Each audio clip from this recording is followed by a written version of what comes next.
Ahí estamos, acá también. Entonces voy a minimizar este.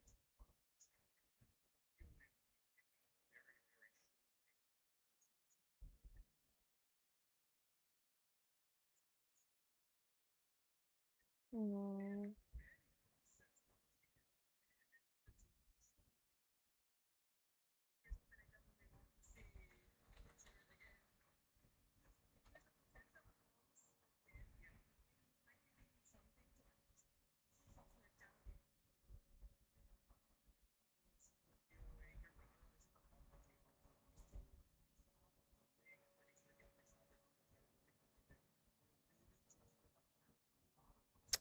¿Por qué no me salen los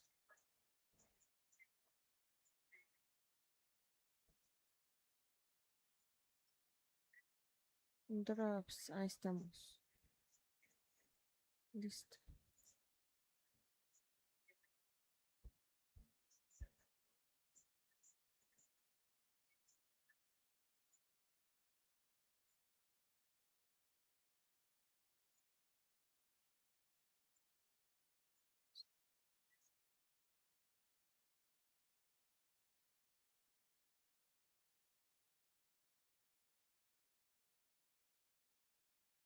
No me salen los drops ahora.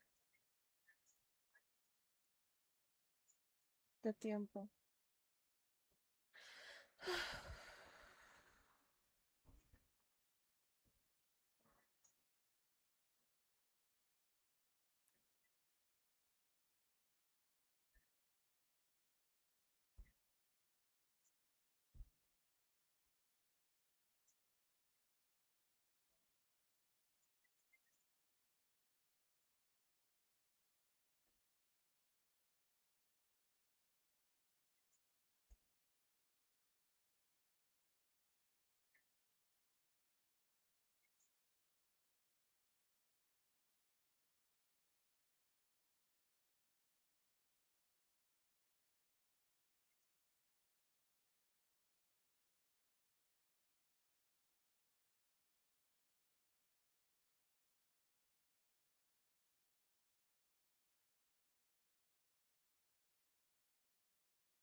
Ahí estamos. Ya habrá chi. Ay, no.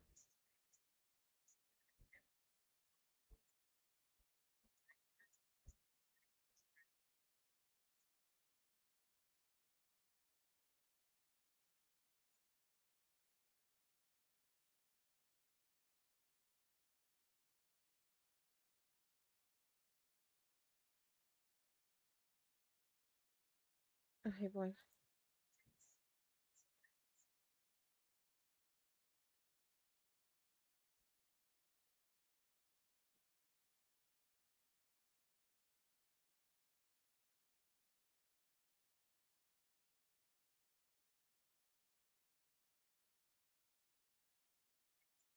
Acá está ya. Ok, me va a mi canal. Que ya está. Luego de aquí me voy a ir a este.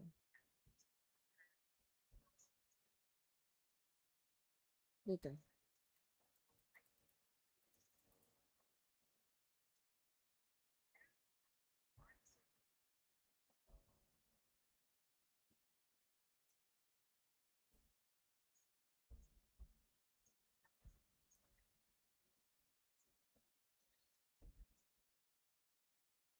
¿Cremas de qué?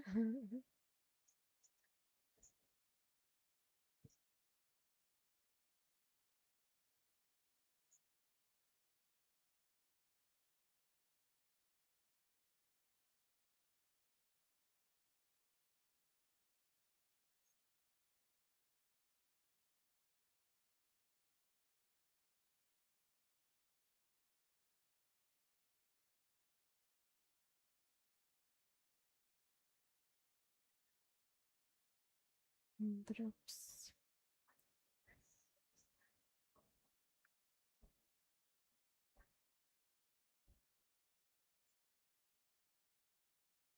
Horas.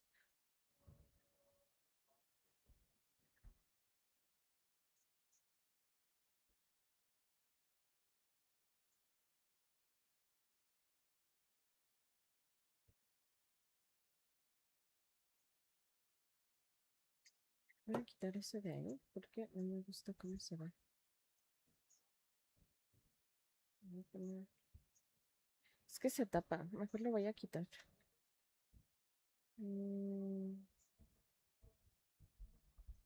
Así.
¿Cuántos? Ah, sí.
Y B18, sí.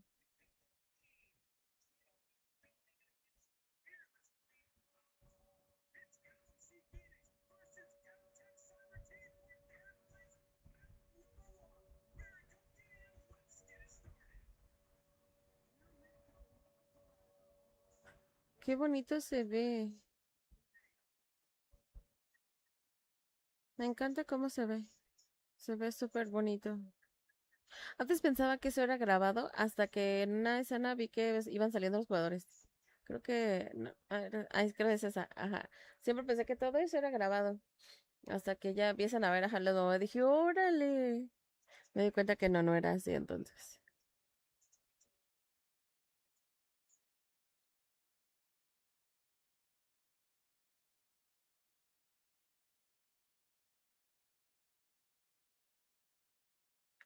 Tengo mi mantita, que tengo frío. 3, 4, 5, 6, 7, 8, 9.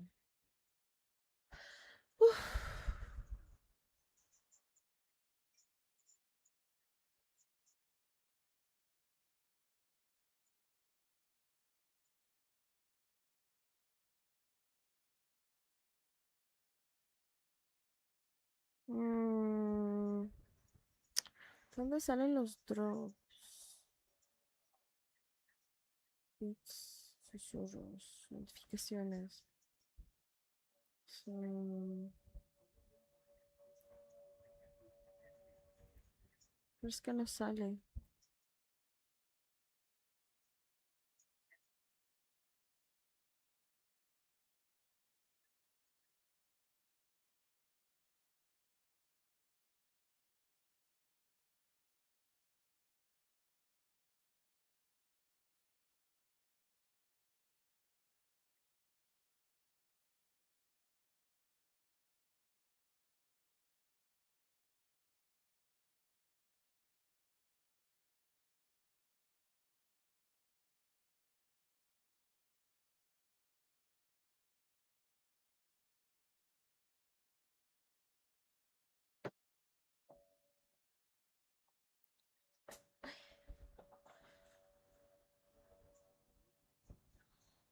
Tengo mi cobijita porque tengo mucho frío.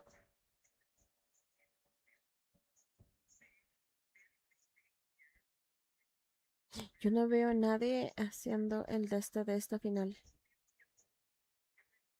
Literal.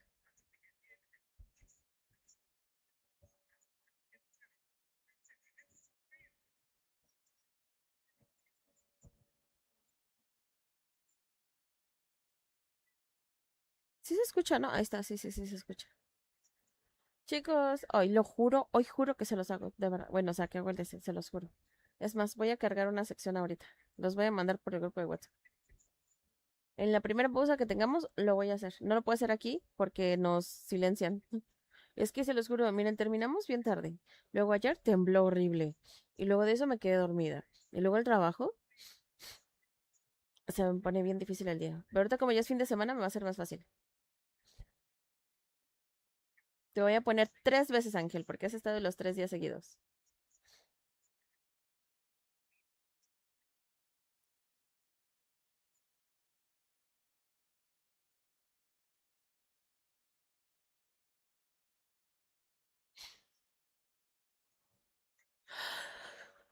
Buenos días.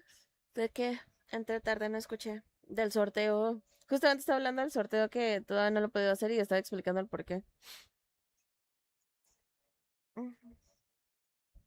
Ayer ya vieron que terminé. Bueno, no sé si tú estabas, creo que no estabas. Terminé el stream de TikTok y bueno, o sea, porque hubo un temblor. Es lo que estaba explicando. Hubo un temblor bien fuerte e incluso subí el video.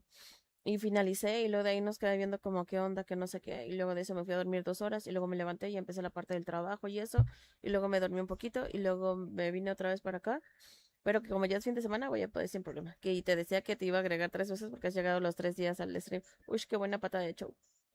Qué buen corte de línea. Ese es un corte de línea efectivo. Y mira, en la parte superior estará haciendo exactamente lo mismo. Una jugada tipo espejo. Es más, vamos a compartir el directo con Katy porque Katy no está. ¿Por qué Katy no está?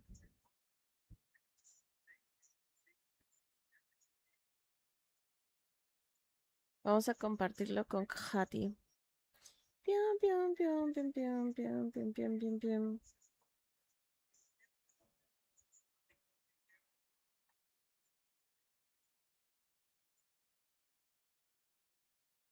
Katy, ¿dónde está Katy? Katy, Katy, Katy, Katy. Katy, Katy, Katy. Ahí estamos.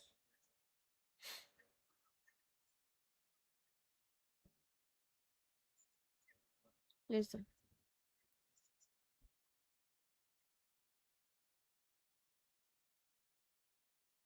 Úrala.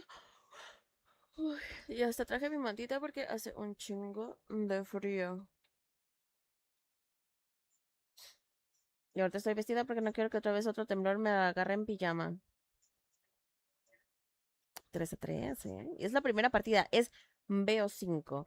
Esta es la primera final entre los de Lower y Upper. Y luego ya viene la final, que es a BO7. 7 partidas. ¿Sí se escucha bien? ¿No se escucha mucho el aire? Que está así.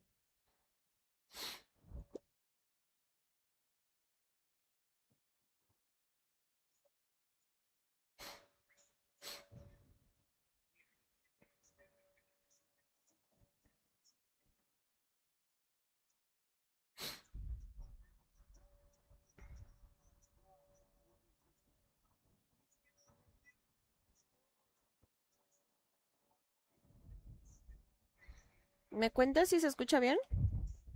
Por ahí, Ángel, porfis. Uy, ese parpadeo lo salvó. Si no hubiera parpadeado, hubiera sido buen Ángel y se hubiera emparejado otra vez el marcador a 5-5.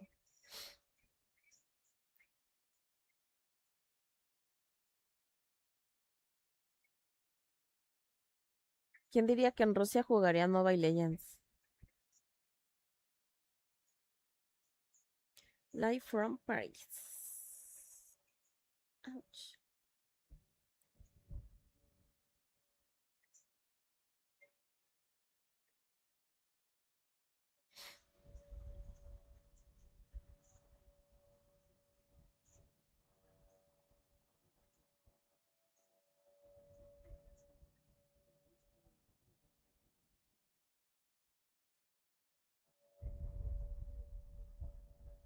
Ojito.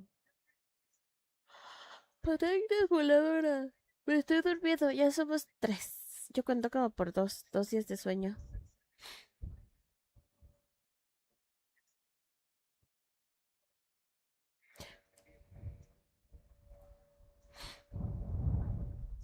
Sí, sí está aquí. Sí se escucha, ¿no? Oye, no, pero nada más dime si se escucha. ¿Si crees que se escucha bien el audio o se escucha mal?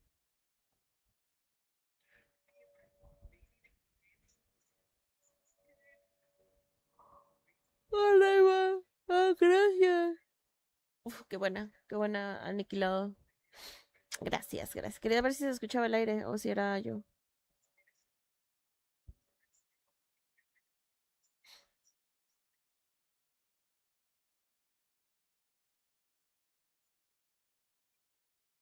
Aquí son las 4:20, aquí son las 3:20 de la mañana. Ay, 3:20 de la mañana. Replay.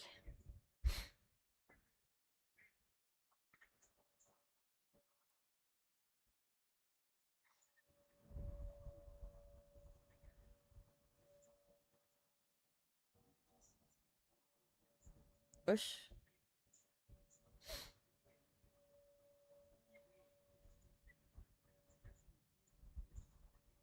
Lo chistoso es que en la plataforma obscurita no hay tanto delay. Y en la de la color rojita, sí hay delay.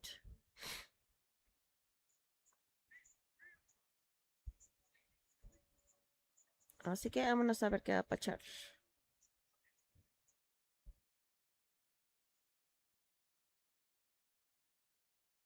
Ush, qué feo.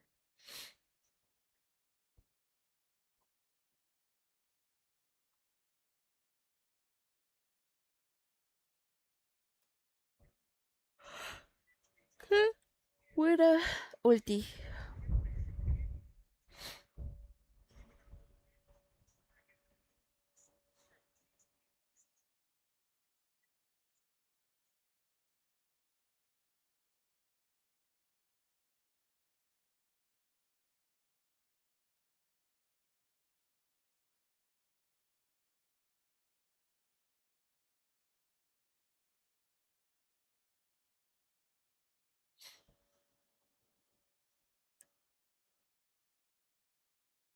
Uy, las abreviaturas son muy parecidas. GCT, GXP. Bueno, o sea, con G.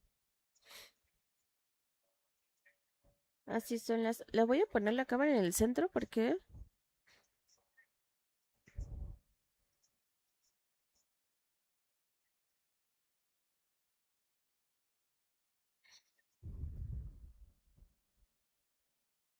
Que así chiquita. Y este,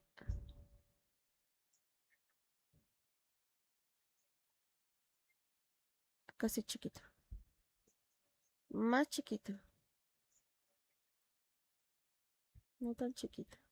Así. Listo. Así es más fácil.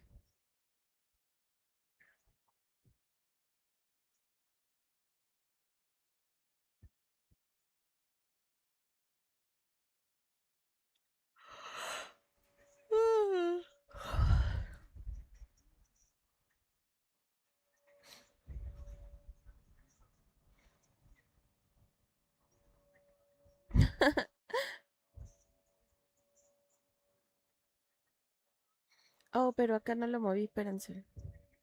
Ah, pero ya está bien. Sí, sí, sí. En ese sentido, acá está bien.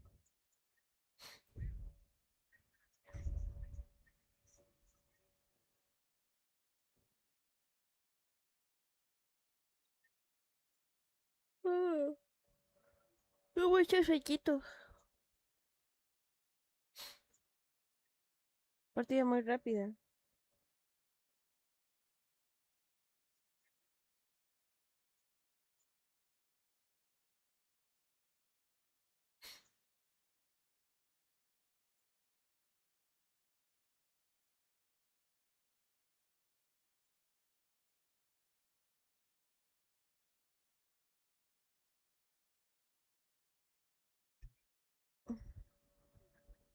Ángel se mimió.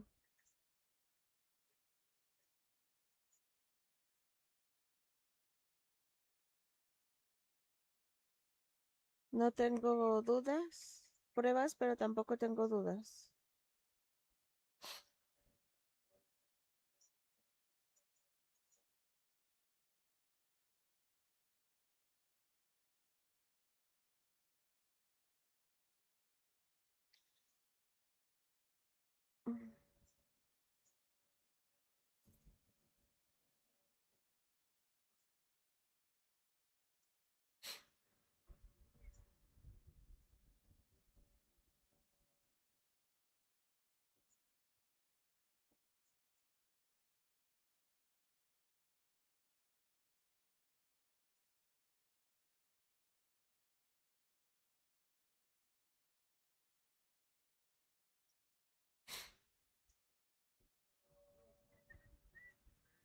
Publicar el nuevo momento destacado.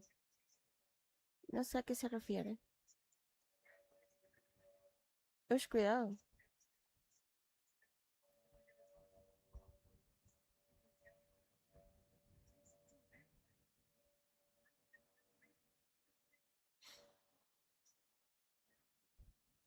Es que tienen muy buena composición, la verdad. O sea, lo están jugando bastante bien y bastante rápido.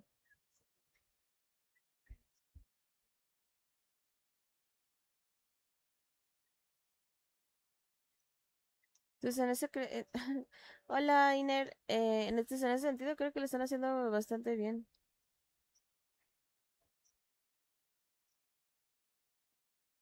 Buenos días, buenas madrugadas, mejor dicho.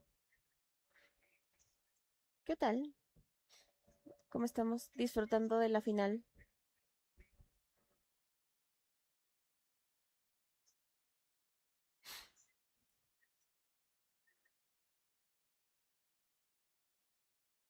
Vamos a ver.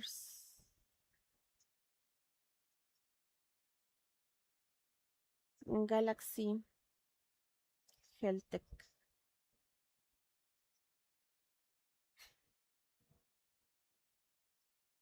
X de aquí en París hace frío, si te creo. Acá también hace frío, tengo mi mantita. Tengo mi mantita. Este lado, ¿creen que ganen con esta? No creo. Creo que necesitarían otro porque, o sea, lo hizo bien, se puso para distraer, para liberar presión, pero la época de mundial está loca. Cuidadito, cuidadito. Creo que son buenas fechas. Ojo, ush. No creo que remonten, pero les va a ayudar a despejar, les va a ayudar a despejar, o sea, liberaron presión. Por ahí el hecho de la vueltita que se hizo, que se echó el show, ayudó bastante, la verdad, ayudó bastante.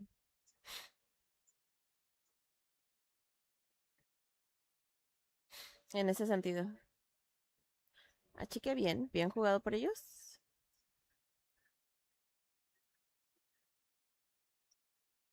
Bueno, por ellas, bien jugado por ellas, corrección. Me encanta el nivel de concentración. Tranquilas, calmadas.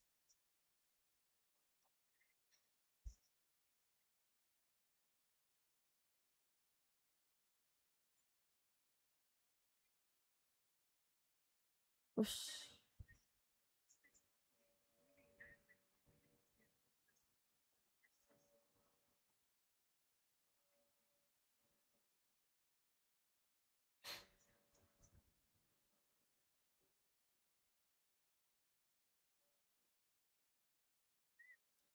14-9, sí está difícil. Se la lleva.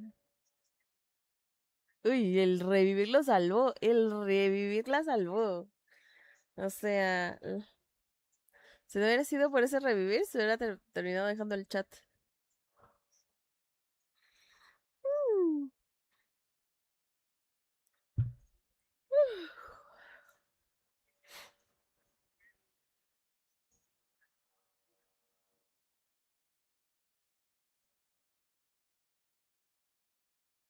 Mm.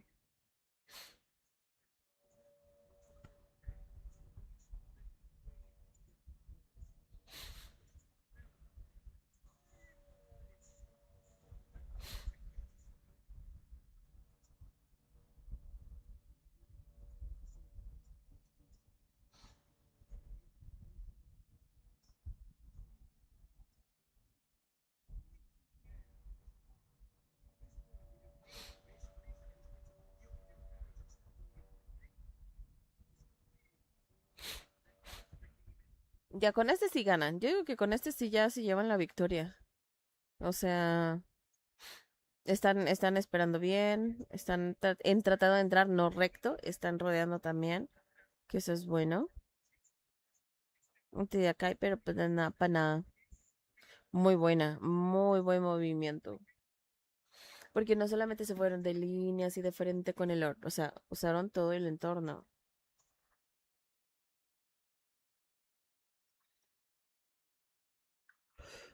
Ay, descubre cuál viene, que es Vitality, ¿no? Vitality contra Natus. Vitality contra Natus. Una loba.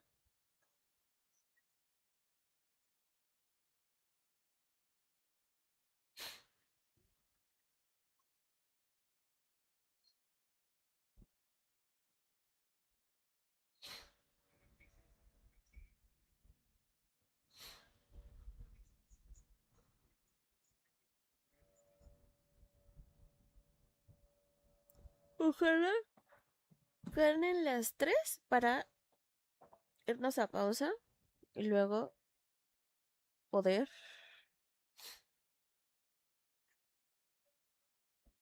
ir a mimir rápido. Ir a hacer la misión rápido.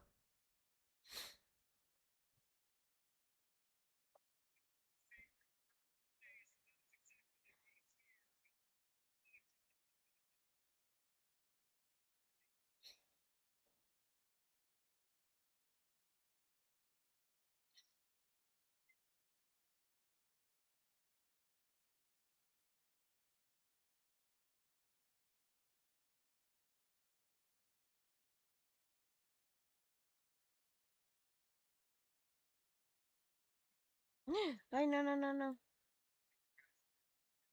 Listo. Brígida.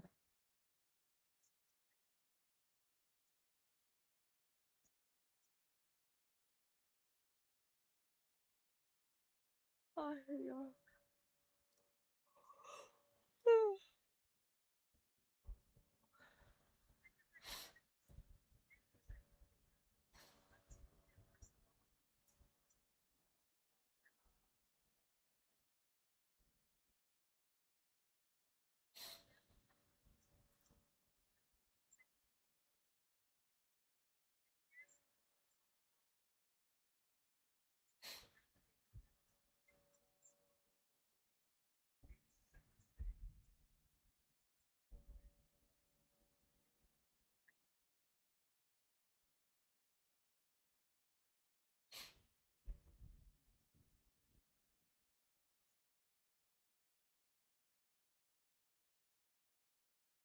Me encanta su blazer.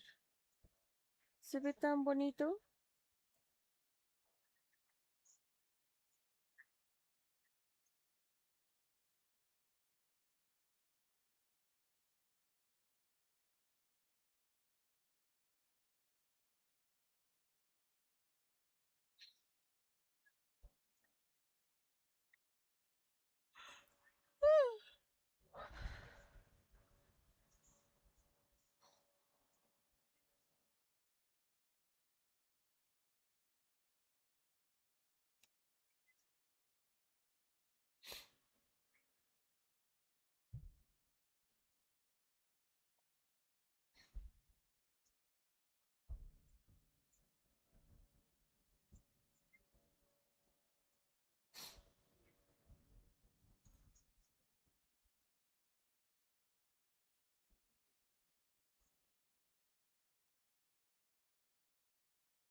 con calma. O sea, solo admiten que perdieron y listo, se sigue. O sea, no se estresan, no nada, continúan tranquilas, normalito. Ay, sus zapatos con calcetitas blancas.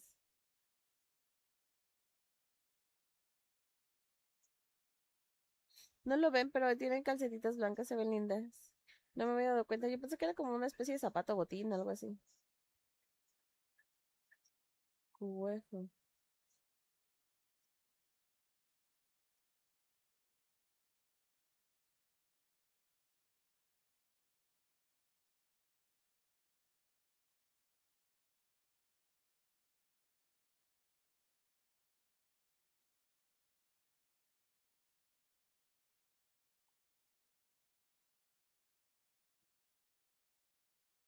Y se ve bonita.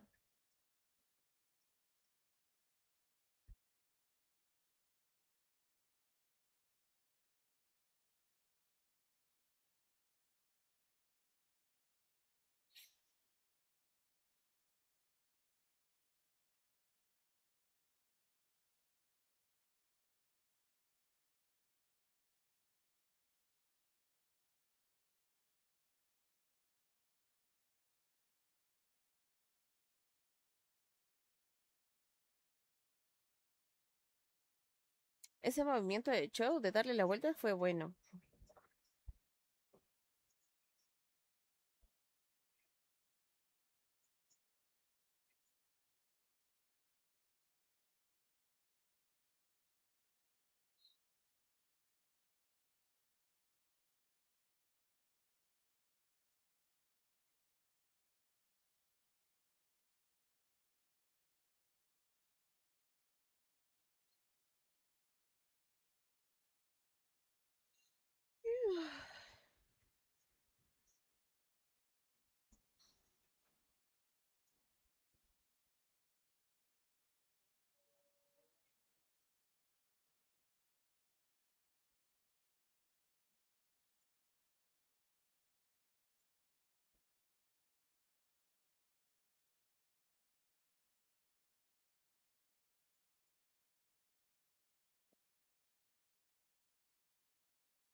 Me encanta escucharlas hablar, o sea, cómo se comunican entre ellas así tras cámaras y eso.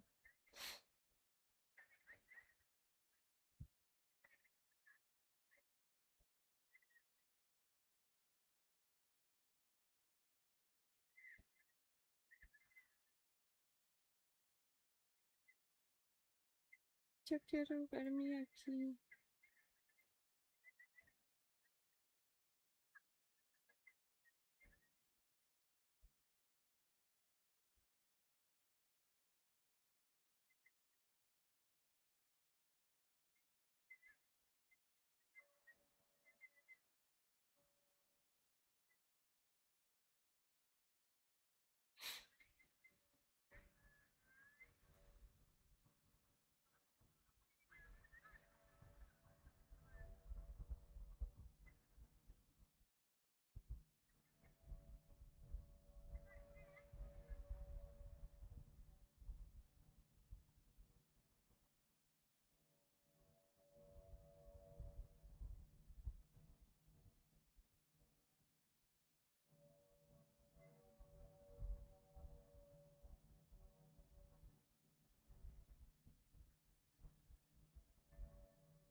Ojo.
Ah, aquí está. Ya la encontré, ya encontré el botón que estaba buscando.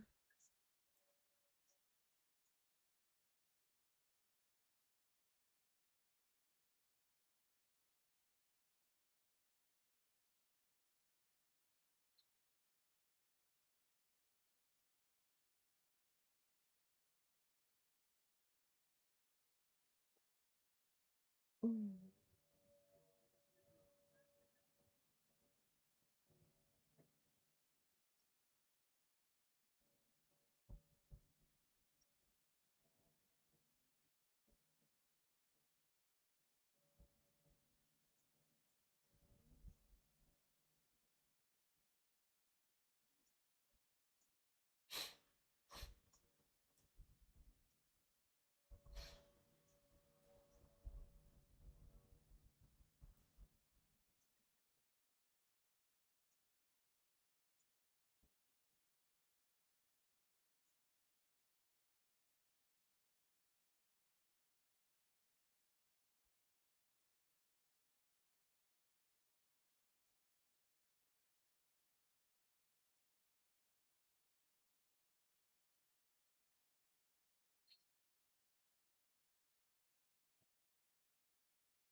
Uf, 1000 personas viéndolo.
Ojalá sí ganen los tres. Pero me gustaba más que ganara Galaxy, la verdad, que Heltec. Heltec casi no quería que ganara en realidad.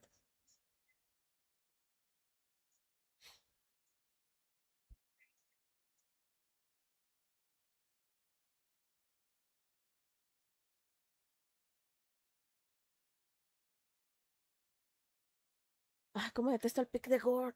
En serio. Qué molesto. Uy, ya saqué mi.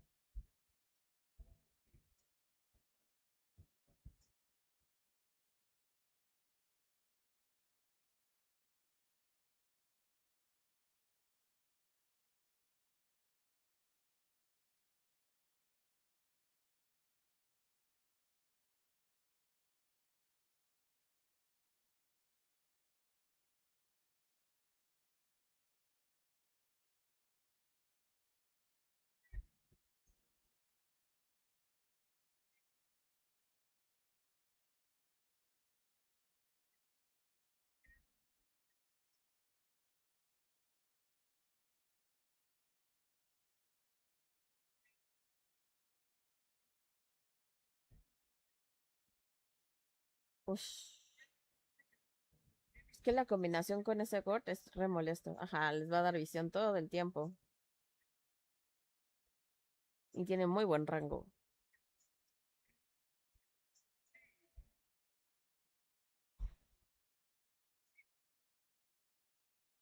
Casi siempre hacen TF en esa misma zona. Casi siempre. O sea, en alguna parte del mapa, pero cuando están ahí, seguro hacen TF ahí. Ush. ¿Se van a llevar tres? Podrían, ¿eh? Podrían tal vez remontar. No, no. Yo siento que Cloud me hubiera metido. Imagínate, no.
Galaxy, ush. Ush, ush, ush. Está muy flojito.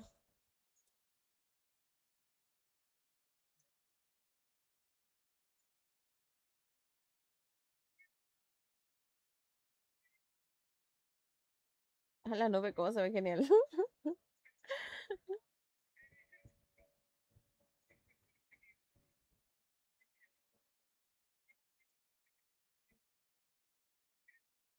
Uy, cuidado.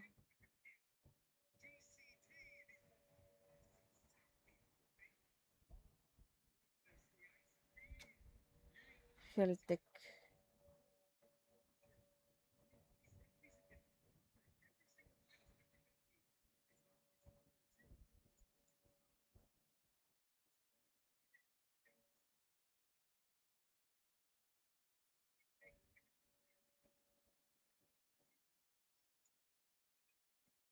Es que es muy buena el pick de corte, o sea, tiene muy buena combinación. Ush, es que dejaron muy solita a la Alice.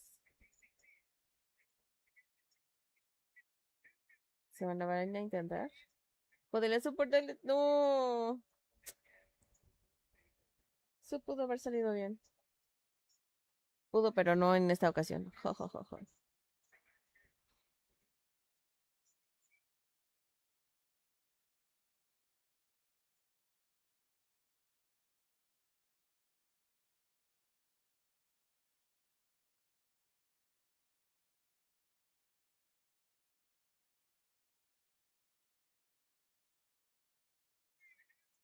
Ush.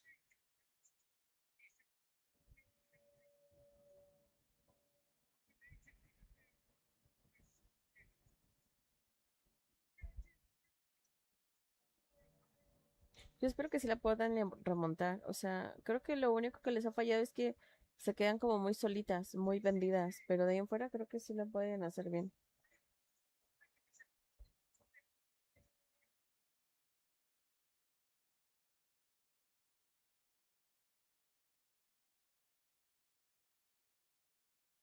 Así que vamos a ver si lo logran. Yo espero que sí, con una buena jugada yo creo que sí la pueden hacer. Ush. Heltec lo termina asegurando, por ahí se terminan llevando. Uy, buena. No, sí, ya. Qué bueno. Ah, se lo pescó en el aire, literalmente se lo pescó en el aire. Uf, me pasó rozando ese ganchito. Casi no la cuenta. Pero todo pinta que Heltec se llevaría también esta victoria. Ahora que si gana la otra Galaxy, ya sería. Nos iríamos a las 5 partidas. Esta semifinal son a BO 5 y la final a BO 7. $150,000. $150,000. Oh my god.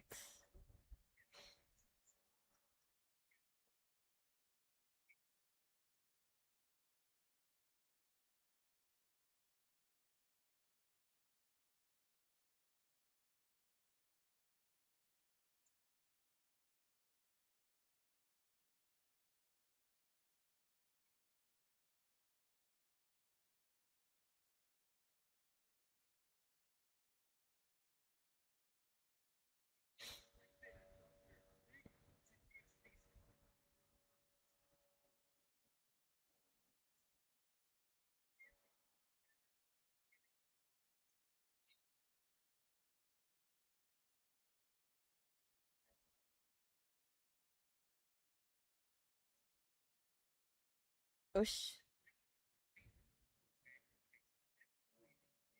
No, ellas se están extendiendo, ya tenían que haberse ido. Sí.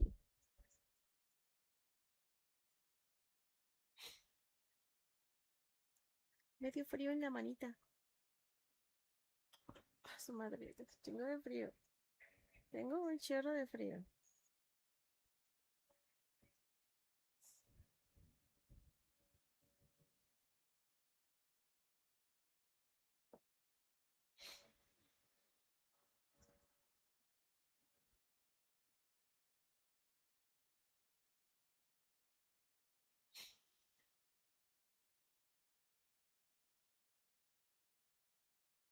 Todavía faltan 5 horas. 5 horas es aprox de stream.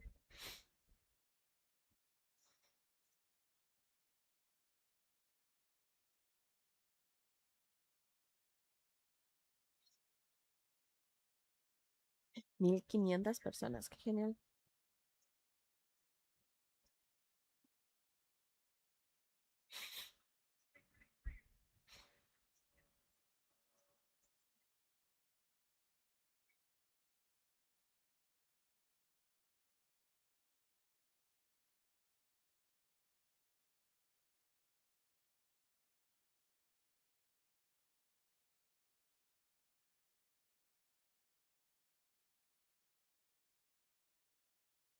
Cuidadito.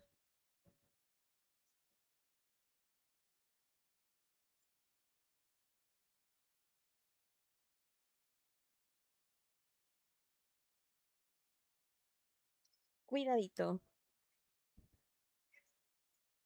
Si se llevaran este Lord, creo que sí podrían tal vez ya ganar el equipo de Heltec. Ha estado muy cerca de ganar. En el pasado casi. O sea, en el Lord pasado. Pero se rotieron a tiempo, no se extendieron, eso fue bueno, pero sí podrían ya tal vez ganarlo con esta.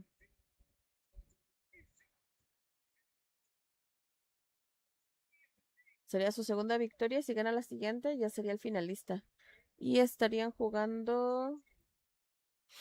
mm, todavía estarían jugando... Ah, sí. Natus contra Vitality. Ujú. Aquí se está disputando el tercer puesto. Mentira, se está disputando el tercer puesto. El que pierda queda en cuarto. Y ya la final sería ahorita también.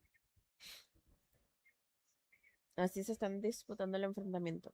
$150,000 para el primer puesto. Luego están... Son 150,000 para el primero.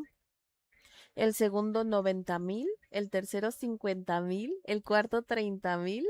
Del quinto al octavo 20,000. Del noveno al doceavo 15,000. Del treceavo al dieciseisavo 10,000. Nada más. Nada más. O sea, sí dan ganas de tener habilidad.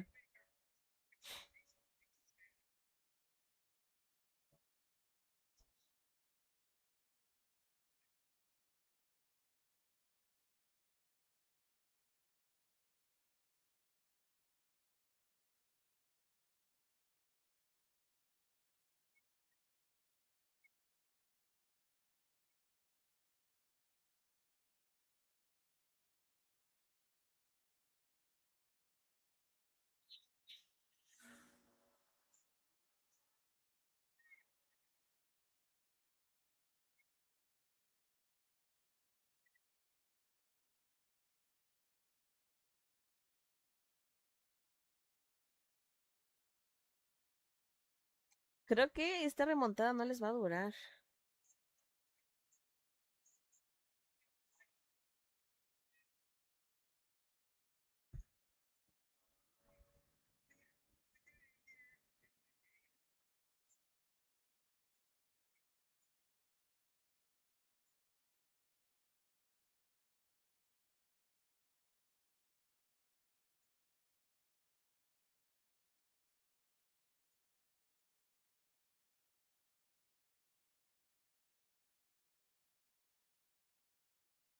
Ahí está, tal cual. Ush, casi se lo lleva la torreta. O sea, la lleva la torre 6. Ni de broma. Esa estuneada casi le cuesta la vida. Si se hubieran concentrado en el Nexo, sí le hubieran ganado de una vez. Pero no se concentraron en el Nexo.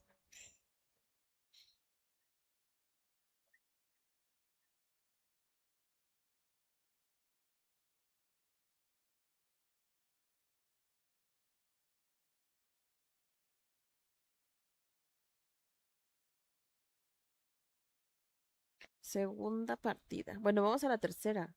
Vamos a la tercera del mejor de 5. Si gana nuevamente Heltec, ya queda como en el tercer puesto.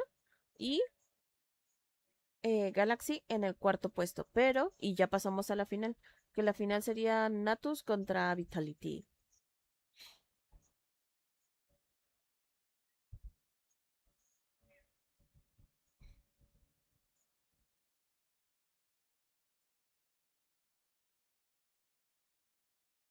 Así que vamos a ver si sí se da. Mm,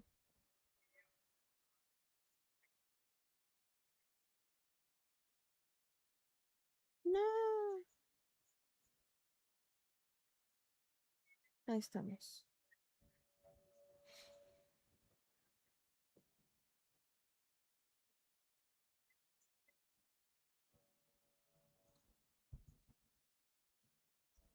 Ya me dio frío.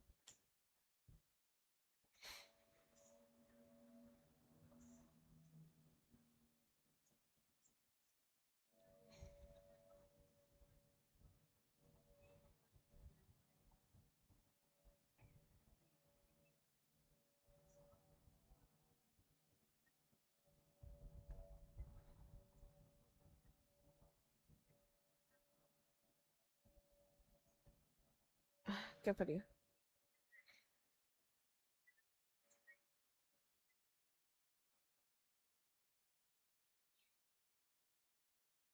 Quiero ver qué recompensas dicen que ganas con lo de creadores de contenido. Creators. Sí, aquí. Go. Mm, traducir.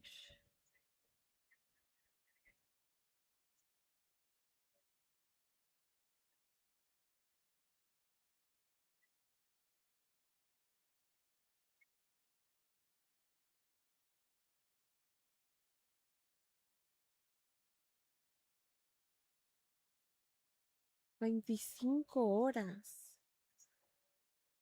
250 horas totales.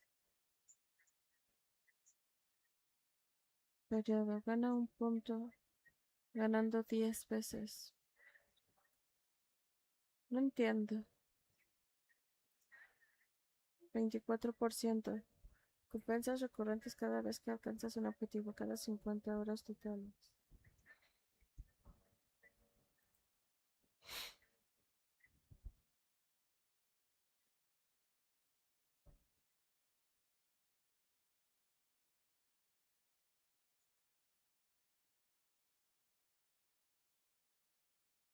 Tabla de clasificación.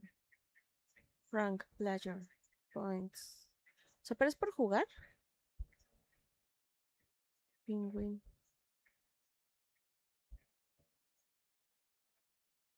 No entiendo esa parte de...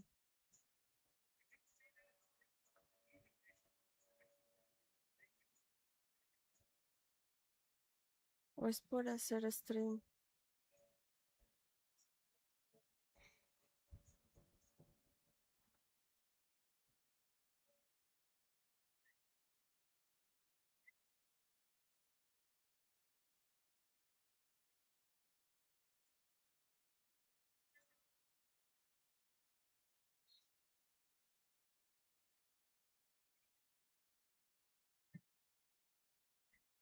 Vanita. Oh, sí es por jugar.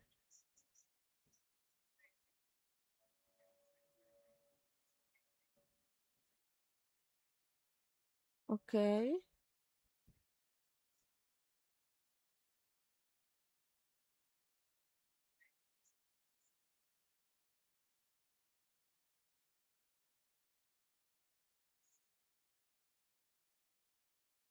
Esta no me la sabía.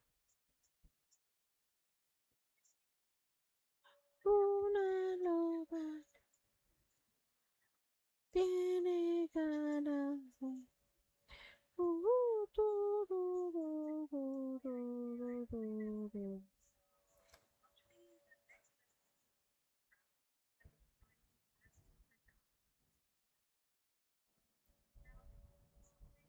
Yo aquí revisando. No.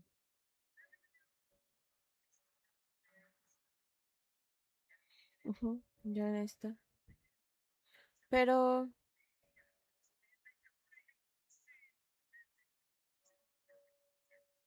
Ah, acá estoy yo. ¿Por qué 10?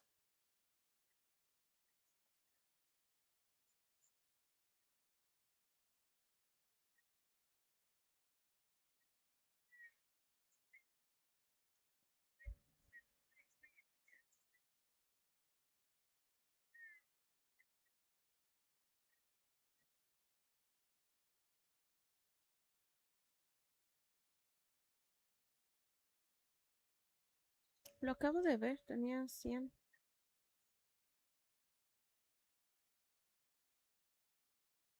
Ah, no, tenía 200.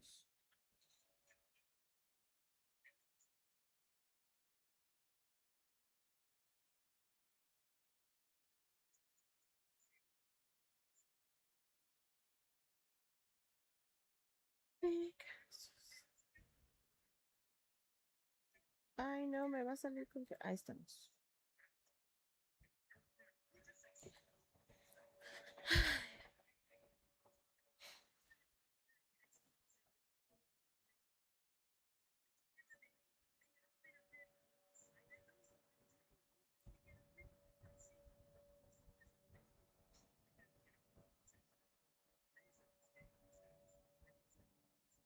Ok, toca hacer después de esto. Ya no voy a hacer la morición. A este paso me voy a hacer la morición.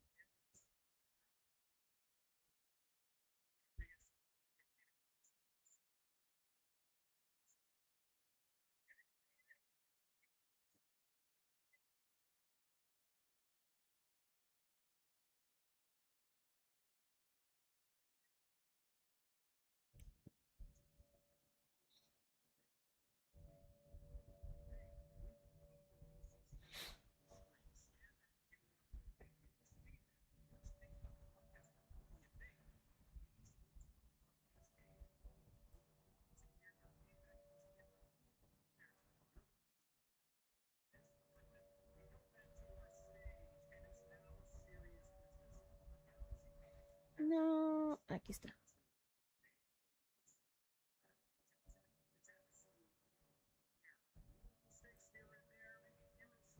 Ahora ya sé cómo sacarlo. Recuerden, vamos con Heltec con 2 victorias y ahorita Galaxy todavía no asegura ninguna. Entonces, si Heltec ya gana esta, se convierte en el tercer puesto y Galaxy estaría quedando en el cuarto. Y luego ya vamos a la final, que sería Vitality contra Natus. Esa sería la final. A ver quién se va a llevar los $150,000. Por otras formas, los otros premios de $90,000, $60,000, o sea, no es como que estén feos, la verdad. Está cansada, no manches. Pobrecitas.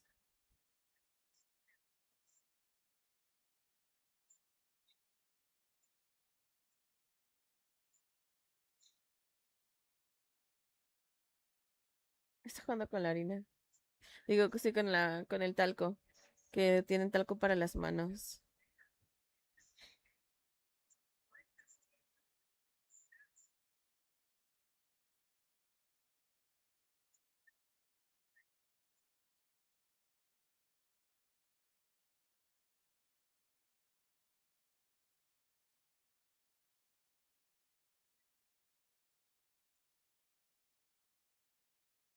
Aparte de los pics es la que se ha hecho más angustiosa. Hasta, hasta 1,600 personas viéndolo.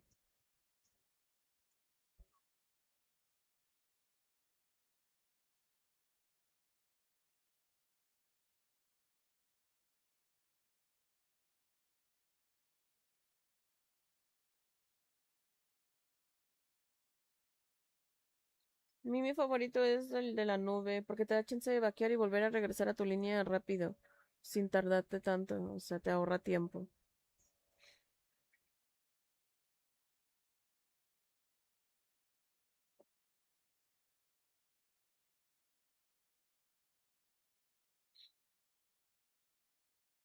Guinea Peleric. Es lo que estaban sacando Marcel, Valentina, Gord, Bruno. ¿Qué otra cosa han estado sacando? Harley. mm,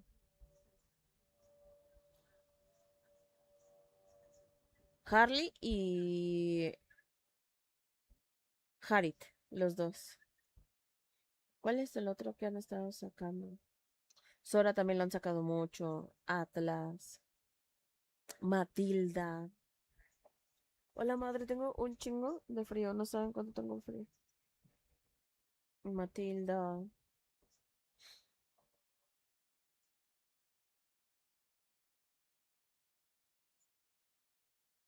Sora, ahí está.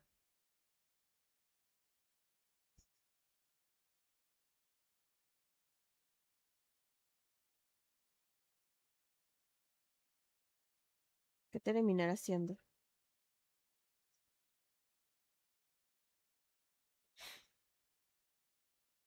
Ibe, ay, sí es cierto, Ibe. De Mago, Ibe y Valentina creo que han sido lo que más. Y Selena también, en un día raro sacaron Selena. Creo que fue ayer cuando tuvieron a Selena, pero muy bien ejecutada la Selena, la verdad. Creo que fue Vitality. Creo que fue Vitality quien sacó una Selena que dije que los picks de ayer en las últimas partidas fueron como muy exóticos. O sea, verdaderamente no había mucha sinergia entre ellos, pero la lograron hacer por la movilidad. Entonces, vamos a ver si en esta ocasión quién se va a llevar el tercer puesto. Se están disputando el tercer puesto, que el tercer puesto tiene un premio de. Ahorita les digo los premios porque esos estaban muy altos. Son cantidades que no conocemos. Primer puesto, $150,000. Segundo puesto, $90,000. Tercer puesto, $50,000. Cuarto puesto, $30,000. Entonces, aquí un ejemplo: si gana otra vez Heltec, se lleva los $50,000 y Galaxy se llevaría 30,000. Del quinto al octavo puesto se llevan cada uno $20,000. Del noveno al doceavo, 15,000. Y del treceavo al dieciseisavo, 10,000. Entonces, ¿vale la pena? Vale la pena cansarse. Ailos, Esmeralda. Bien. Jarita, ahí está. Cali también lo han sacado. No tanto, pero sí lo han sacado.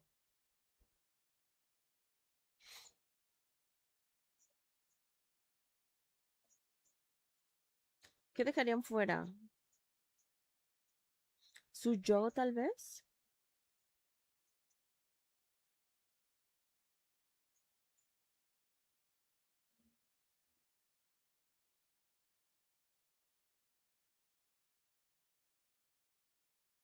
Sí, sí. O sea, no lo han piqueado tanto, pero sí la estuvieron usando. Esa es la verdad. Esa es la verdad.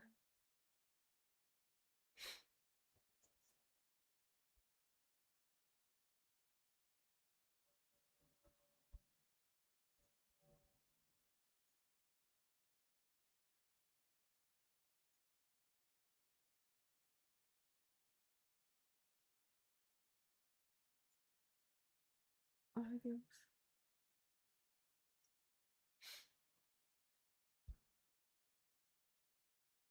¿Qué será de baneo? Ay, Klaus. Bruno también lo han estado usando mucho. No lo han usado bien, la verdad, pero también lo han estado usando mucho.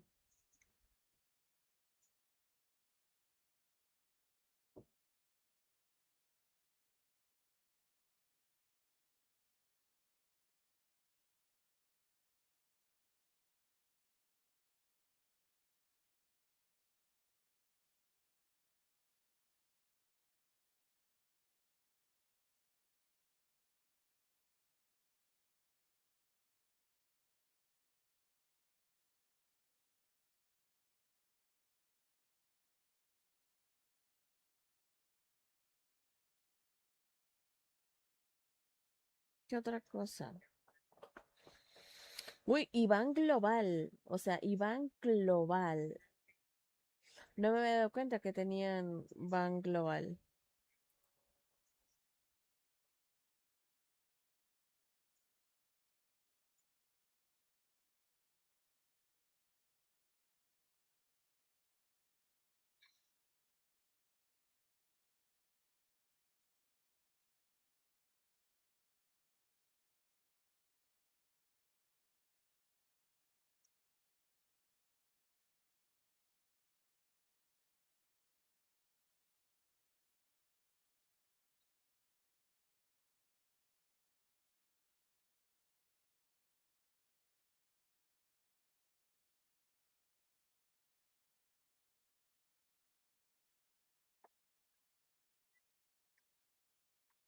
Qué complicado con el Van Global.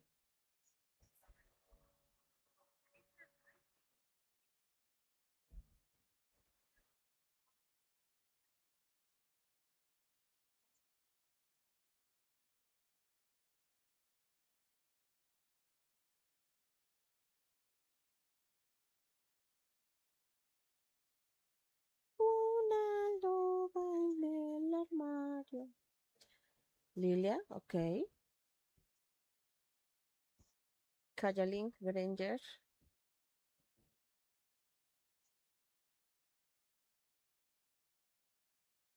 Yo del Banco Global tengo una duda. O sea, si ellas piquearon, un ejemplo, Ángela, las otras ya no pueden piquear Ángela o sí pueden piquearlo porque ellas tal cual no lo han piqueado. Esa es la parte que yo tengo dudas. Leomord,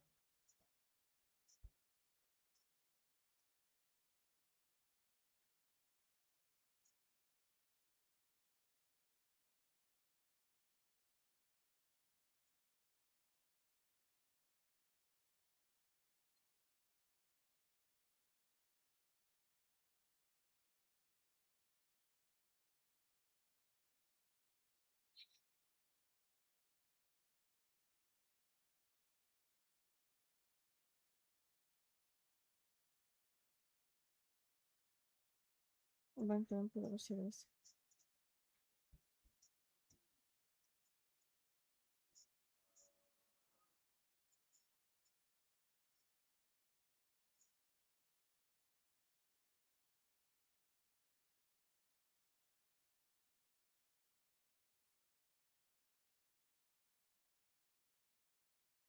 La tercera partida. Ojalá sí gane. Ojalá sí gane. Bueno, o sea, ya va a ganar Heltec, ¿no? Pero me hubiera gustado que ganara Galaxy. La verdad.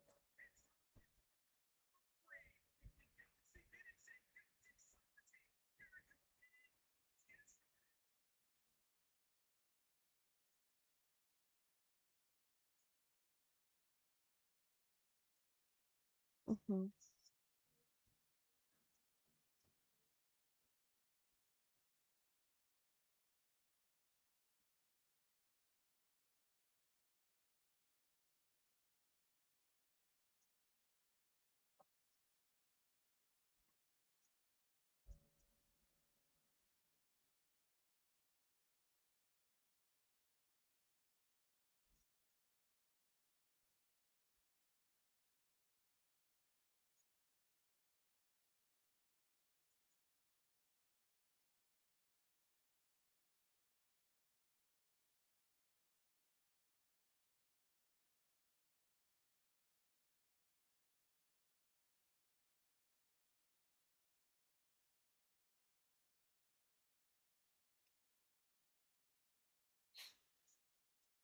Imagínate ganar $90,000, $30,000 por jugar. Fua. Bueno, o sea, no es como que solo sean para una jugadora, ¿no? O sea, son para varios, pero, o sea, de todas formas es un platal. O sea, ponle tú de $30,000 que cada una se lleve $1,000. Es un ejemplo.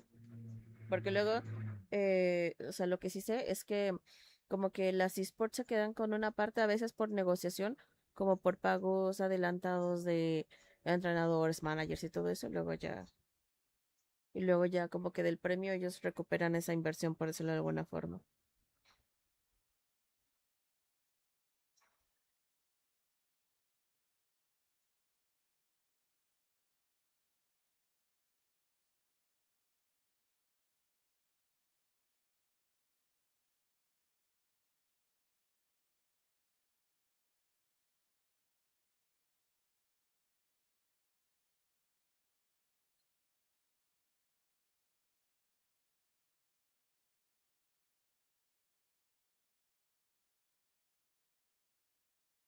Así que vámonos a ver. Yo por picks no voy a decir nada porque ayer pasó lo mismo. Tuvieron picks muy extraños y aún así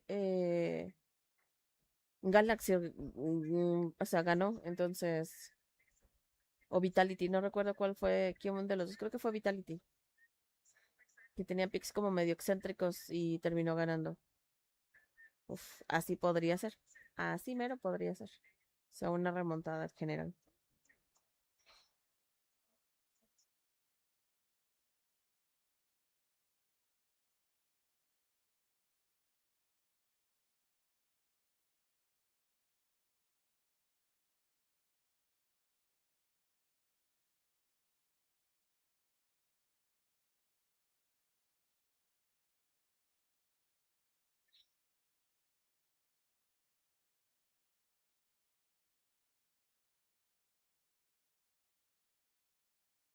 Pero con el Ban Global ya se complica. Ya no es tan fácil. Ush.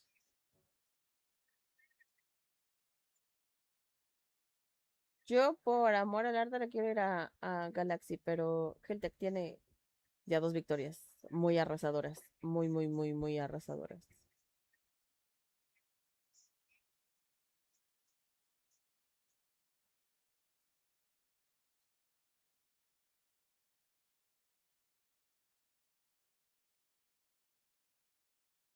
Tres partidazos.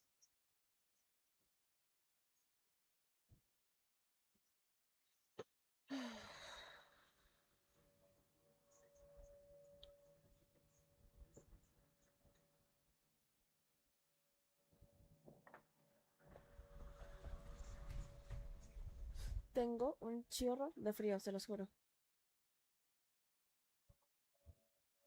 Mucho frío. Ah, se silenció.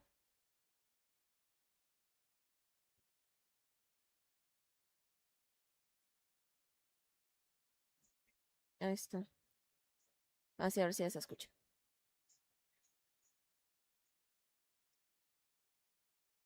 Qué horror. Qué horror.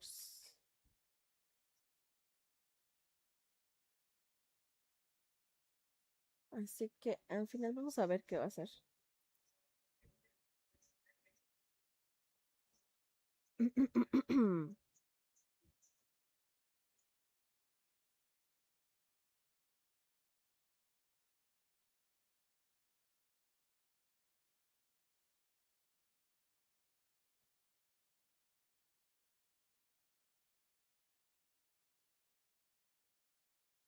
Uf, cuidadito.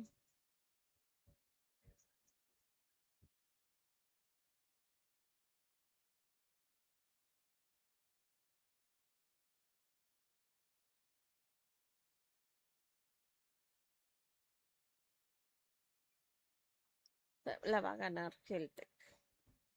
O sea, con la presión que está haciendo, la va a ganar Heltec. A su madre, tengo frío.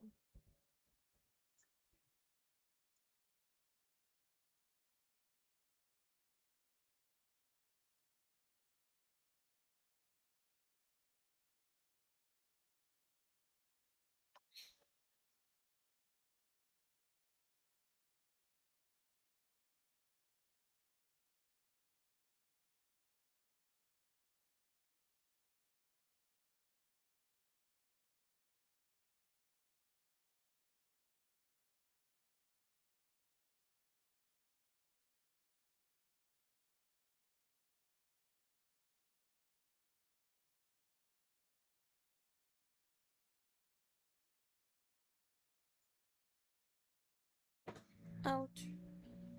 Lo bueno es que están ya jugando rápido. O sea, están jugando rápido. Corta de línea buena. En el centro van a hacer TF y acá van a hacer, se van a terminar llevando la línea, literal. Hasta yo la vi venir. Y no soy jugadora profesional.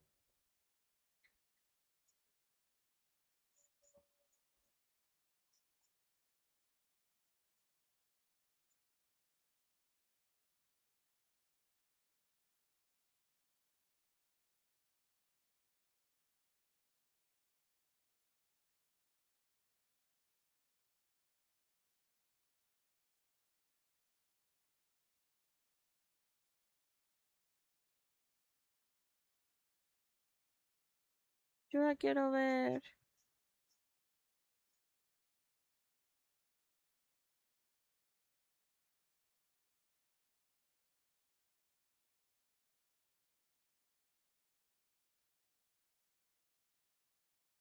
Es que Heltec tenía todo. Tiene.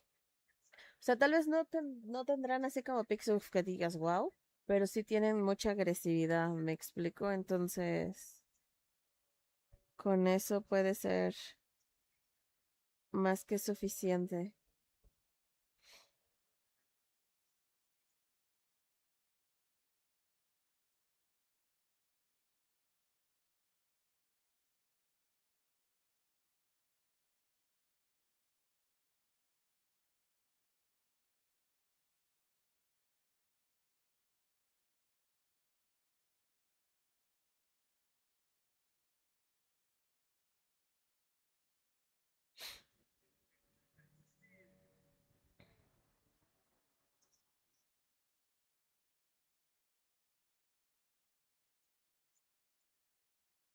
Ya tercer puesto se van a terminar llevando. Definitivamente tercer puesto se van a terminar llevando. Y ya Galaxy el cuarto.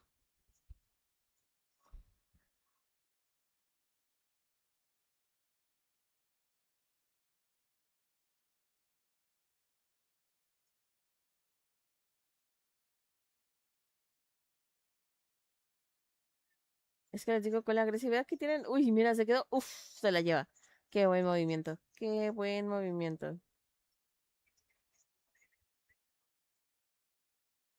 Es que acá tengo el de Tito y acá tengo el de Chutu. Y en el de Chutu tiene como 10 segundos de delay.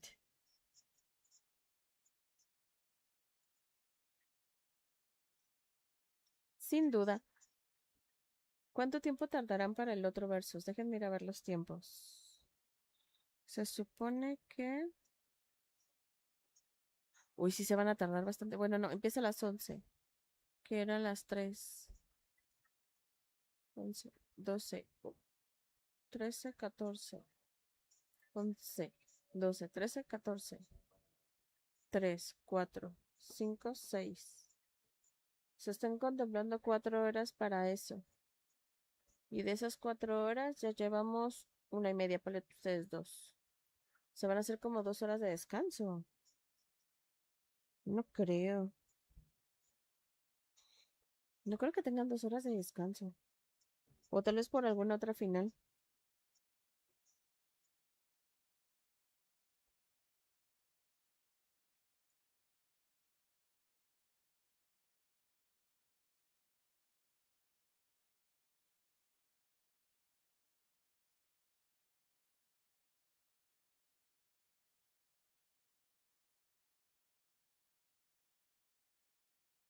Ya con eso gana Heltec. Ya no necesitan más.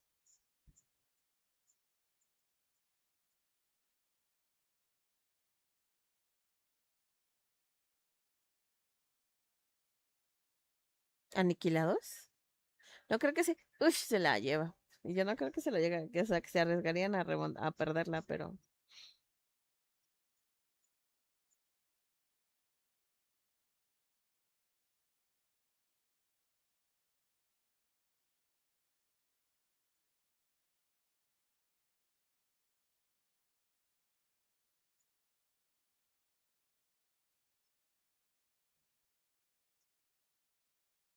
We are the champions, my friend. Ay, qué lindas. Se despiden. ¿Quiénes son ellas? No veo.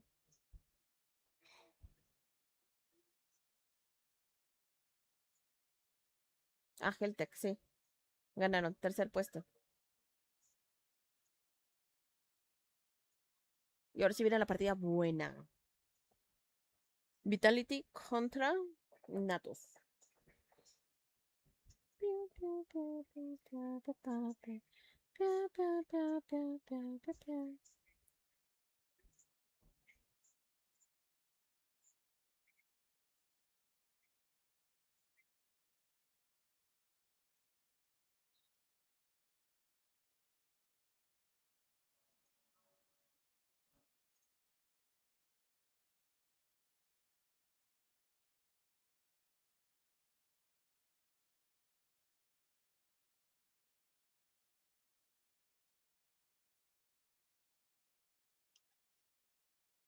Qué bonita foto.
Uno, teatro.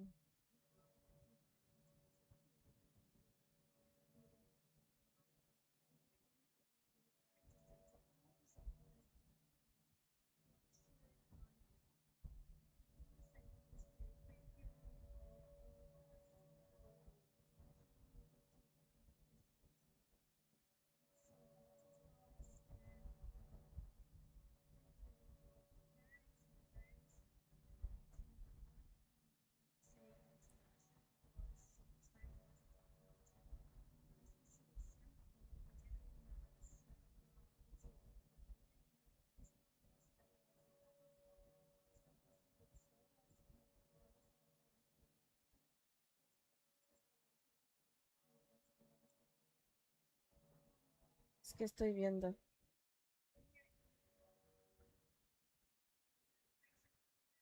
Pero,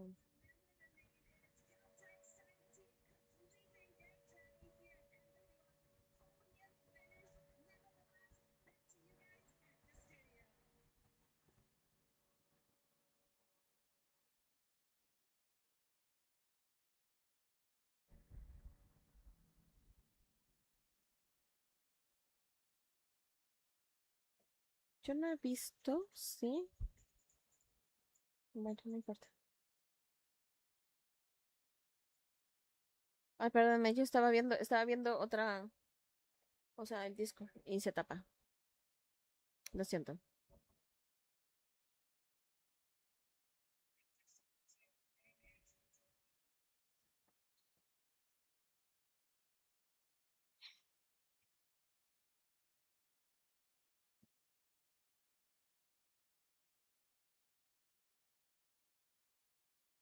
Sí, literal. La tonada que se lleva.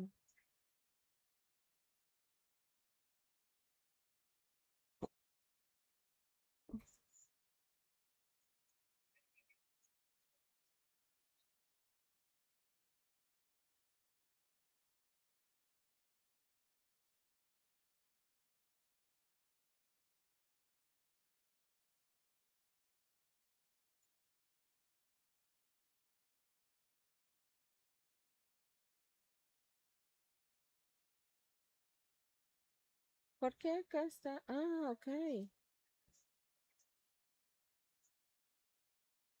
Está. Dije, ¿por qué acá se está viendo otra cosa?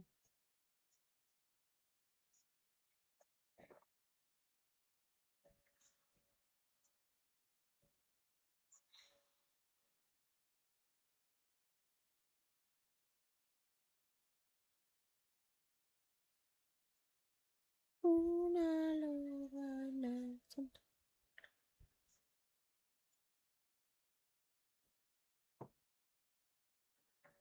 Yo creo que tal vez las chicas hasta cierto punto ya estaban cansadas, la verdad. Así como que, bueno, ya, o sea, ya perdamos, ya. Ya nos llevamos algo, por lo menos. Algo así sentí que fue como la jugada.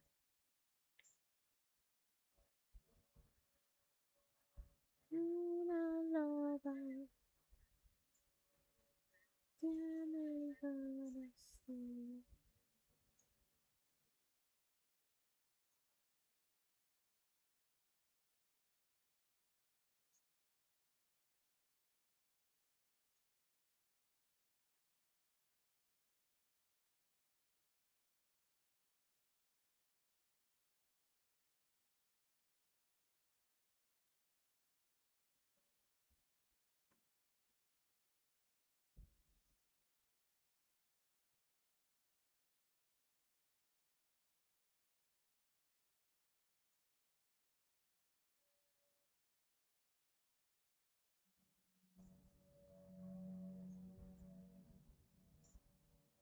Su traje verde se me hace bien raro.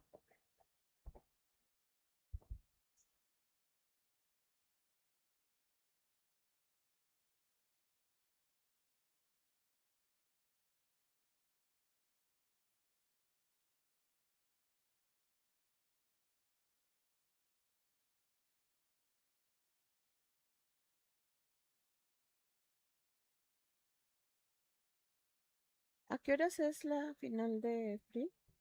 Espérense, quiero ir a ver. Ah, hasta las 7 a.m. Ah, no, es a las 5. Sí, ya va a empezar.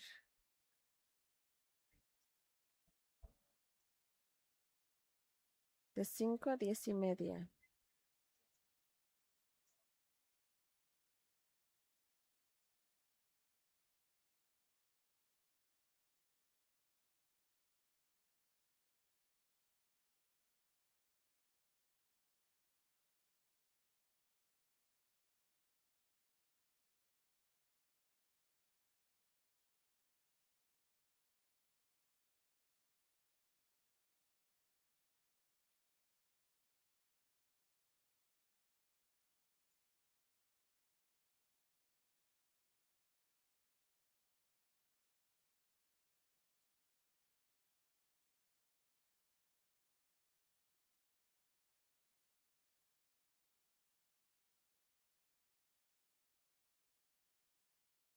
Una hora 43.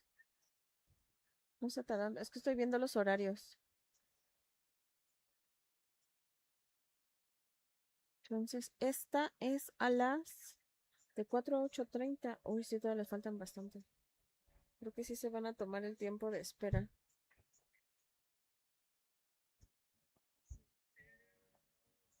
11, 12, 1, 2. Se empezaba a las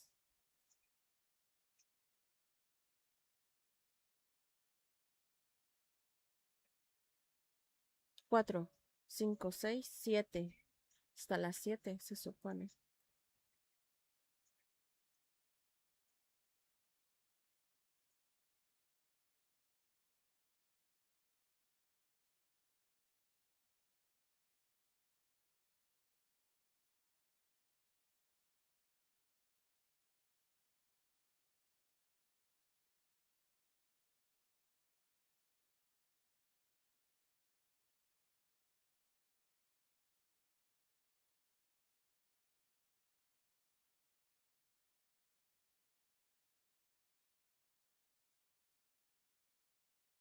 Los piojitos me comen. No, no es cierto, la gorra y el frío. Es que tengo el aire prendido, entonces me mueve el cabello y eso hace que me dé comezón.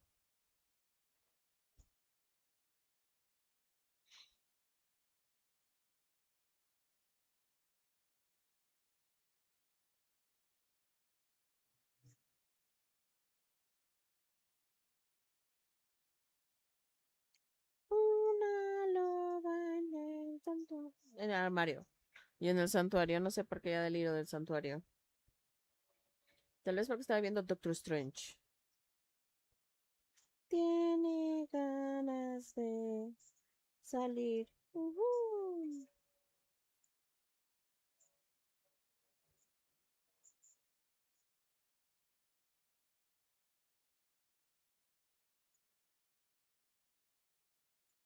Tal vez era más fácil sacar la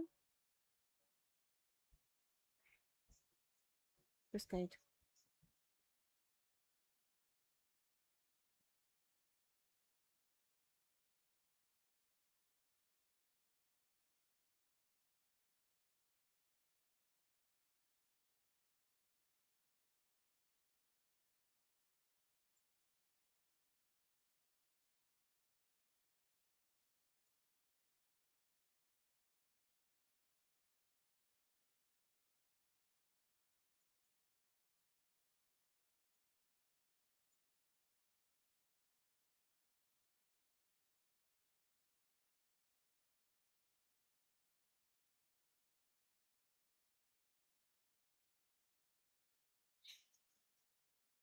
Mm.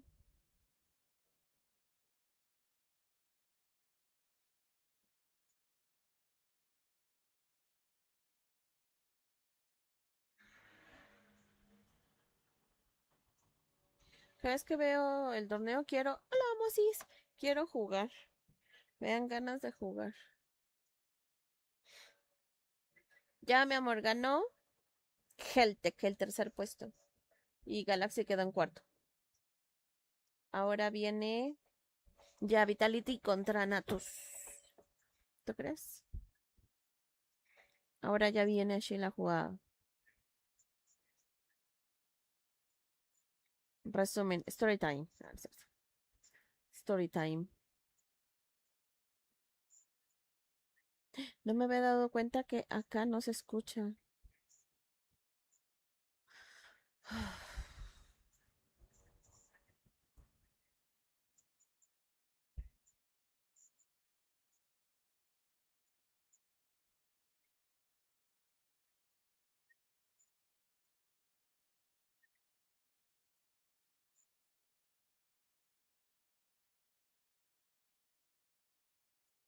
Ah, ya sé por qué no se escucha. Espérenme. Es porque tengo que poner captar el audio general.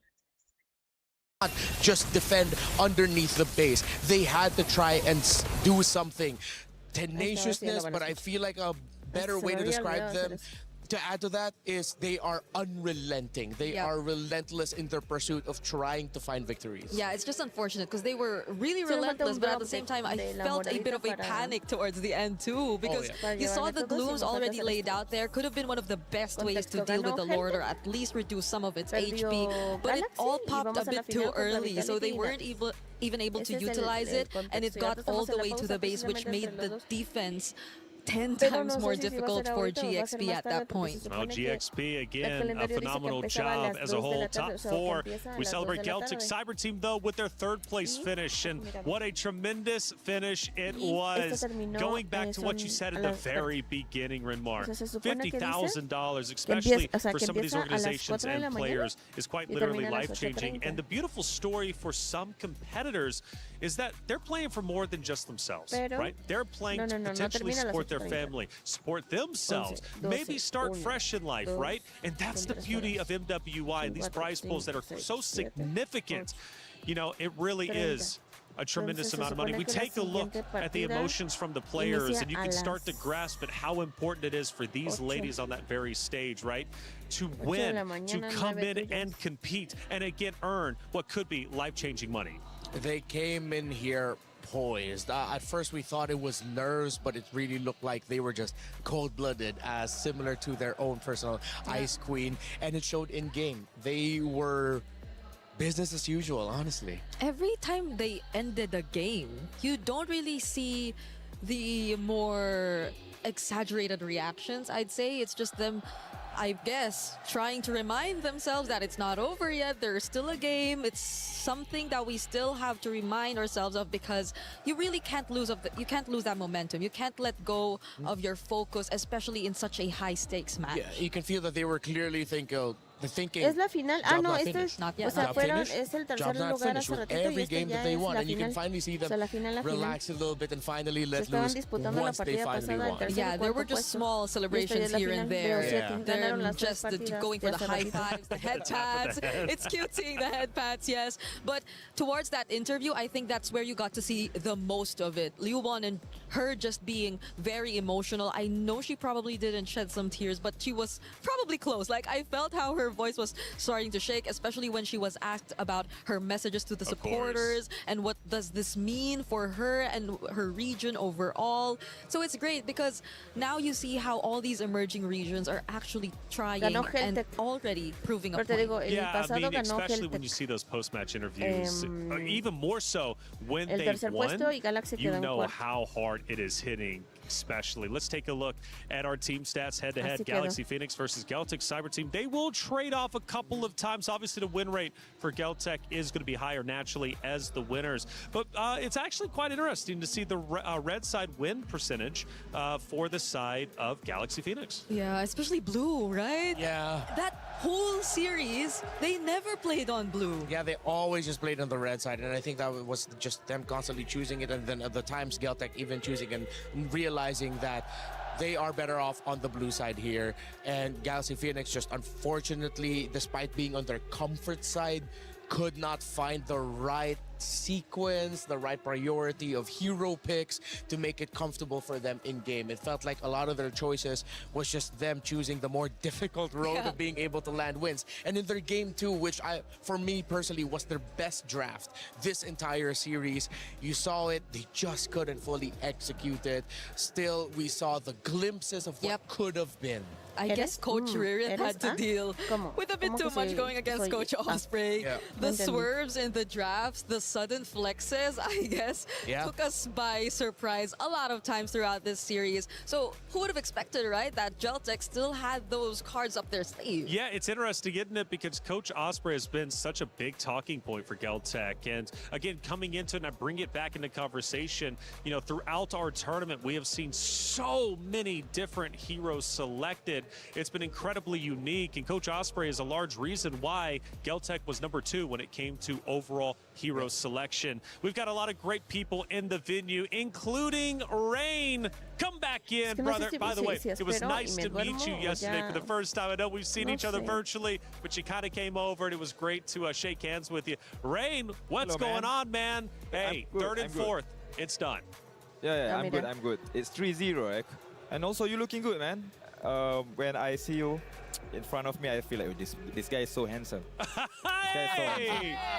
Okay, Ray, and we didn't plan that, by the way. He just came up with that on his own. Witness me. Hey, Ray, I appreciate you. It's great to see you, man. Yeah, 3-0, it's a big shock, right? It was a best of 5, but we only get 3 maps. Yeah. We've been celebrating Geltec Cyber Team and just how good they are. Third place to podium. I mean, such a tremendous accomplishment. Yeah, true. I think they play as a team better than Cambodia team, even though Cambodia have like maybe individually they are better in terms of mechanics, but in terms of team fight, in terms of how they should play as a team, overall I think Geltec play better. What do you think?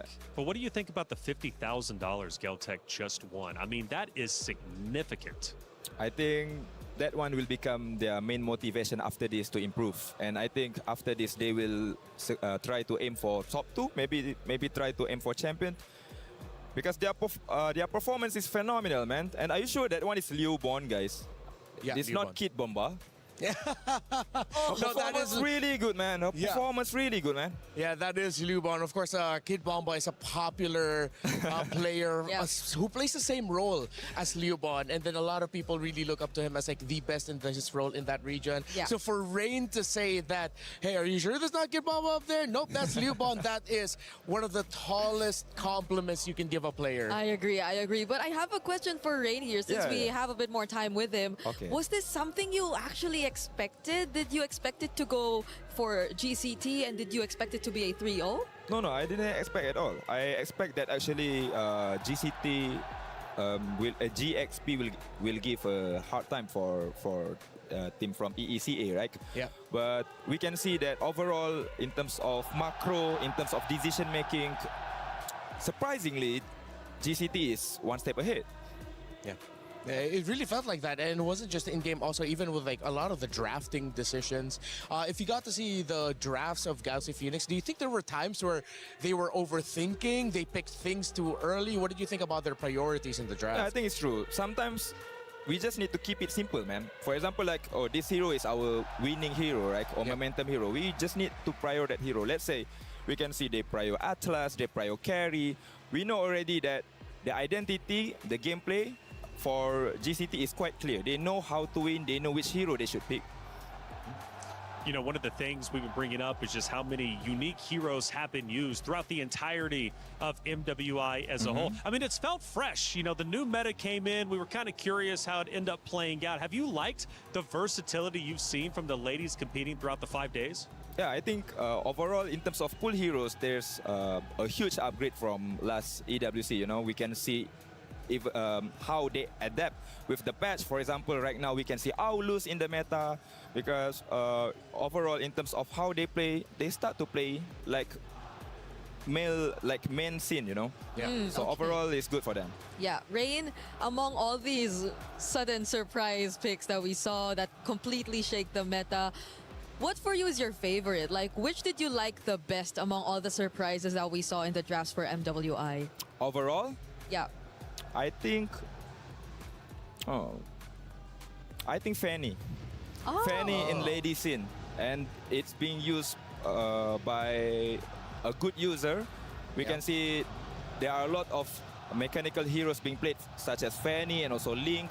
And the mechanic is actually quite shocking, you know. Even they play better than me, you know. In terms of the cable, in terms of how they collect the sword for Link. So they are very good, man. So let me ask you this. Coming up is going to be grand finals in about an hour or so. It's Na'Vi, Vitality. It's a rematch, right? This is a trilogy that has been developing over the past several years.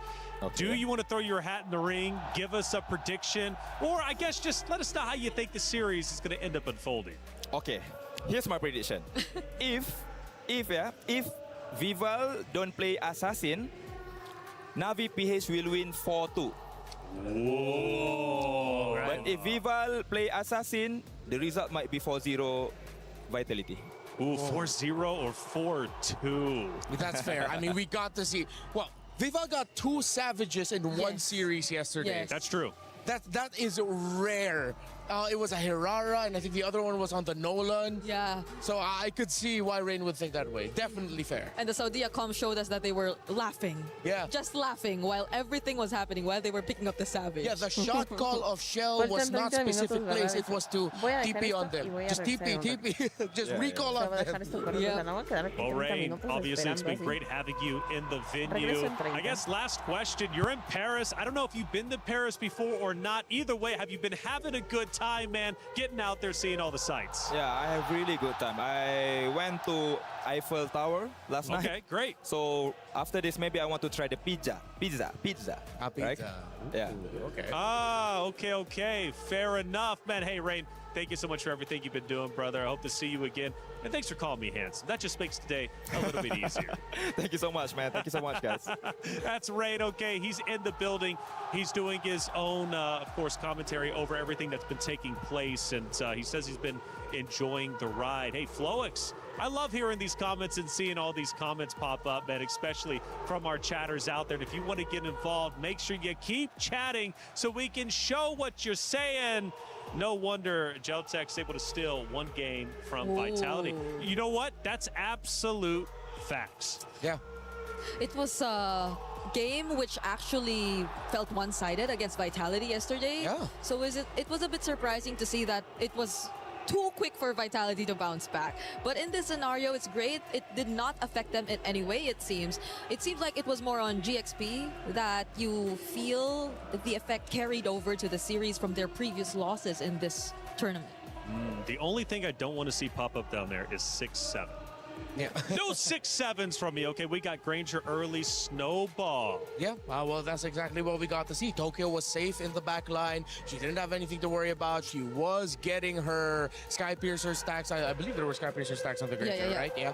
So early snowball, it was just a good time for the Granger. And Esme's so tanky. Esmeralda's been an incredibly popular pick throughout our 5 days. Broken. Yeah. So broken. Broken. Need to fix her, please. Well, I don't know if I'm thankful we're seeing her again, or if I'm sad that we're not seeing the Sora anymore, because teams have also adjusted to just, let's just take out the Sora, you know, because the Sora has been having way too good of a time. So I'm still stuck in the middle. I don't know about the next series, though, if it's still going to be Sora, Esme all over again. The shock from the Psychic coming in as well. Yeah. And Capian saying every Na'Vi didn't dominate GXP this much, or even Na'Vi didn't dominate GXP this much. Possibly true.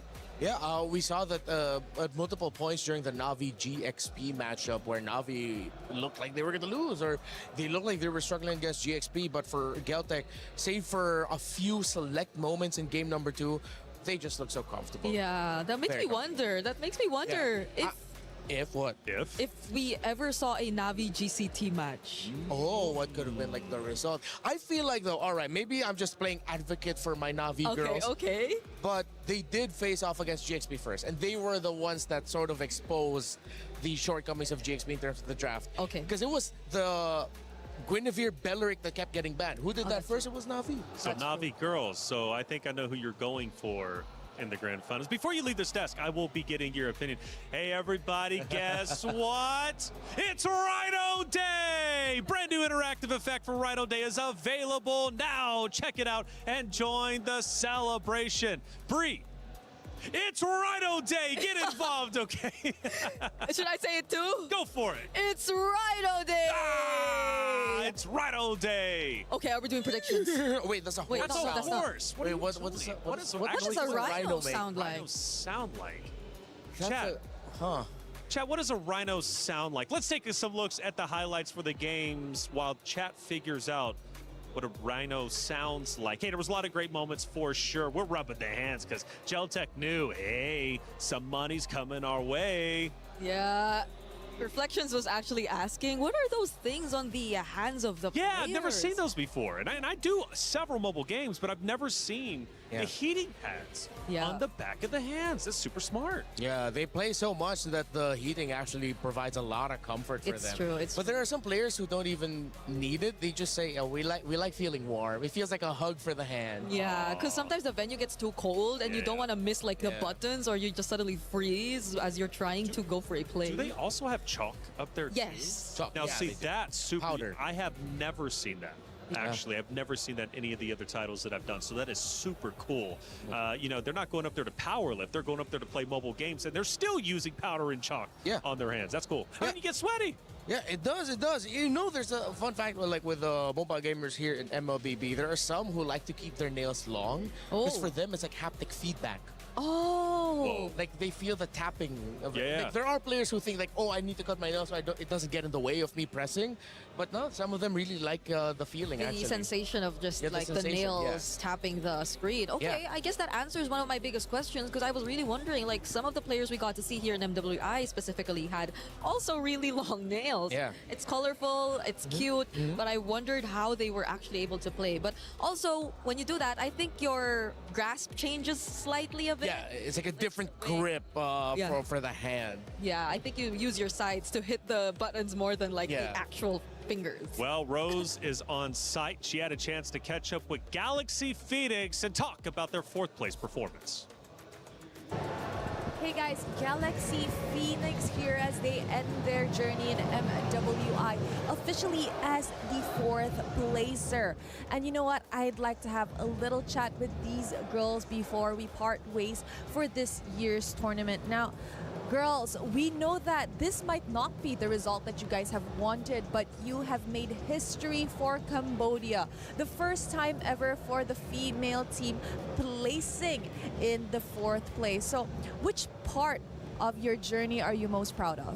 បាទអញ្ចឹងប្រហែលបងប្អូនមិនសប្បាយចិត្តនឹងលទ្ធផលដែលបានទទួលថ្ងៃនេះប៉ុន្តែជាប្រវត្តិសាស្ត្រសម្រាប់ប្រទេសកម្ពុជារបស់យើងអញ្ចឹងការជាប់ទី4ក្នុងការប្រកួតឆ្នាំនេះតើអ្វីដែលធ្វើឲ្យអ្នកទាំងអស់គ្នាមានមោទនភាពជាងគេ មោទនភាពបំផុតហ្នឹងគឺចំពោះour friendship like ការយើងខិតខំប្រឹងប្រែងជុំគ្នា support លើកទឹកចិត្តគ្នារហូតមិនថាហ្គេមចាញ់មិនថាហ្គេមឈ្នះ I'm most proud of our friendship that we built over this time and how we've really worked hard together and we've stuck together even if we won or lost a match. I think that's a very important aspect that we completely usually miss out on. Friendship is something that we do improve on over time as we are playing in a tournament together.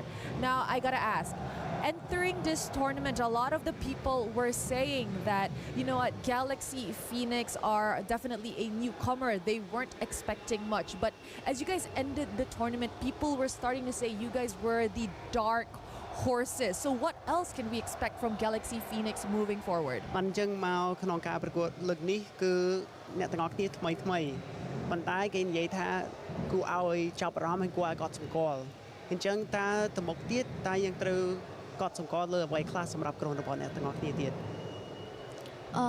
សង្ឃឹមថាអនាគតទៅពួកខ្ញុំនឹងធ្វើឲ្យល្អជាងនឹងទៀត we will show our skill in the future and hopefully I'll achieve the #1 next season. You know what? I do hope to see Galaxy Phoenix come back stronger. You know, Winnie, I know that you said you treasure the friendship a lot. Is there anything you want to say to your teammates? អញ្ចឹងចំពោះ Winnie ដូចអ្នកស្រឡាញ់ហើយនឹង មានការកោតសរសើរចំពោះ friendship មិត្តភាពដែលបានបង្កើតនៅក្នុងក្រុមរបស់អ្នកអញ្ចឹងមានអីដែលចង់និយាយទៅក្រុមរបស់អ្នក ចានិយាយថាខ្ញុំស្លាញ់ប្រកបខ្លាំងណាស់អត់ចង់ឲ្យប្រកបសម្រាប់ទឹកភ្នែកដូចខ្ញុំទេ I want to say I love you guys so much and I don't want to see you cry like I am. I'm pretty sure they love you so much too. Winnie, anything you want to say to the Khmer fans back home that truly supported you guys in your បាទ journey? ខ្ញុំគិតថាពួកគាត់គិតដូចគ្នាអញ្ចឹងតា Winnie មានអីដល់ចង់ជូនដល់លោកអ្នកបងប្អូនដែលនៅប្រទេសកម្ពុជាដែលជា fan ខ្ញុំអរគុណសម្រាប់ fan ទាំងអស់គ្នាដែលគាំទ្រខ្ញុំតាំងពីដើមដល់ឥឡូវនេះហើយសំទោសដែលខ្ញុំអត់បានធ្វើបានល្អនេះសិស្សណា Thank you for all your fans for your support up into this time and I'm sorry we weren't able to perform better. Thank you, sir. Thank you very much to Galaxy Phoenix. I know this is tough. Ending on a loss is never easy, but I hope it fuels you girls to come back stronger next year. That's it from us, guys.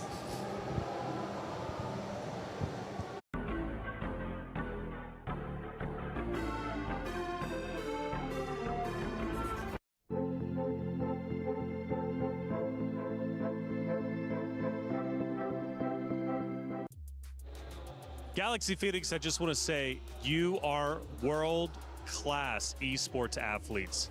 Keep your heads up. It was such a pleasure watching you. I know it hurts to get fourth. However, again, celebrate the fact that you made it that far. Think about the teams that you beat along the way and think about what you're going to be able to accomplish in next year's competition. Now it's time to focus our attention to the main event. It's grand finals time, and it's Na'Vi versus Vitality. Two orgs with a storied history, not only for, of course, the club championship here at the Esports World Cup, but also when you think about their history during the MWI. Let's start breaking it down. I'm Taylor Reflections Noble, joined by LaFell and Eterna. Welcome in. We switched it up a little bit. Great to see you too, Eterna. How you feeling? I am feeling great. I am feeling excited as well. What? She has so much energy. That's crazy. That's awesome. It is, because it's a rematch from 2024. Like That's right. Na'Vi and Vitality have been in this position before, and I'm wondering whether or not Na'Vi this time around will actually be able to take them down, especially when they lost last time. That's it. Well, we talked to Rain just a little bit earlier, and he mentioned Assassins for Vival. Yes. Right? Yep. Vival comes out with the Assassins. Vitality can win this 4-0. If not, he's actually predicted Na'Vi to take it 4-2. Yeah, honestly, for me, I think Na'Vi has a pretty good shot. You know, Na'Vi could probably do it.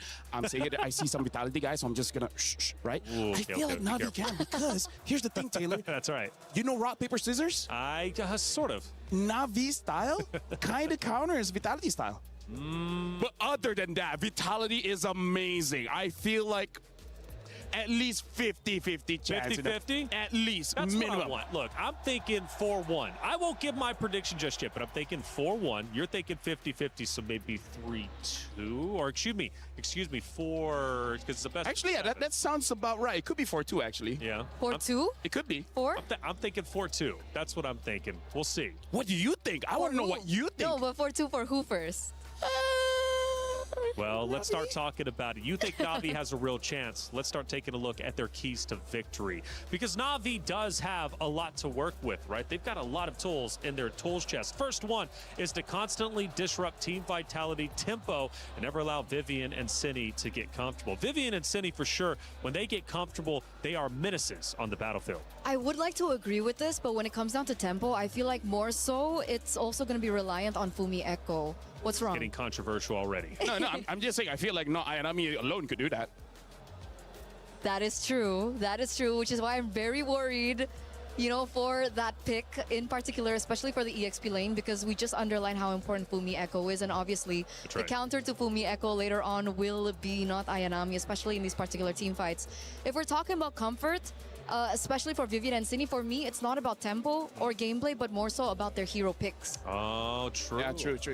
Hero picks definitely win the game, like you guys have taught me over the past 5 days. We take a look at another keys to victory, specifically for Na'Vi. Now, in the draft, secure favorable or at least even sideline matchups while prioritizing playmaking heroes for not Ayanami. So kind of going in line with what you two were just talking about. It's almost like we know the game or something, am I right? Anyways, yeah. Here's the thing, because going up against a team like Vitality that wins very, very fast, you don't want to lose the first 3 minutes of the game. If you lose the first 3 minutes of the game, at that point, your coach is already thinking about game number 2, right? So at least go even, and then when the fight actually happens, not Ayanami, even if you have to sacrifice yourself, if you take 2 people with you, hey, I'm no mathematician, but that sounds like good odds.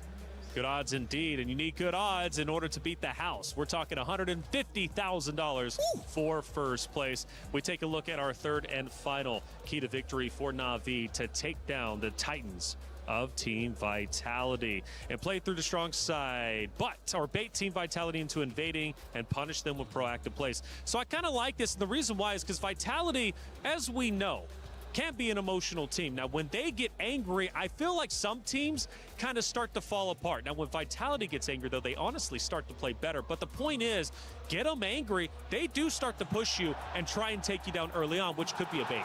For sure. And that's where the overconfidence lies in their gameplay so far. You know, all the games that they've dropped so far here at MWI 2026, it's been through that overconfidence. So I think up against Na'Vi, that's definitely a possibility.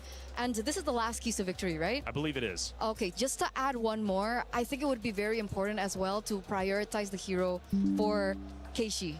Yes, correct. She hasn't done as great on the Assassin so far. I think you were the one that mentioned it to me backstage because most of their games have been on Stream B, so we didn't really get to see them on Stream A. But the first 3 games that they lost was when Keishi was on a Assassin jungler.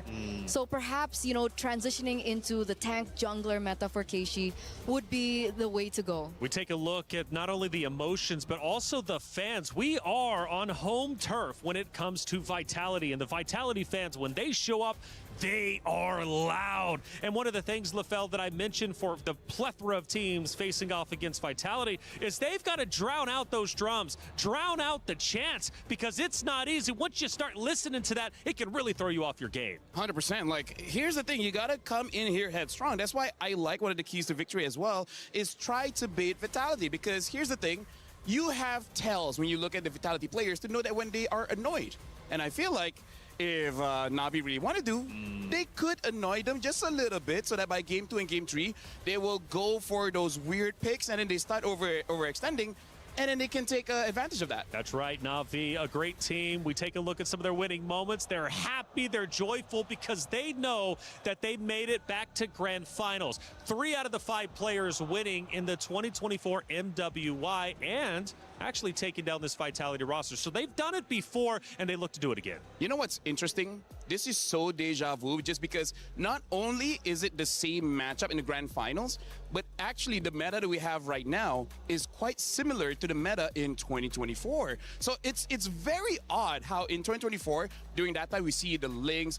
During that time there's a Roger. Now we don't see a Roger just yet, but it's very different from 25. 25 is all tanks. 24, you have fighters and assassins. Now we have assassins and tanks. So it's very similar to 2024. So maybe that's why Na'Vi is doing so well. That could very well be. And for Na'Vi, not Ayanami, also a reason why they're doing so well. I feel like we talk about her every chance we get. Obviously, she's similar to the role of Ashley, I think, from Gen G, right? She's the pivotal person and she needs a setter hero. She needs to go for damage. I'm so excited I know, that my cue cards dropped again. But obviously, she's also one of the longer standings in that particular team, right? She brings out the veterancy, she brings out the experience. She's also the person that can, you know, calm everyone down because, like you mentioned earlier, only 2 of them, I believe, it's not 3, but 2 of them are the ones that are still in Na'Vi from the old roster, the Smart Omega roster. And Rain and Rian, they're so new that hopefully they're accustomed to being in the grand finals. Well, Reina Rihanna, I think this is one of their first grand finals. If not, it's been a little bit. So they make their debut. Hey, if you want to pick them up, you got it. Maybe I'll do it. I'll be the gentleman. I know you like the move. I know you like that. I'm kind of stuck here. Actually, I think I'm chained. I'll hold it. Can't see I don't trust you. I'm stuck up here. Hey, it's Team Vitality, though. The champions. They return. Now, this roster has shown some shaky moments.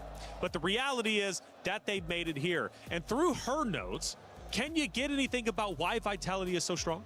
Which one? This one? Yeah, no, that's Navi. All right. This is Vitality. Okay, go ahead. Hey, you were supposed Her notes are amazing. Oh, sorry, what? You were supposed to answer that. Okay, no, here's the thing. Looking at Vitality, we got to think about, because even though we saw the keys to victory for Navi, it's talking about control the tempo. The reason is because we see Vitality for the first 3 days. They extended the game, but then start day number 4, they start to go very, very fast. So I really feel like for Team Vitality, if you're looking at a draft, especially if Sini gets her pocket pick, which is that Selena, all of a sudden a supposed 18-minute game turns into 12 minutes, right? So I really feel like for Vitality, it's all about speed. If they can get, let's say 2 to 3 kills in the first 4 minutes, I think they're going to win. I agree. Somehow they just get a crazy snowball. But if it's all about speed and they execute well, again, we go back to the keys to victory for Navi.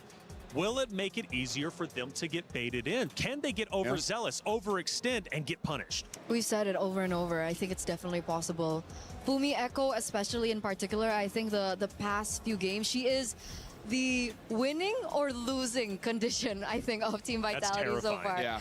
Like, in moments, she creates groundbreaking plays for the team to turn things around for the team, but sometimes in the early game, there are still moments where she creates, like, weird decisions, I feel. You know, a little egotistical in her gameplay. And honestly, I think that's why Navi could do it, because the mid duo, Mirai as well as Rain, they're really good at playing carry on the stick, right? They make themselves look vulnerable enough so that they could get engaged on by Fumi Echo. And then all of a sudden, Keishi came out of nowhere to stop whoever's chasing, and then not Ayanami goes 1v3 and wins that trade. So I feel like this is part of the strategy that they've been using for years. So now we're looking if Vitality caught onto it after this few years. You know, one of the things, though, that I appreciate about Vitality is for the first time, because last year, remember, they went undefeated in MWI. This time, they have dropped a couple of maps. The first one was the Falcons Indonesia. I was hearing that when they came back on stage, they were shaking. Now, I think it was because of anger. They did not want to lose that map. But the reality is they won in a convincing fashion once they finally said enough is enough. So even when they get angry, they are still playing up to par as the best roster as we would expect them. But you don't want to make them angry, because when you do, we know what they can do. Definitely. We've talked so much about micro. We've talked about, you know, mechanical, like individual mechanics coming in from Navi PH. But I think the one thing that I'm really concerned for as a Team Vitality fan is their macro. Yeah. Their macro has been really on point. And I think most of the games that Team Vitality has been able to win is because of how they've been able to out macro their opponents. Now, what happens when Team Vitality are up against a team with macro ability that's quite on par with them? Like, they won't be able to utilize that mistake. My other worry is actually if we go back to 2024, where they put all their eggs in one basket, because we're talking about how Vitality likes speed, right? Sometimes they just go overboard, making it so that their late game really isn't there. And this is where we talk about some of the weaknesses, where, personally for me, between Rian as well as Shell, Rian has showed, especially when she gets a carry, she is very consistent. Whereas with Shell, sometimes she makes mistakes where she just positions herself in the middle, which that is not supposed to be where you're at. Like, it's kind of like, it's like in American football, you're a quarterback and then this is your line. You're supposed to be behind your line, right? Let your line protect you, but then all of a sudden, you're diving in. That's a bad position. So if we actually go to the late game and you're talking about macro, I feel like that's what Navi wants. I think they want to beat Shell to make that mistake. That's what I'm thinking of. That's what I'm thinking of as well. I think if Navi PH can form a draft that gives them insurance into the late game, they might be able to actually take it, because I do agree. I think Shell has been also interesting when it comes down to her positioning, especially I think yesterday when she was on the Claude. But if we're talking about the carry pick, it doesn't look like Rian is comfortable on it very much. 25% win rate. That's right. It's not the best of win rates. She's done better on, you know, the Harriets and the Claude. So we can expect those kinds of picks coming through for Navi again today. 25% in about 25 minutes until our grand final starts. It's going to be underway very shortly. We just got some loose ends to tie up and still some more stories to tell. For example, like our jungle lane, we compare two of the great players from Navi as well as Vitality. It's Keshi versus Vival.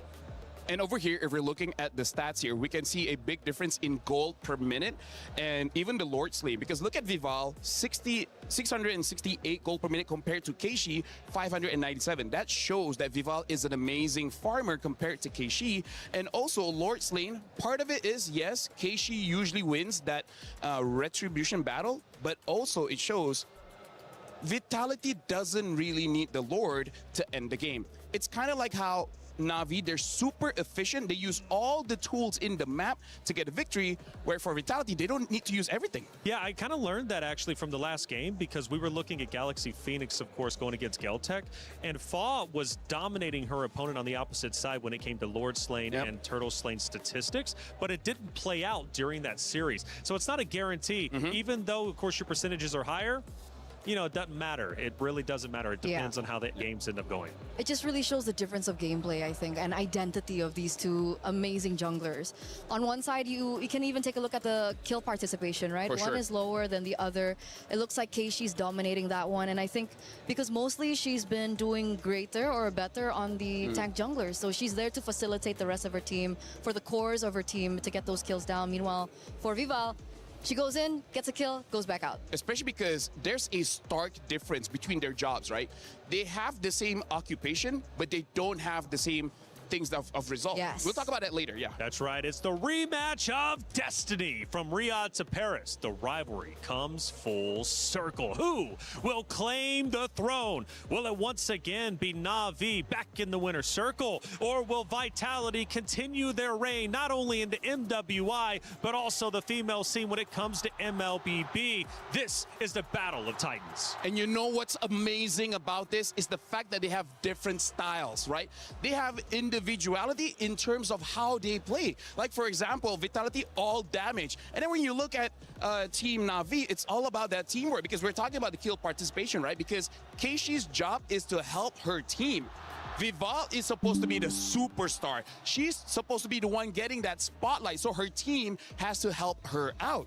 It's honestly kind of like My Hero Academia, where it's like one for all and all for one. It's a hero-villain kind of thing. But it's really up to you which one is the hero, which one is the villain, you know? Well, we took a look at the keys to victory for Navi. Now let's hone in on Vitality. What do they need to do in order to take down the boogeyman, which is Vitality? The first one coming up here is going to be target Rain's hero pool by banning or countering Claude and Harith, forcing her onto secondary picks. Yeah, this is what I was talking about, right? The hero pool from Rian in particular. Again, 25% win rate on the carry. So let's say one picks the Claude, you ban out the Harith, then if Rian's forced on something uncomfortable like the carry, especially if, let's say, Vival wants to go for an assassin, it actually might work in their favor. I feel like the only reason you would take out the, leave the Claude open is if Vivian is willing to pick up something like a Cho. Because I feel like one of the reasons why they've been winning so much on the Claude is because here in MWI, there's not a lot of heroes that actually does knock up to cancel out the Blazing Duet. And let's be real, for most of the games that Navi wins, it's because Rian has so much space because everyone is doing so well, right? She gets to free farm. I mean, she wins her lane. Against Shell, I don't know how she's going to win the lane. I feel like Shell might dominate on that one. But comes to the late game, I think the safest is banning Claude. Harith, maybe they can fight that. Maybe Vitality can fight that. But hero pool between the two, because Geltec had the second most heroes selected, unique heroes, I should say. I wonder how it looks between those two, because I don't know who the number one was. Let's take a look at our second key to victory coming up, obviously, in just a few moments. And I do wonder what it's going to be. How does Vitality take down the roster of Navi? Well, secure the early game advantage through superior rotations, allowing Vival and Shell to control the map and objectives. And honestly, this is just the style of Indonesia because I've traveled around the world. I played Mobile Legends in many different countries. And in Indonesia, the timing is very weird. For example, most countries don't fight for the first 2 minutes. But when you're going up against a team like Indonesia, sometimes as quickly as 30 seconds to 50 seconds, all of a sudden there's a surprise gang going on, and that really catches you off guard. And then you just blank out. You don't know what to do in that game anymore. So that's something that they definitely can do against Na'Vi. The special thing about Team Vitality is that when I watch their games play out, they have different systems. They have different strategies. Sometimes with a certain composition, obviously, they play very aggressive from the early game, but sometimes the aggression doesn't necessarily mean that they're looking for kills around the map. Sometimes it's map control. Sometimes they're invading the enemy jungle. Maybe they're taking away certain creeps away from the enemy jungle. So it's not necessarily just brunt force and violence coming in from Team Vitality. Sometimes it's more macro-heavy style that I think Na'Vi PH also need to be very wary of. Yeah, the ganks and the backdoors can have you chasing Ghost and really take away from your game plan set at hand. Let's take a look at our third and final key to victory for Vitality to overcome that of Na'Vi. Give Fumi Echo the resources and heroes to dictate fights through aggressive playmaking and mechanical outplays. Fumi Echo truly can be a key to victory in her own right. And I gotta say, this is where we gotta see the drafts because both Fumi Echo as well as No Ayanami have been performing well on same heroes, right? The Freya, especially that Alice, man. Even though both really like to do damage, but when they have that Alice, it's a work of art. 4 people get caught by the Throne of Ruin, 5 people get caught by the Throne of Ruin. Like, this game is just gonna be setting up to see who's better. Is it Fumi Echo or not Ayanami? That is the question, and we're actually going to hone in on that a little bit later. Let's start taking a look at some of the comments out there leading in to the grand finals, and I'm super curious what they have to say. You know, chat sometimes gets a little bit wild, right? But some of their comments have been great, actually, and it's been a pleasure hearing from each and every one of them. Hello, Jep. It's I'm not Ayanami, or in not Ayanami we trust. Just give her setup and burst heroes. You know what? I really feel like we need to pull her to the side and be like, you know, next tournament, could you remove the knot? It's so, like, honestly, I feel like even in communication, like, I think Vitality be like, hey, not Ayanami. Like, wait, so Ayanami or not Ayanami? That is I do true. agree. That is true. Sarmu Gaming, Na'Vi 60%, Vitality 40%. Ooh, so already we're starting to go for Na'Vi over the previous champions. It's a valid opinion. I think 2 years ago, everyone was also thinking, you know what, there's no way Team Vitality win this, and they were able to win. Na'Vi will get some. Wow. JV, I swear that wasn't me. JV, yeah, that was me. JV, Na'Vi will get stomped 0-4 easy. JV, hold up. I do like me some spice, but is that too spicy? Hey, JP Portland is with us. It says 4-2. I really feel if Na'Vi gets under the skin of Vitality, here's the thing. If Na'Vi wins 2-0, I think they're going all the way. All the way. I think Vitality cannot recover after getting 2-0'd. That's actually crazy to say. So because we've seen them come back. So you think Na'Vi up 2-0, it's done and dusted. I think 1-0, it's still okay. I think it's still possible. I hope so. 1-0 on a best of 7. Yeah, like we can go reset. We've been in this position like a million zillion times, but 2 games in a row might be a little difficult for them to actually come back. One of the win conditions. Assassin. Viv will play Assassin, win 4-1. I agree. Yeah. I feel like it would be so crazy if we see her on a Baxia or an Akai. I think Akai might show up. I think that's going to be a contested because it's one of her best heroes, And it's both of their, you know, strong heroes. It's both Keishi's and Vival's. It seems like Vivo, a lot of pressure on her back. Actually, she's the one, too. Like, the Vitality fans, when they show up, they love to cheer her name. Hey, Grand Finals is going to be underway in about 15 or so minutes, but the Esports World Cup is massive. There's so much taking place, and we've got an app to keep you all informed. He thinks he can come in here and play my game. Let's go. He knows nothing. Let's go! Tyler 1, you're done. This is my ladder. You can't climb it. It's better than being hard-stuck at Masters. You're going too far now. Your eyes buggy. Your elbows ashy. That airline? That's an L airline. Somebody better hold me. Okay, yeah. Do something then. Raw energy. Blow the house down.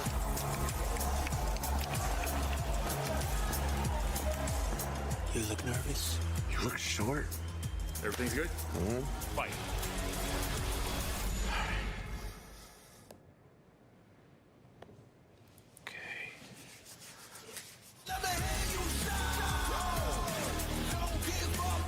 Do you really need the wraps? Yeah, that feels like overkill to me.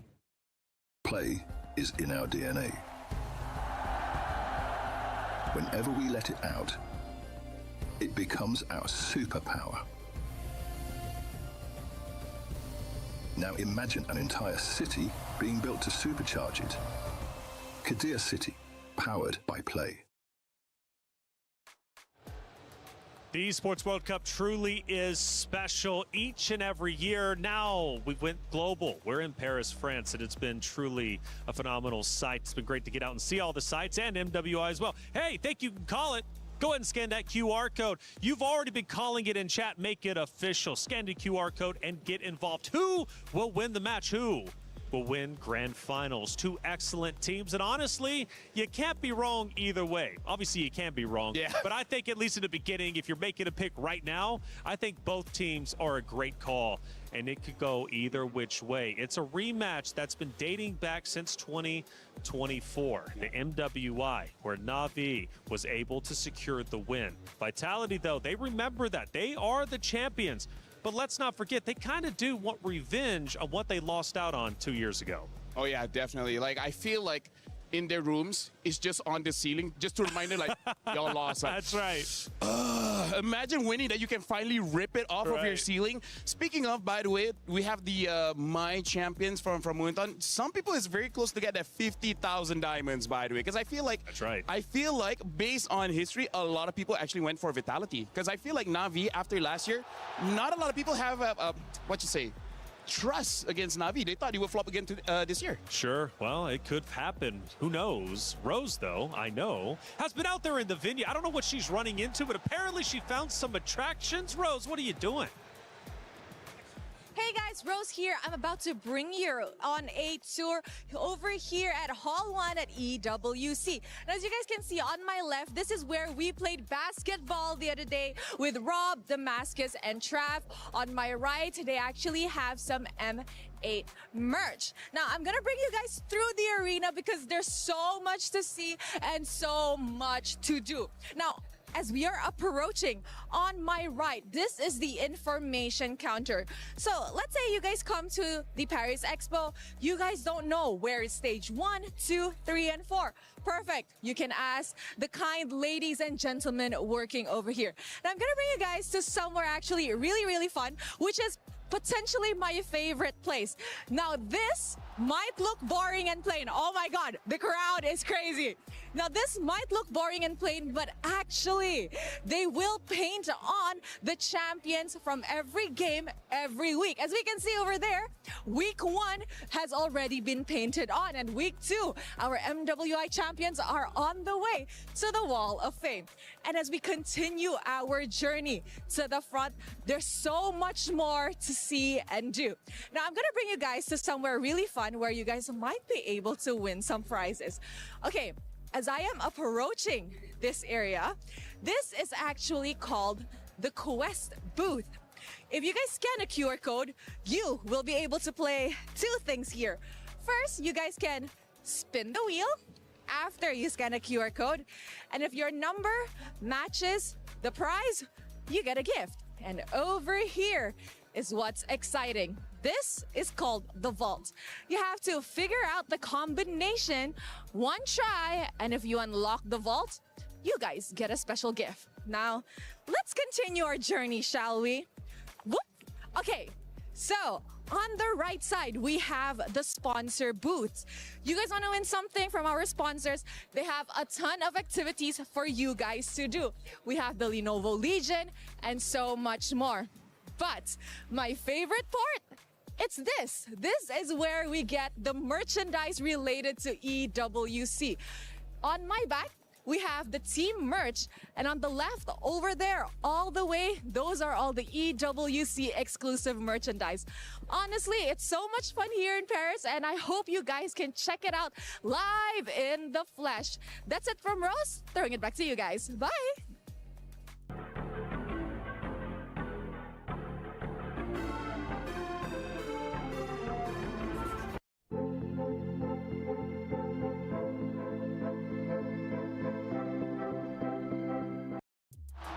Like I said, Esports World Cup is amazing. I didn't even know we had half those things because I've been so busy up here along with you guys, but clearly there's a lot to do. I'd love to try the vault. Yeah, absolutely. Right? But can you get it in first try? I don't think so. No? I mean, like, if they gave enough clues, I think we can figure it out. Yeah. That's the question. Hey, look, Queen of Assassin. Hold up, this is epic. We're looking at Vival, the first player ever to record 2 Savages in a single MWI tournament. And guess what? She did that just yesterday. Yeah, back-to-back as well. It's one on actually the insane. Hirara, one on the Nolan. And it really goes to show that if you shut someone down from Team Vitality, there's literally 4 other people that can step up in the place. And her stats at the bottom left and bottom right is just truly incredible. And let's not forget, on the Ling, 100% win rate. I mean, again, that's why she's the showstopper, man. That's why all the highlights are on her.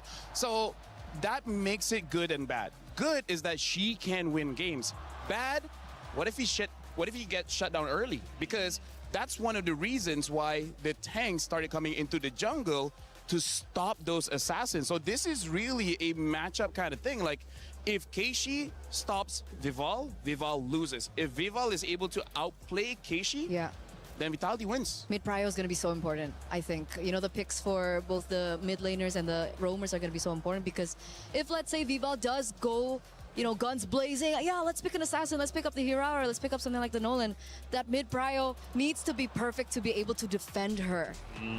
We start taking a look at some of the highlights from previous games. And again, Vival with the 2 Savages is absolutely unbelievable. We've made history this MWI for multiple reasons. We're talking regional performances, obviously individual performances, and in this case, the 2 Savages too. It just comes to show you how far the ladies have improved each and every year due to the support of Moonton, due to the support of the esports scene when it comes to MLBB, for these ladies to compete. I mean, they truly have elevated themselves. You look back 3 years to where we are now, night and day difference. Yeah, especially if you're looking at the highlights here and you see the different jobs of Fumi, Echo, Sini, as well as Vivian. Fumi Echo seems to be the one setting up so that Vival can go in, and then you have Vivian there in case something goes wrong. Vivian will protect the main damage dealer so that they never get punished, and then Sini is just dealing damage. That's how it depends on the picks, especially for, you know, the Vivian. The Vivian that mother you're of tanks, looking on screen right now, right? If she's on a hero that's a little bit more aggressive, a little bit more active, like the Cho that we saw, then you can expect her to be the initiator. But if she's on, you know, I would say like the Atlas is actually an active hero, but the way that they play it is that they try to trigger out the Purifies first and then allow her to come in last minute. Pop that Purify. Exactly. So it really depends on the layering and it really depends on the heroes that's really given to her. Vitality, it's actually quite special to think of. We take a look at their history and, of course, how far they have come to become champions and be champions in themselves. And, you know, Vitality is one of these rosters that truly has, I want to say, some of the most impressive statistics across almost all esports. When you think about how many wins they've got, how many championships, how long they've been dominant. And let's also bring it back to the fact that they have been in every single grand final appearance when it comes to MWI. Now, Na'Vi, of course, Na'Vi is out of this world as well. They are champions in themselves, of course, with the several or a couple players on the roster, and they look to return here with 2 newcomers of Rain and Rion. First time in grand finals. The question is, how well can they do? And let's add a little bit of cherry on top for you guys. Rain has the highest KD in this entire tournament, KDA of 13.7. And I think that's so impressive, especially as a newcomer. Like, You're how so do impressive. Thank you. You are as well. How do you have the mentality as a newcomer to get to this point in the tournament? Like, let's say even like the first 3. Okay, I guess they kind of lost that one. But how did that turn around? How did that adaptation happen so quick until up to this point they're standing at a how many game win streak? I think they're at a 9-game win streak right now. Yeah, I really feel like it's because of both Keishi as well as Mirai. They're honestly the best friends that any mid laner can have because they're active bodyguards just to make sure no one gets close enough to her to damage her. And by that definition, they create so much space. The zoning that both Mirai as well as Keishi has, the roamer as well as the jungler, gives enough confidence for Rain to deal out the damage. And then eventually, either not Ayanami or Rian will be there to do the end game stuff. But honestly, it's very impressive because of that teamwork between the three. So also a bit different where you get Team Vitality that almost every single player will have an individual highlight, right? We've seen Fumi Echo on it, you've seen Shell. But when you look at Team Na'Vi, it's always, yes, you, but other people as well.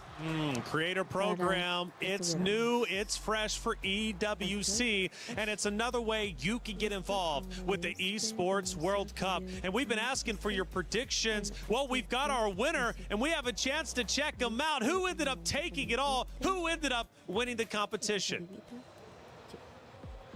Me muero de frío. Hi everyone. Horrible. I think in this grand final will be very exciting because it is like MWI 2024 because Team Vitality lost to the 3x Na'Vi PH player. So this final feels like a revenge match.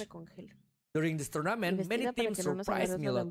Teams like Galaxy and Galtech really improve a lot and play really well. My favorite moment during co-stream was watching Team Vitality. They had so many amazing team fight. It was really fun to watch. And one more funny thing that I had since I'm co-stream is many people said that Guy, the god laner from Seita, is look like me. I think that's really funny. I cannot wait for the grand final. Good luck for the both of team, and may the best team will win.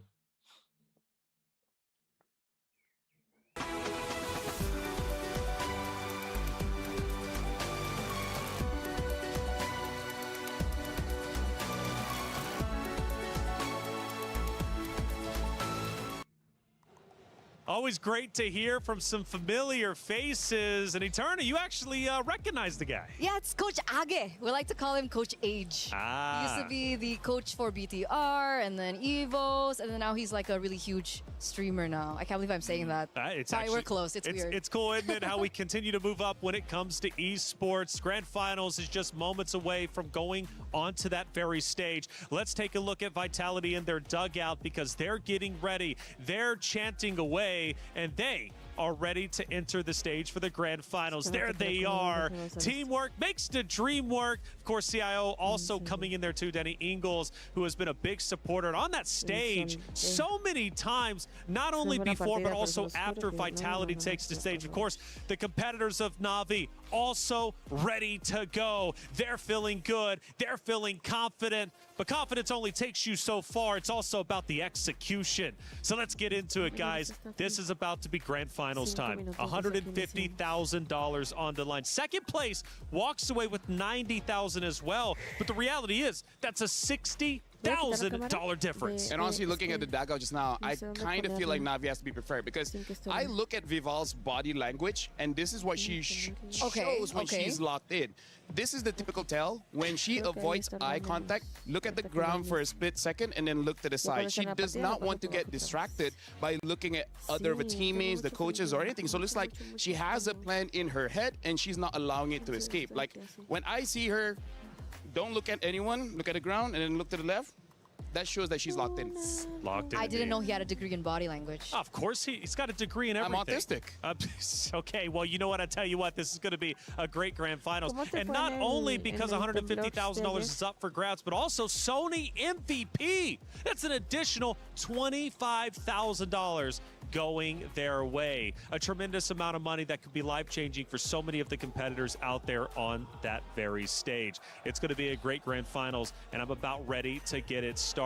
Are you ready to get it started? I am super ready. She's super excited. You see how she just throws away her cue cards?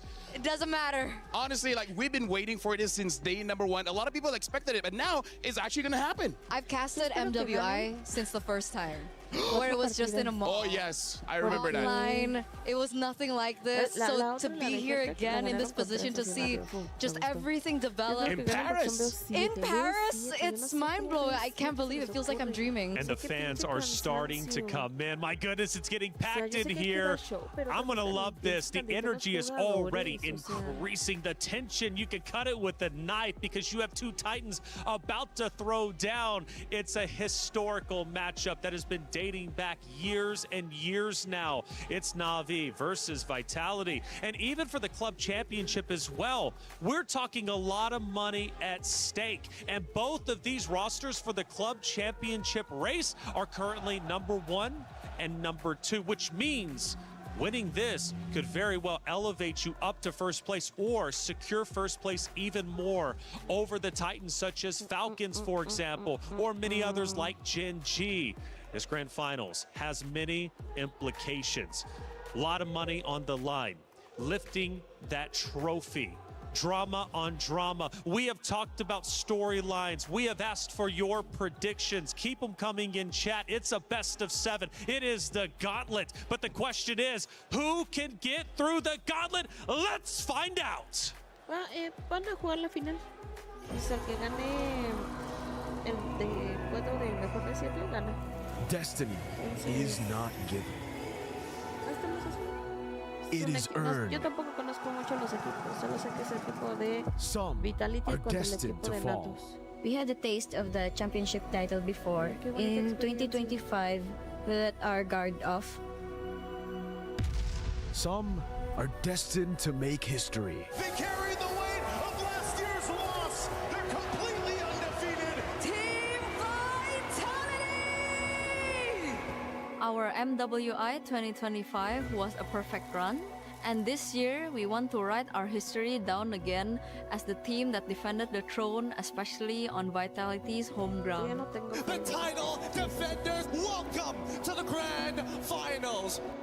The Queenslayer has claimed her revenge against Gen G Esports, against Galaxy Phoenix. The sweep coming in for Navi! And this time, we are here to reclaim what was ours. Now, only the Hive Queen stands between her and another MWI at the Esports World Cup title. Defeating Team Vitality would mean that our championship title in 2024 wasn't just luck. For the Hive Queen, the title has always been theirs. If we were to win back-to-back this year, it would finally prove that we are really the final queens of MLBB. Viva takes 2 savages in this series as they walk their way to the grand finals. They've been unbeatable from the start. Their destiny has always been etched in gold. Tokeshi, let's make this battle between 2 MWI at EWC champions a one to remember. We've taken our revenge and made it to the end. All I can say to Vival is good luck and let's have a good fight. When destiny calls, everything is on the line. Only one trophy will be lifted. Only one destiny will be fulfilled. Sí, dan ganas de 2025 winner, Vitality. Qué bonito. ¿Sabes cuánto ganan? ¿Sabes cuánto ganan? O sea,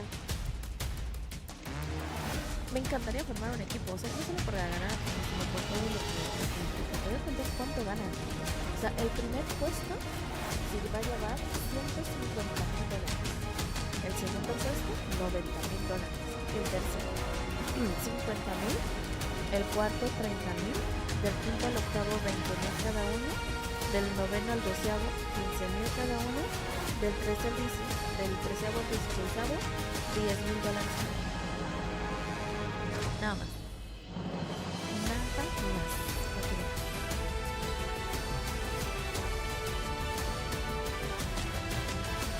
Para que vean.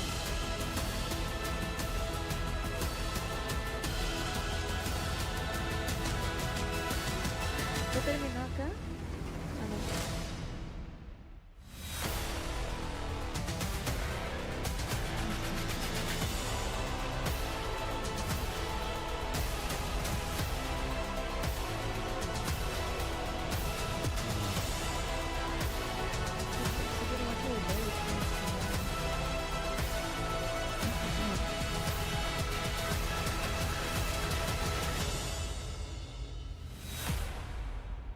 Ahí está, creo que ya se empareja.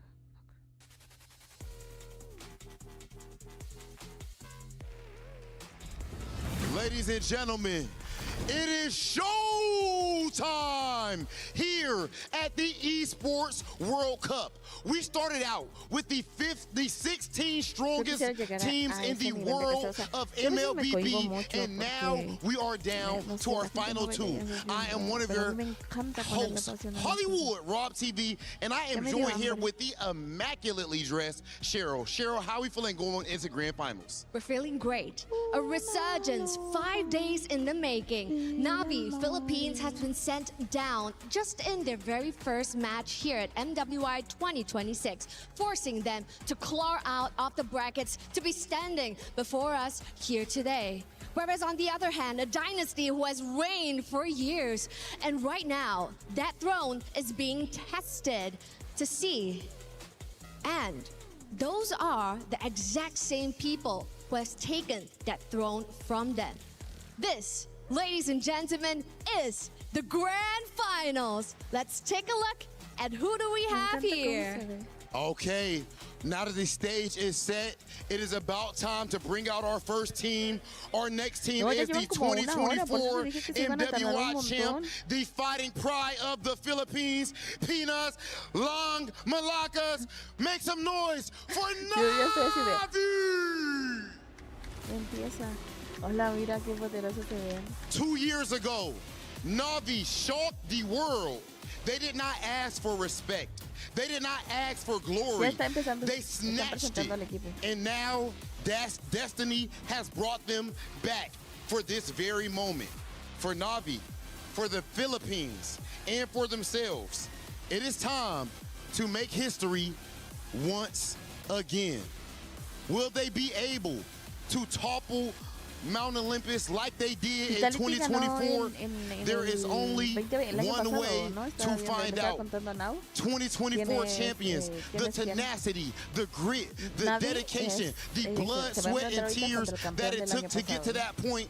And now they are here to show that nothing was a fluke.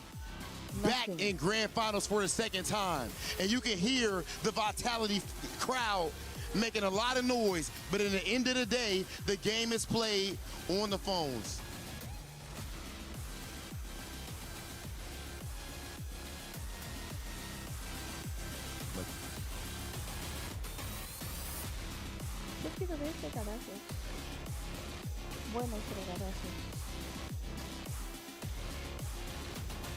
Our roamer, Mirai. Jungler, Kashi. EXP laner, not Ayanami. Imagínate que tengan ganas, me encanta su traje. A mí Gold lane, también. Me Rion. encantan los trajes que sacan. No me gusta cómo se le ven a los entrenadores. En mid lane, Ray.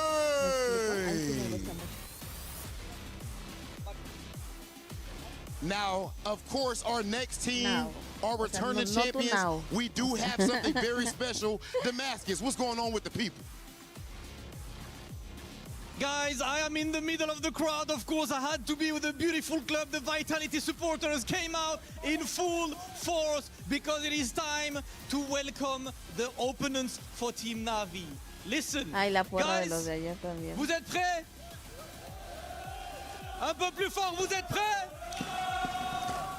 It is time for Vitality!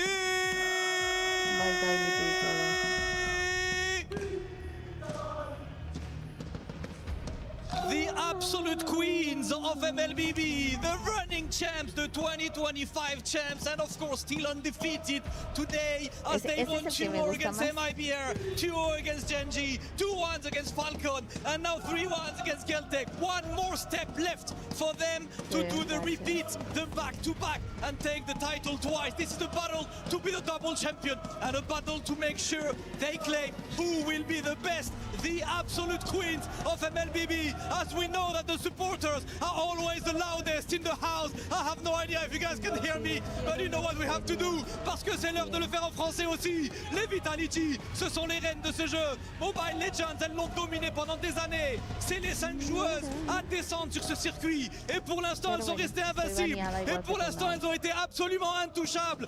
Nos 5 reines qui arrivent sur la scène et qui vont chercher encore une fois le back-to-back, les champions lentilles. defeat Vitality. Me gusta cómo lo dice. Parece que está gritando, ¡ah! Como que si se estuviera cayendo. ¿Me explico? Así. Entonces, pero sí. The jungle of the team, the Hive Queen. Vival. Como que se pueden mover, etcétera. Pero and the un ejemplo de the las mother chicas of de Finca, tanks. que creo que eran, no me gustaba cómo se le veía el manager, porque el entrenador era Half of blanco, the sister rosado y duo, the morado, gold así como que te laner. escuchas más. Algo así como más. Ay, qué linda la chica. Sí, todas. Y todas son bien lindas, o sea, bien lindas o sea, técnicas, Potentially the son muy best bonitas. EXP laner of all time, Fumi Echo. De todos los tamaños. And of course the other sister, the mid lane queen, last year's MVP, Tini. Sí, cómo traer copilentes y tener que jugar, qué difícil. The crowd is ready right here. We can hear the Hive buzzing. Let's hear it from the players. City, this is a rematch that we never asked for. 2024 champions going up against the 2025 champions and in your home ground of the Hive. Anything you would like to say to Navi Philippines? Let's both do our best and have some fun in the game. 3 de la mañana. Let's do it, Ale! 3, 4, 5, 6. Ahí está. This moment, you hear the crowd. You guys are back in grand finals, going against who many believe to be the favorites going into this tournament, but you have beaten them before. How do you handle the pressure in a moment like this? I think pressure is normal, that we gonna play confidently.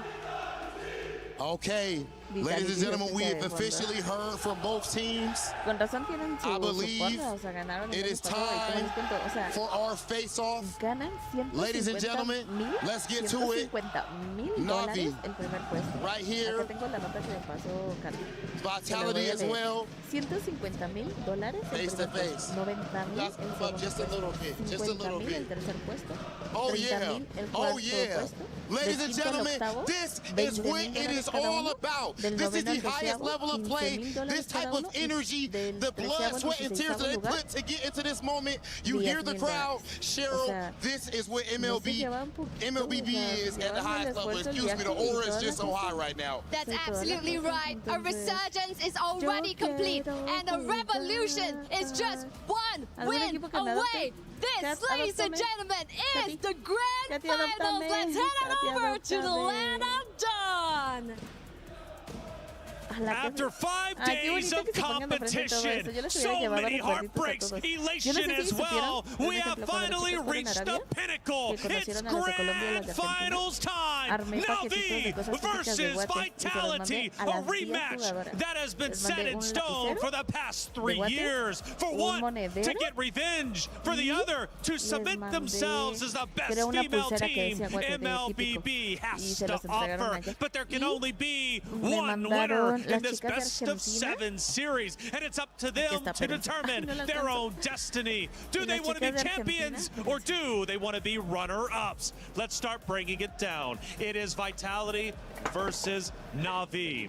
We've been talking about the prize pool. $500,000 on the line. $150,000 for first place. We also have the Sony MVP with $25,000. So much at stake, so much pressure. But we just heard in the interview, pressure is normal. And they have to have that mentality. They have to have that mindset coming into such a high stakes game.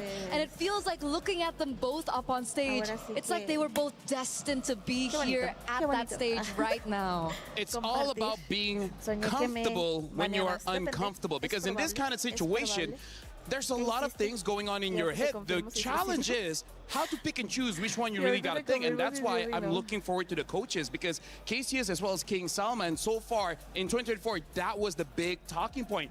The draft, they messed up. This time, we cannot allow such shenanigans.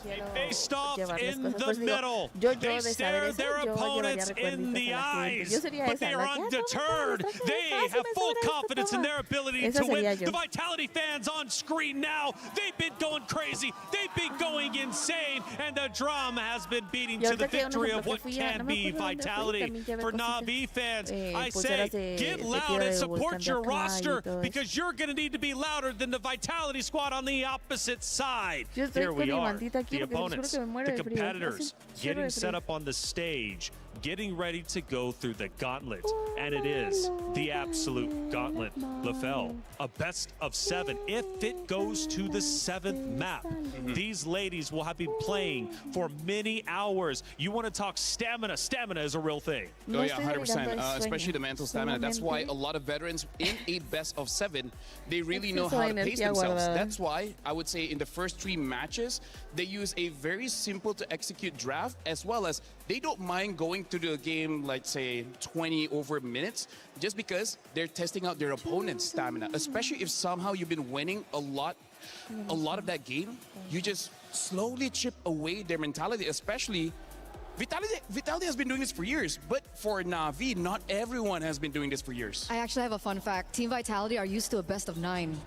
Oh yeah, that's true. Yeah. Yes. So they played a best of 9. A best of 7 is something that they're definitely comfortable with. And that's why I like that you point out Na'Vi PH here. This is really going to put them to the test. And if they want to be the best, they have got to beat the best. Got to beat the final boss, and that is Vitality. We go to Flying Cloud for map number 1 to set the tone, to set the stage of our grand finals for the 2026 MWI competition here at the Esports World Cup in Paris, France. This is going to be a battle to the death, and we've got the Queen Slayer. We've got the Hive Queen, Vival versus Keshi. Vival versus Keishi. We've been talking about her picks, and that's why it's so important for them to get the side that actually favors them. Because for the past 4 or 5 days that we've been seeing them in MWI, there is a significant win rate on red side. Yeah, and honestly, I kind of feel like part of it is because you want to get the early combo as well as that potential counter pick in the very last slot. Especially because we see Team Vitality, they have some pocket picks like that Selena. It would be very nice if you see the majority of the composition first before you actually invest into it. And not to mention that if you're on red side, you can go for more pinpoint bans. Yes, 100%. Yeah. Right, you can dictate the drafts from there, you know, figure out what the enemy wants to pick first on blue side. So the red side, blue side, that's something that we have to look out for in this best of 7. As well as Not Ayanami versus Fumi Echo. Now, one of the things you all mentioned is Fumi Echo. If she's performing well, of course, the side of Vitality is doing great. If she starts to drop the ball, well, they run into problems. And the same thing could be said for Na'Vi. These 2 Titans are about to face off. Funnily enough, Taylor, the thing that I'm predicting here is that honestly those 2, they won't fight against each other. They will actually fight the jungler. So instead of Keishi playing fair, fighting 1v1 against Vival, I think she will ask Not Ayanami to be the one fighting against Vival. And I think it's the same counter argument. We see that the highest KD is Rain in Na'Vi Philippines. So I feel like Fumi Echo, her job is to avoid Not Ayanami and go straight for Rain. And that makes the picks even more important, right? Especially they're going in Flying Clouds, so they're not on the other maps that Expanding River, Broken Walls, yeah. Exactly, the additional movement speed. So with that being said, I'm looking at heroes like Esmeralda that can mobilize a lot quicker around the map.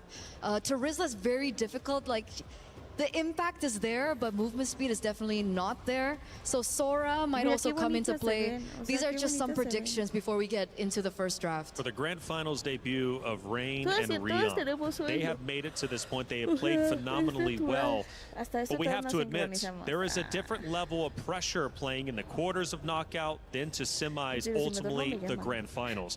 That pressure can either make you into a diamond or it can crush you under the weight of the moment.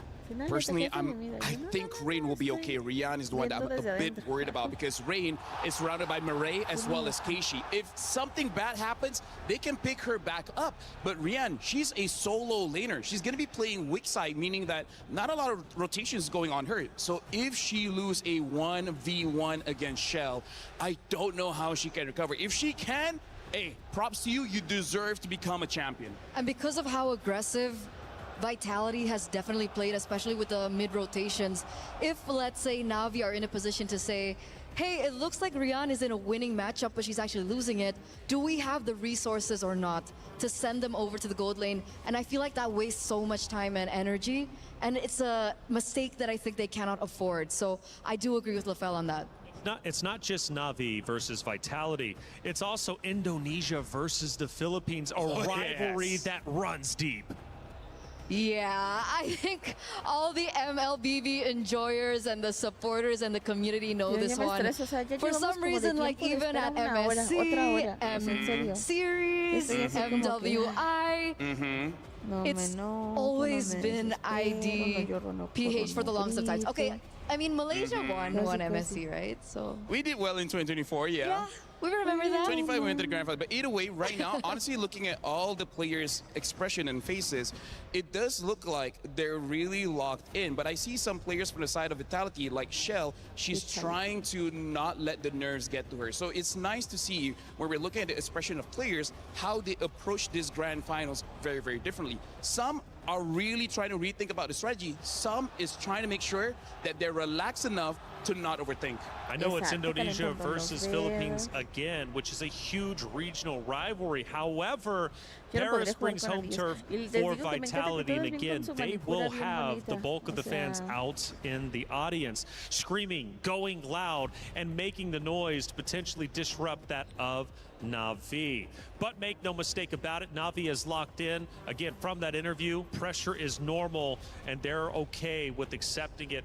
Talked about the keys to victory. Those are going to be highly impactful going into this series, of course. I did see a yawn. I hope we're still ready to go, locked in, wide awake. To be fair, I did see some yawns even in semifinals, and you know what? Once the game started, they were wide awake. Hey, honestly, I've done some research. If you're yawning, it actually means that you're super locked in, that you forgot to breathe. Because your brain needs oxygen, and if you are super focused, you forget to breathe, so that you yawn, you bring that extra oxygen back to your brain. And everybody at home just manually started breathing. Well, now I just did. Right? I mean, like, hey. Now I'm breathing manually. Guys, if you guys are watching, don't forget to breathe. Don't forget to drink water. If we're talking about, as well as Philippines here, we really got to talk about the style. And this is one of the nice things about MLBB. There's not one way to win the game, right? There's multiple different ways. And I feel like, especially having the Vitality crowd here, it can be a weapon for the Vitality players, because if they get, let's say, 1,000 gold ahead, the adrenaline spike that they're going to get from the fans will increase that advantage more and more and more. And it might even discourage Na'Vi, where they're like, wait, are we sure we want to go for this fight? We might lose. Like, that hesitation, Eterna, can really stop a lot of plays. I feel like not Ayanami's been in this position before. A lot of times. I think she's okay. Maybe that's why she put her name not Ayanami. So if something goes wrong, they don't look for her. It's because it's not Ayanami. It's not Ayanami. So when we think about these two rosters, one is fighting for a dynasty conversation. And I think already that conversation is very real for Vitality, given their history. But even during the content piece before we went onto the stage, I think they realized we need to win again to prove that last year wasn't a fluke. And Na'Vi feels the same way. But see, Na'Vi is out here trying to form a legacy. Both a very, very heavy term, right? Whether you want a dynasty or a legacy, a lot is at stake with this matchup. That's why I really like that interview, right? I think it was one of the Na'Vi players that said, we want to win again so we can prove that it's not luck. Because they have only won one MWI so far compared to Vitality, who's picked up 2 already, on the way to their 3rd. And when it comes down to the grand scheme of things, man, Team Vitality are looking for their, 34th, 35th, 36th trophy? Like, we've lost count at this point as how dominant they've been for the start of the entire female MLBB tournament landscape. And Na'Vi obviously want a taste of that. They have a little bit, but it's not enough. And honestly, that's why every single player, it's very important for you to have an ego, right? It's very important for you to feel like you're the very best, because the harsh reality is, no matter how many times you win, people will always doubt you for some reason, right? Even if you win 30, 35, 40 championships, people will be like, your opponents were easy. So you have to prove yourself time and time and time again. That resilience is only deserved for champions. You're only as good as your last victory. And MWI is the #1 stage when it comes to our female players for MLBB. You can win tournaments previous to this, and it is an accomplishment, and we should celebrate that. But winning MWI is on a different level. Winning MWI puts you into legendary status. And if you lose out on that, you will be living in regret until your next opportunity to try to once again get a championship. The most prestigious trophy is what you guys just looked on at your screen there. And mentality, we've been talking about it. We've been talking about every single thing that matters here in this grand finals. And it's also important to note that Team Vitality have been up against their male counterparts. Yeah. They played in MDL ID, and they were up against really great players at that. So Cassius has been tested. We're talking about the coach here. Yep. Every single player on Team Vitality have been tested. And if Na'Vi can look for a win, an opening, a window from Team Vitality, I feel like that's a bigger statement than compared to if Na'Vi lose this one to Vitality. I like that you bring up the MDL because we got to talk about the system there. You know, Global Bandit used to use a lot of different heroes. So that also could be something that maybe Na'Vi can't prepare for. They know some of the habits of the players, but maybe they just have different picks that you really just can't anticipate, which can be good, can be bad. We see what happened in 24. They tried to get too creative. It didn't work out. So for this one, I think just keep it simple. Give Vival an assassin, give Fumieko someone that can go to the back lines or set up for a kill, and then you're going to be good. The rest, just look at the matchups. And something that we also did not see, but we got to talk about is that key, right? Because, yes, getting the trophy is amazing, but what if you have to watch your key get crushed?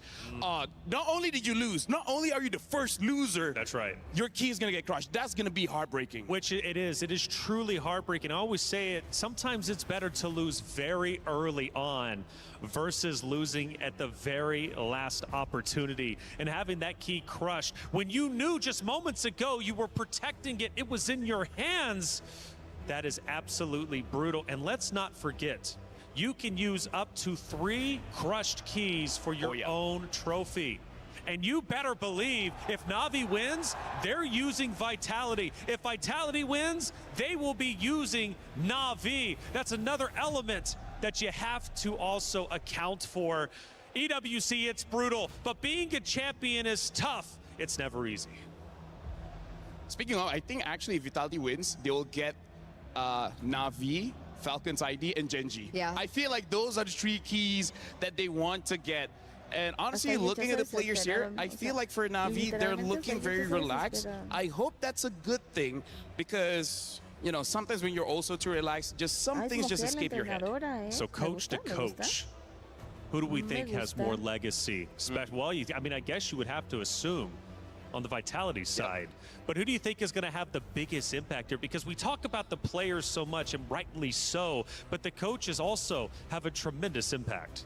So I'll talk about King Salman. You can talk about Cassius here. King Salman, sometimes he does go for flexible picks in the first 3. In MWI, for some reason, he hasn't flexed it a lot. Like, he's one of those guys that will pick up the Akai, which you think will be jungle, but then all of a sudden will be a roam. I don't think he's going to do that here going up against Vitality. Looking at the body language, I feel like King Salman is letting them know, we're just going to do what works. I'm going to give heroes that you guys are really comfortable with, and then we're just going to play off of that. I think he's making the players play on instinct, and then he's just going to have the easiest path to victory using the Occam's Razor.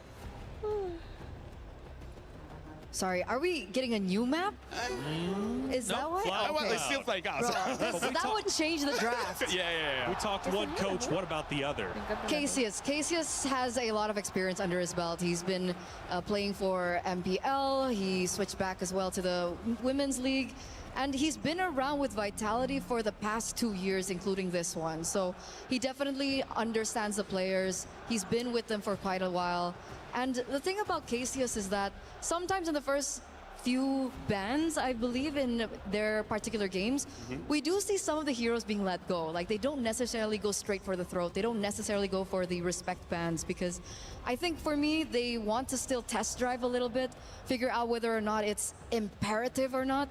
So we'll see if that actually does happen in game number 1, or they respect Na'Vi PH so much that they're gonna actually start the respect bans straight up. We move into Flying Cloud. The first draft is now officially underway. And the question remains, will we see Vivill on that assassin? If not, can she win with her roster, irregardless of the assassin or non-assassin pick? And already, whoa, we're going quick. Holy crap.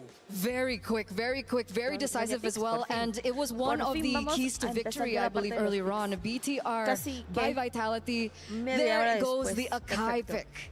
Okay, so this draft is going fast, so now I'm going to talk about the synergy here. Vitality, what I like is they ban out the Batsia. Make sure that Keishi does not get that, one of the best heroes. And then looking at Na'Vi, betting out the Marcel as well as the Hirara. Now we got to talk here. Vitality, they want team fight. They got the Arlet, they got the Lilia as well as the Akai. Akai, Arlet, best combination. Lilia able to beat out that tank, which they know Na'Vi will probably get. Now let's talk about Na'Vi here. They pick up the Eve, S tier mage, Claude, S tier goat laner. And it's good because they counter each other. Now they're on the same team. It will be amazing. Alice, good counter towards the Arlet. Also, one of the best heroes so far in MWI. And remember how much we highlighted the mid-trio rotations coming from Na'Vi, if in case they want to try and pressure Vitality, especially in the early stages of the game, which is why the Eve pick here is very important to that. I wonder how they are going to help the Eve, especially now that we're going to the second phase. I want to know what kind of heroes that they're going to prioritize for their roamer in this regard. And this is very interesting. I was thinking that King Salman won't be flexing his heroes around, but looks like Coach Cassius is thinking that he might, because he still sees the Alice, but he's considering this Alice might go in the jungle, considering that Keishi has used that yesterday. So instead, they're betting out the EXP laners. For now, Esmeralda as well as Paquito is out. Freya is still open, but looks like they're going to ban out the Phoveus just to make sure this Arlet has a very easy time. I wonder if King Salman here sees this and it's like, you know what? We thought of the Alice going into the jungle, but maybe it's better to be in the EXP just to match with that Arlet. Because I gotta tell you, Eternal, you gotta respect Fumieko. If Fumieko is able to get out of lane for that first turtle, it's gonna spell trouble for Na'Vi. Definitely mid-game, late game, it's gonna be very difficult to control there for Na'Vi. But obviously, there is still some room, but Glue gets picked out. It's looking like it's Alice jungle, and that's why they set up for the carry ban for Na'Vi. Intelligent, but it looks like VTR by Vitality have a Bruno on their side and the Belleric. They know that there's dive coming in from the Claude and the Alice and the Glue. They pick up a lane bully of their own in the Bruno. But that last pick, Freya, might just change things. Okay, very quickly, looks like Team Vitality, they want to win the lanes as well as trying to win the team fight. A lot of crowd control, a lot of burst damage. For Na'Vi, they're going to play with the team, but now Ayanami is going to have a solo mission to try and kill that Lilia. Both teams have been champions before. Both teams want to be champion again. For Vitality, it's about protecting what is theirs. For Na'Vi, it's about regaining what they lost. It's the rematch of destiny. It's Grand Finals for the 2026 MWI. It's Na'Vi versus Vitality. Let's get Grand Finals started with Mirko and Gideon. Here looking over the land of Dawn, history is about to be made here. Both of these competitors have been looking eye to eye since 2024. 2025, they missed up their chance, but here in 2026 for the Esports World Cups, our very own MWI Grand Finals, we have Vitality facing off Na'Vi. And of course, let the games begin. It can't get better than this. A grand finals in MWI between the champions, at least 3 of them from the same roster of 2024 and the defending champions of 2025 in the home court of Vitality. It's going to be tough because we can already hear that extremely loud crowd here. I can't even hear you. It's tough, I'm not going to lie. But these fans, they're happy to see Vitality already on the big stage. But the real question is how they're going to adapt. How have they learned so far? By first blood rate comparison, 64% expectation for Na'Vi to take it away. Which is kind of crazy because then you'd think Na'Vi are the more aggressive teams. But if you look at the games of Na'Vi, it's because they play it so slow that first bloods come around for the first neutral objective. Let's see whether that's going to be the case. Looking at the emblem set overall, we have a lot of Wilderness Blessings coming out from the mid laners as well as roamers. They want to be quick across the map, But other than that, really, this Bruno on this Master Assassin making sure that Shell can bully it out and might even find a 1v1 here that's in her favor. She didn't win the trade necessarily, but she was able to get the wave in a very, very good spot for her to continue to bully Rian on the Claude. Down below as well, some rotation from Vival, and this is what we're talking about, man. Chell, as long as she's able to build those stacks, getting those crit, Rian, every time she walks up, she's got to be careful, but there you go. The Warrior Boots instantly for Rian to deal with Chell, and it'll certainly give her a lot more to play with in this lane. It's so good to have in the lane. They got to protect themselves as much as they can. Now first turtle is about to come through as we see at least Mirai. I think this is going to be a bit of a problem. Like, how are they going to deal with this glue? I don't necessarily see the angle to stop him other than Fumi. At this point, it's kind of like ignoring the Patrick. Vival's just going to have to go in for the red tree. 50-50 against Keishi. Ayanami doing a good job. Zoning Fumi Echo away from this fight. That's going to be dropped down by Rain. As that's going to be City walking up with the glooms as well. Vivian and the rest of the team coming out as Keishi wins out the red tree battle. And now it's a big fight happening. It's looking good. Heavy Spin's even better. And now they want to get to the back, but they've already fought First Blood Vivian. That's the First Blood raid coming around. That's a slam 7 to pass off to City, who's going to get caught with no black shoes. Ayanami gets the double. Vival's next in the chopping block. And it's a big triple for Ayanami. And so far, Navi more than happy with the way that they want to play their comp. They want to chase down their targets, get their resources out. And unfortunately, if the engagement is just a little too good, Vitality doesn't get that chance to retaliate. Not until Vivian hits level 4.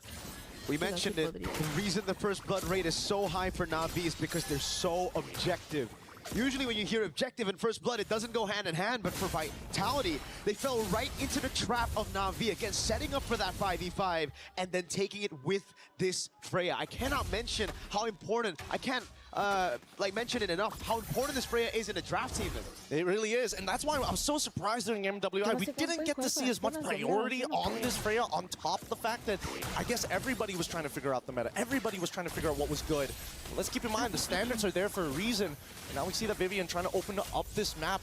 A lot of the motions coming in from Navi needs to start leaning towards Rian's side. They want to unlock her from the lane because so far, a bit of an EXP lead and now RWM. Yep, the black shoes come around for Cine to escape, so it's an ult for ult. But Keishi seems like she wants to go for a bit more of a chase. And there you go. It's just both teams going back at it. Chell, though. Wow, starting to really dominate this laning phase against Rian. Yeah, it's looking very, very nice here. If they can just maintain this for another 5 more minutes, it will net them some pretty good profits. Not to mention on the opposite side, let's not forget that Ayanami is currently 3-0 and wants to snowball this lead. They want to kind of get her out so she can start dominating the jungle side as well. So well played by Rian, though. Right after getting bullied, knows that she has enough with the Festival of Blood in their kit to just sustain back up, and she builds up a freeze with a rotation earlier as well from Mirai. Gold Crab, though, still will be monopolized by the Bruno. It will be Vitality who look to go for the second turtle, and now it's about that pin down, right? Can you pin Keishi out? The thing is, with the Throne of Ruin, you get that CC immunity to get past the heavy spin. Oh, wait, hold on. First, they got to deal with Ayanami, who's already been chucked down to 50%. Forced to use the ult early here. Now the contest is going to be hard. We'll have to go for the fight with the timer on the Valkyrie Descent already. Vival in the background. The pure retreat. Keishi wins it out again, despite the Wrath of the Dryad already used up the Throne of Ruin. Got her into safety. Fumi Echo able to escape. Slam 7 to pass as she goes to the mount on Vival. Now Vivian is caught in the midst of it all with the Revitalize. Oh, they're trying to hold it down. They could look to wait for the final slash. They have it, and now they get it onto Keishi. Final slash with the Vengeance. Now Ayanami going in straight under turret, picking up the mega kill. Not enough damage for Vitality as Mirai goes in for the dive. Under turret, taking a lot of those shots and still able to get away with the pass. Meanwhile, up top is Shell going for the dive on Rian, but she gets away in time as in the bottom lane. Keishi continues the chase, cuts the wave so that they can go for tier 1 in the bottom lane. They got to be tactical with this on all sides. In the middle of the war, what's happening in the side lane, Shell finding a slight advantage here and should be able to unlock herself and start double waving. At this point, Navi had really good ideas. Even initiating a potential dive on that bottom side could have net them even more. But for now, let's call it quits. It's still a solid 2.3K. With the heavy spin, you guarantee the red trade, but when Keishi just pops in CC immunity, both Wrath of the Dryad and Heavy Spin, they really got to start staggering and maybe poking Keishi before the fight, but it's just so difficult because there's so many people to zone. It's not just Keishi, it's also not Ayanami. Yep, I mean, let's not forget about Mirai, right? This glue is going to be frustrating, and they have no dedicated way to kind of melt down the frontline tanks. If they engage, it has to be an all-in type situation, if not a bait for some bigger spells from Navi's side. But as we see the game continue to progress, now that they've unlocked both sides at this stage, and unfortunately for Claude, they still need to get the tier 1 up top side before he's done here. Navi is putting a lot of emphasis towards this top side. 22 more seconds until the next turtle spawns. Man, Vitality are playing a scaling game already this early on with Bruno and Lilia. Thing is, Navi scale really well into the late game too, and if they give them that big of a lead, not Ayanami capping Fumieko as of yet. 6 minutes in and 48 seconds. Fumieko with a gold crab to even things out a bit, but it's still a big 1K. So how do they even deal with just the Freya? Look, they need to just change CC. Fumieko understands, hey, I'm not here to kill the Freya. All I'm here is to slow her down. I will need the rest of my team to kind of follow up to ensure this death. But with that Purify, it can be a little difficult, right? If played well and timed well, can get rid of the stacks and more importantly, the mark, so that Fumi can't just dash around for free. Vivian is going to try to go for the Wrath of the Dryad now, pops it in, but again, it's Keishi with the CC immunity. Vivian caught everywhere, all alone. Vivil's trying to peel in the back of the lines, but Vivian's just going to get shredded down by not Ayanami as the rest of the team will funnel into mid. Oh, now Vitality, once again, they just move their way. They tried to pinch them on with Mirai as well, but Vitality made the right call. Having to back up here, not trying to interact with these fights. And even Keishi just showing up to say, hey, I just want to see what's going on in your jungle, sir. Shell's got no damage to deal with that. Keishi can walk in the jungle, blink in, and take everything away from Vitality. Even Vivil's struggling right now against this glue. Mirai's going to try to go for the take.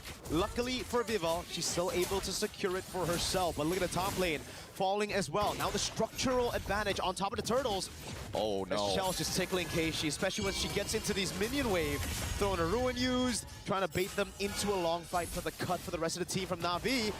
Mirai's gonna go in with a dash now. Cyclone Eye, Vivian with the Wrath of the Dryad onto the back already as Mirai cannot go for the mount, but she actually does under turret. That's a big mistake as Chell's able to flicker out the safety, and Mirai's gonna go down. Now Asini with the Black Shoes, caught in the RWM, and now the Blazing Duet. It's all good. The backline's under attack with no RWM. They're now attacking the mid-tier 2 Fumi, and the back off to Rian.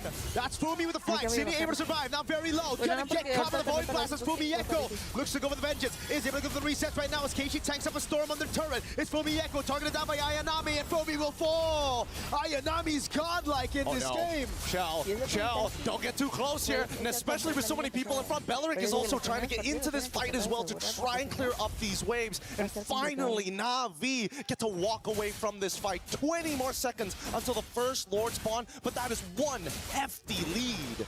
And it's because of the 2,000 almost gold lead between the XP. Ayanami 7-0-1.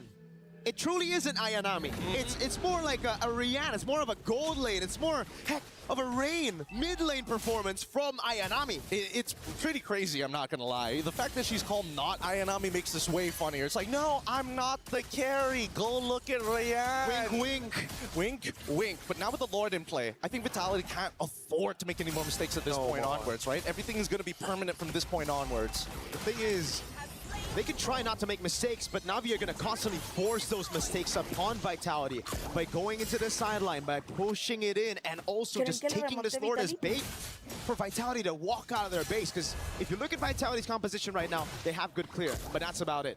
Well, even when we're talking about clear, right, it doesn't come at, well, maybe Shell has got probably the easiest way to clear these waves. However, it's not AoE, and it's not exactly the fastest, especially once we get into the 20-minute zone. Ideally, we do get there for the sake of Shell, but at the same time, I don't think Na'Vi is going to allow that to happen. They're going to start sieging, and I have a sneaking suspicion that Mirai might just flicker in underneath inhibitors. At least the Vitality fans haven't lost hope.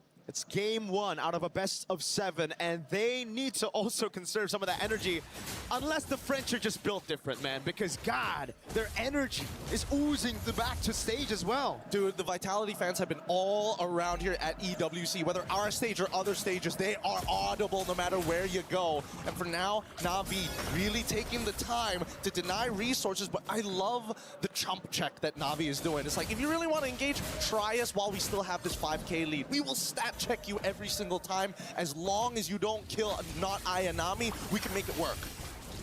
They're defending the tier 1 in the mid lane really well. The Holy Shield down below has already been taken out, and that's a Melthic gun for Chell. Rian finally completing that 3-item power spike, the Swift Trinity.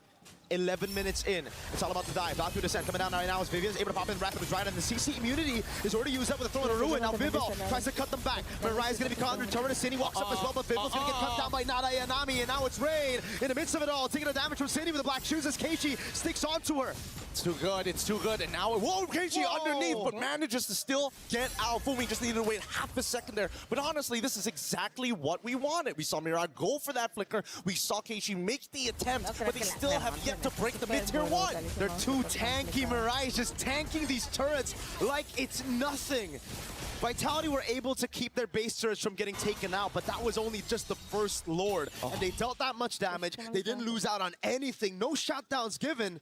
This is just complete domination from Na'Vi in game 1. Right now, Na'Vi has Panzer tanks roaming around. You cannot cut through that armor just yet. The endless battle already complete on top of everything else. If not Ayanami, I don't know how they're going to deal with it. Even for Vival, who's trying to pin down on Ayanami, is dying midway through. And we can see why. Not Ayanami has picked up an endless battle as well. Rain already has a Divine Glaive. This is the reason why Vivian, Viva on paper, crazy front lines that can take a beating and a half. Not against this composition with this much of a lead right now. It's just too much to handle. 6.1k, but it feels like it's already at that 10k mark, but it's not entirely hopeless for Na'Vi just yet. Chell can still pull through. They just need to max out on their items. However, it will come at a huge investment as both sides contest for no man's land. Again, Na'Vi just doing a brilliant job forcing the errors on Vitality. Vival's going to try to go for the pin on Mirai, and it will work out. They will get Mirai, but now it's the Lord already taken for Na'Vi at the cost of just their roamer. They don't mind this. Whoa, dangerous stuff from Rian. Able to respond in time with the BMI, but for now, with his 3 and 10 score, Vitality, trying to defend, and Rian making a play. Oh God, right in the RWN, the Blazing Duet. Now it's the kite back for Vitality as Keiichi pops in that skill 1, had already used the throw in a ruin. Double 0-9, setting up perfectly for the rest of the damage dealers of Na'Vi. And the worst part is that now that Fumihiko is gone, it's only just the Wrath of the Dryads that they have to worry about. The Heavy Spin was also used in the middle of that interaction, so now that Na'Vi sees all of these checkboxes being ticked, outer turrets will be destroyed, a guaranteed inhibitor on bot side. Can they convert this even more? Can they find that winning fight? Yeah, Chell really wanted to clear this Lord before he got the charge, but it will be guaranteed in the end. Lord with the try that charges into the bottom lane turret, giving Na'Vi the far lane advantage for the next Lord. Now in the tier 2 in the mid lane, it's Rain and Rian. The double R's working big together. It's all about defense again for Vitality, but we know from Na'Vi in the semifinals and the quarterfinals, after taking a loss to Galaxy Phoenix, they've learned it is just back to discipline, back to playing the textbook game after getting a big lead at the start. You know, it's time to call Zipper and pull up the item list real quick. We need to see where Chell actually is currently in the game, because while you see 4 items already completed, and a Winds of Nature recently being purchased by Rian. Love that. Until we see a Winds of Nature on Chell's side, I don't think there's that guarantee, you know? Big auto attacks, but if you get hit by that fully stacked Blazing Duet, how do you protect yourself? At this point, I don't even think she can go for the Wind of Nature. There's just so much damage to deal with. It's not just Rian, right? You go for the Wind of Nature, then what are you going to do against Mirai, Rain, and Keiichi when they go in on you? At least you can flicker out of those, right? The worst part, I think, has to be Mirai. I think that's like, if you get caught, there's nothing you can do. You're praying that you flicker out of the way, but at least the Winds of Nature can protect you from not Ayanami and Rian, which we're very used to seeing jumping into that back line. Mieko with final slash ready on Rian. Gets away with the vengeance. Now it's even thrown a ruin. As Mirai is even flagging the back line. Finding for Mieko and Vivian. Now goes to the straight to everybody else, but Vivo is able to push her away. Now Rian with the Blazing Duel!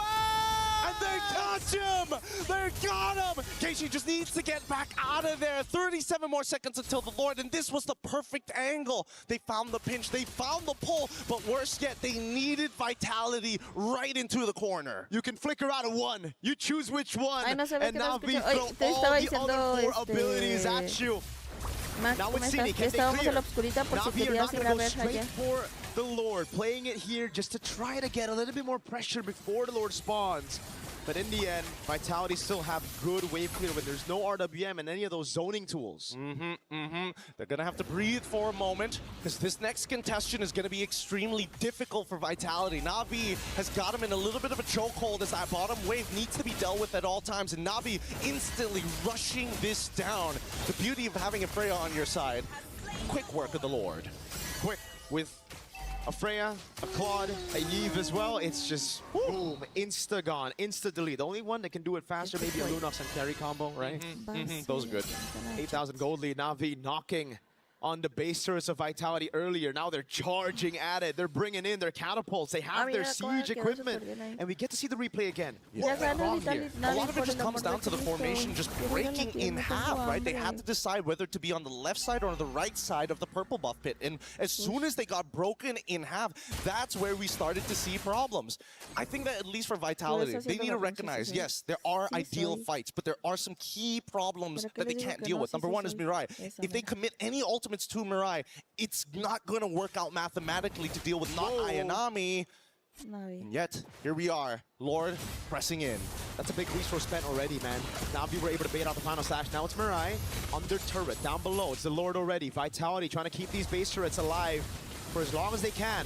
RWM with the throw the ruin coming down, but it's only going to land on two. But that's going to be Vivo with a heavy spin, pinning them down, and that's going to taunt onto Keishi. But it's Rian with a killing spree. It's not over just yet. They want to get that mid inhibitor first. The Lord does go down, and Vitality might have to respond here and now. They want to go for the brute force onto the base turret. They take it down, but Mirai so low as Chell is going to go down. Very low one. Now with the Rose go mid here. Rian gets her down, and it's a killing spree to Rain. Revitalize is already through, and Vival trying their best, but the base is under attack.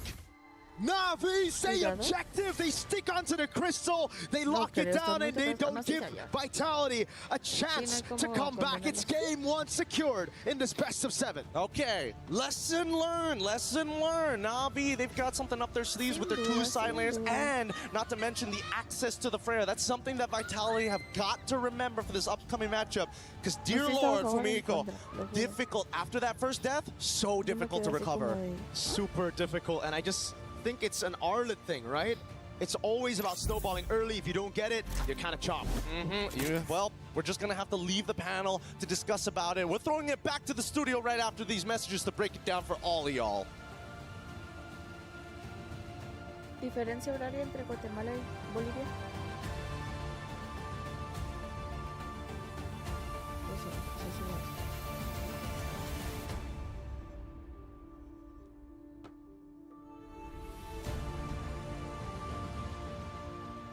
Was built to move.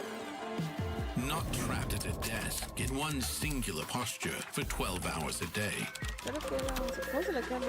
It's time your chair evolved. This is Secret Lab Titan Evo. Ergonomically engineered for you. Gamers, hybrid workers, artists. Backing your every move. Grand Finals is already off to an exciting start as Na'Vi get the job done, winning map 1 in our best of 7. Vitality forced to answer back. And this is reminiscent of, honestly, Vitality's run, not only in semifinals, but even before that, dropping map number 1 only to come back even stronger in the next. But can they? It's Grand Finals time and anything can happen. Hey, welcome back to our desk. Map number 1, Na'Vi. Was it you, Lavelle, that said, look, if it goes 1-0, it's over with, and Na'Vi's dominating 2-0. Everyone calm down. Here's the thing. Calm down. I know. Let me just say, Ayanami, you can't fool us anymore. You are Ayanami. You definitely are. Because let's talk about is winning the lane. All right, that's cool. But then winning the turtle fight, All right, that's cool too. But then you win everything 8-0-1. You didn't die the entire game. What's going on? Which is why in the draft, when I saw the Freya last pick in for Na'Vi, I was like, this is a game changer. Yeah. This is going to change the course of the game, because if the Freya gets rolling early, you better bet that snowball is going to hurt. Well, for our commentators, the first blood was very exciting. We had a chance to see the reaction live. 50-50 against Keishi. Ayanami doing a good job zoning Fumi Echo away from this fight. That's going to be the RWM dropped down by Rain, and that's going to be Cindy walking up with the Glooms as well. Vivian and the rest of the team coming out as Keishi wins out the red tree battle, and now it's a big fight happening. It's looking good. Heavy spin's even better, and now they want to get to the back, but they've already fought first blood, Vivian! That's the first blood raid coming around. That's a slam 7, a pass out to Cindy, who's going to get caught with no black shoes. Ayanami gets the double. Vivo's next in the chopping block, and it's a big triple for Ayanami. You can't say that they're not giving it their all, and rightly so. It's grand finals. They're going to be calling the action throughout this entire best of 7. We talk stamina for the players, stamina for the casters. I mean, like father-son combination, man. You just can't fight it. You can't. Just open. They got that bond, you know. It's a long story. We'll tell you one day. Okay, one day after this broadcast, hopefully. Yes. Hey, check it out. We got some more moments, though, taking place in that map number 1. And we'll take a look at our first action of the game. And there's going to be a massive fight around one of these turrets. We're now 8 minutes in. At this point, after the initial reaction earlier on, this is what we were talking about, right? The insta snowball coming in from not Ayanami, and not to mention, because of that, she created so much space for the rest of her team, and unfortunately so, Team Vitality have been taking these team fights in the real-world manipulation, and you can see, you can feel Rain just really pop off here, not Ayanami even going under turret as well, and we mentioned as well that Fumi Echo is a pivotal person in how these team fights usually go. So if Fumi Echo can't tank the damage, the initial brunt of that damage from the real world manipulation, from everyone else on the team, she doesn't have time to set up. And so the team fights just look so bad. If I can describe not Ayanami on that Freya with one word, well, 2 words, it's no mercy. Yeah. One word, it's relentless. Because here's the thing, it's wanting to be like, hey, I'm coming in, I'm gonna kill you. But then she's like, all right, I'm backing up. I'm kidding, I'm going in again. She doesn't stop. It's the mind games. It is, and let's take a look at our second action of game number 1 and see how it ended up unfolding. I'm sure we're going to be towards the tail end, 17 minutes in, and the base, it's under attack. And again, this is what we're showing that Na'Vi, they're relentless.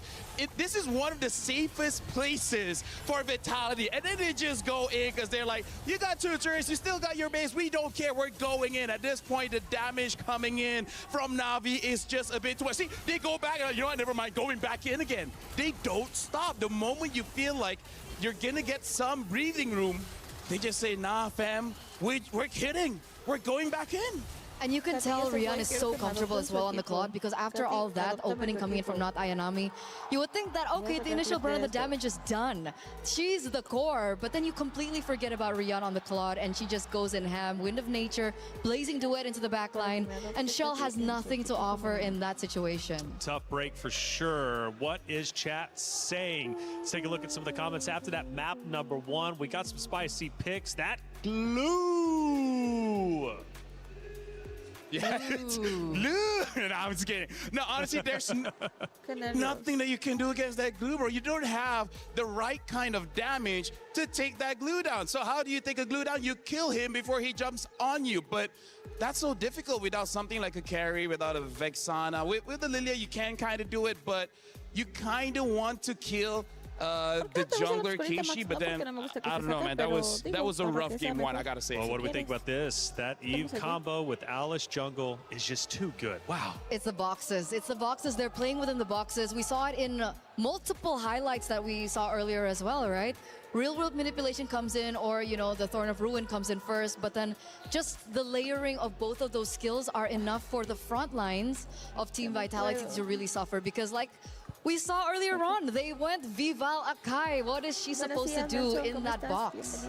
Emotional moments, obviously, from our players out there on the stage, and rightly so. I mean, there are so many emotions between these 2 rosters, Na'Vi and Vitality. They've got a long history, and as we take a look at some of them, obviously, the pride out there for Vitality is intense. However, Na'Vi ignores the noise. They come in with a mission and they take map number 1. After all, during the interview, they did say pressure is normal. But is Vitality truly feeling the pressure now? I mean, first of all, hey, shout out to the headphones, man. Helps out with the noise. It does. But that's one thing that I really want to mention now, especially after that first game loss that unfortunately Vitality had to go through, is that after they won last year, MWI 2025, a lot of people out there have made both statements that said the only reason that they won that year was because they never even met Na'Vi in the grand finals. So this is their time to prove. And obviously the pressure is definitely there. You can even see, you know. That's Shy, by the way. You know, shout out to passion. Shy. If we interview you, I'm going to take off my earphones, but shout outs to Shy. Shout outs to Shy. Shout outs to the player in Na'Vi celebrating the moment. They finally took down Vitality in that map number 1. Phenomenal job coming out from the ladies on the very stage. They'll continue to battle, however, got to win 4 games. It's a best of 7 after all, so still a long way to go.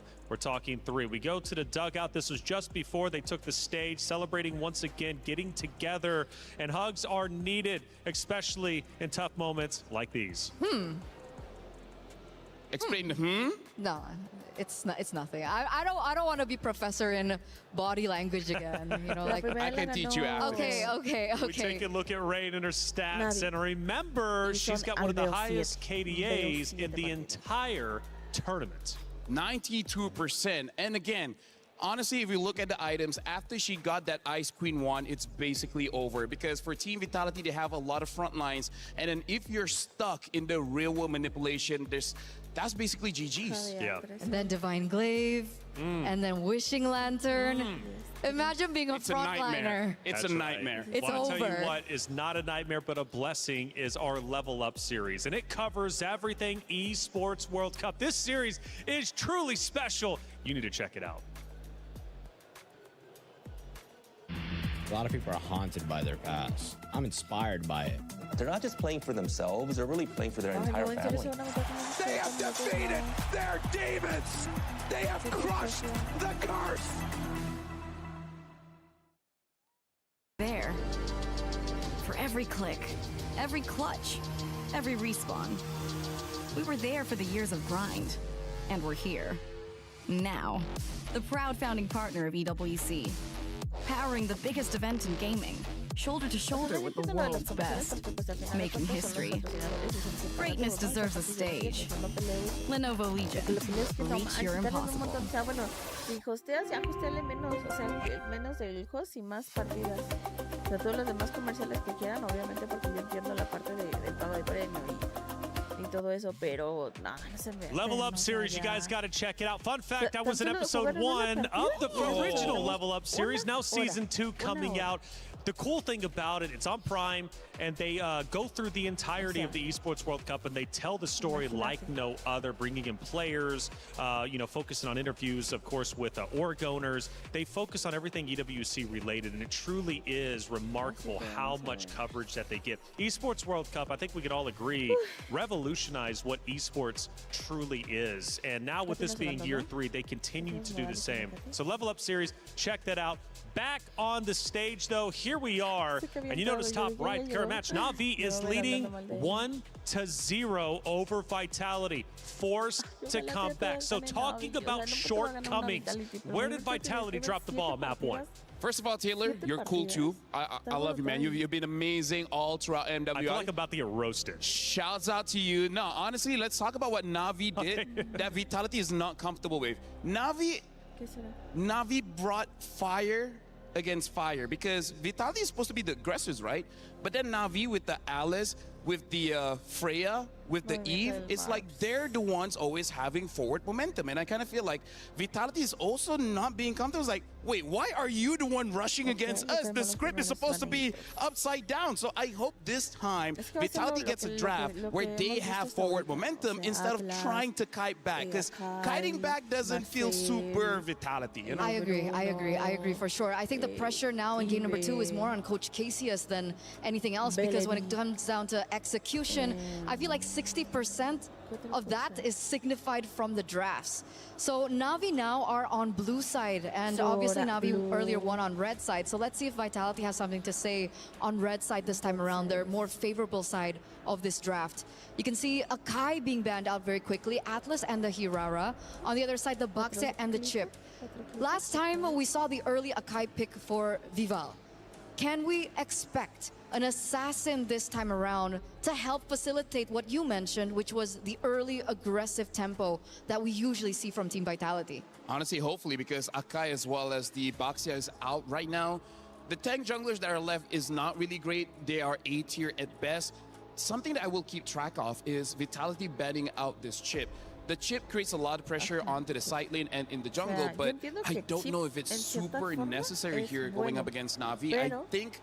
I think this is a bit of a risk, but again, it's only game number 2. We'll see whether this works out or not. Right now, Marcel has been banned out for Na'Vi. Quite a few heroes are still open, notably the Freya, the Esmeralda, as well as the Paquito. So there is a lot of EXP laners open. So I think that's part of the strategy here that both teams are saying, hey, just now the Freya was a little bit too much. We're going to leave some of the counters open just in case. So what would be crazy if Na'Vi go first pick Freya here? Like they just double down on how they found success in game number 1. But they go for Esmeralda actually. So technically it is quite similar. They both are very dominant in that lane. Obviously the Freya has an additional, you know, spice to it because they can still flex her. Esmeralda though has been very, very impressive as well in the lane and very just pressure heavy in the lane too. I would say specific for this meta right now, Esmeralda has a winning matchup against everyone, even against the Freya. Of course, it's still a skill matchup, but after Aya Nami's performance, I feel like she's got it on the wraps. Right now for Vitality, seeing that Esmeralda is there, I wonder if they still want to get the Paquito because they've used that sometimes against the Esmeralda, but on paper, the Paquito should not be winning, so they pick up the Alice instead as well as the Claude. And I like it just because this Alice is an absolute power pick for MWI. In fact, Montan, if you're here, get her an MWI skin, man. That would be cool. She deserves it. She definitely does. She's a bad person, but other than that, she's cool. Kimmy, I wasn't expecting this Kimmy pick. I thought they would go for the Eve. If they wanted early rotations, you know, faster at that, I would have expected them to go for, you know, the Eve, but they go for the Kimmy instead.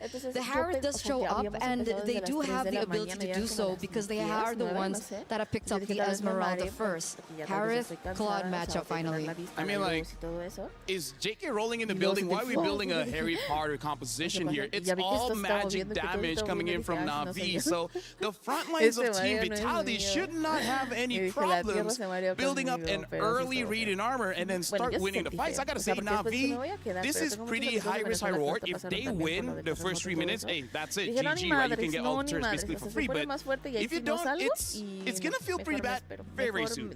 So let's see the last pick in for Team Vitality here. Are they the ones to commit to the Eve?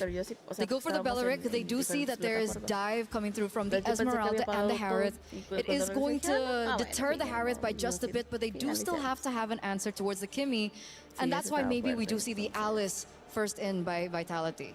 Yeah, I'm still thinking this is going to be Fumi equals Heroes. I don't know whether Vival has a chance to play with that. Let's not. Yeah, I feel like Na'Vi, they should be a bit threatened, like maybe ban out the Eve and then one jungler here, because I'm really not entirely sure, but having a Harith, having a Kimmy, for now it feels like it's not a bad game for a red 5 Ling. I mean, we'll see how the draft turns out. If there's not a lot of crowd control, I'm looking at Ling, I'm looking at Hayabusa, I'm even looking at the Nolan here, so I feel like Vitality is having a good start on making sure Vival gets a good matchup. Which is why I think if that's the case, they do need to set it up for her.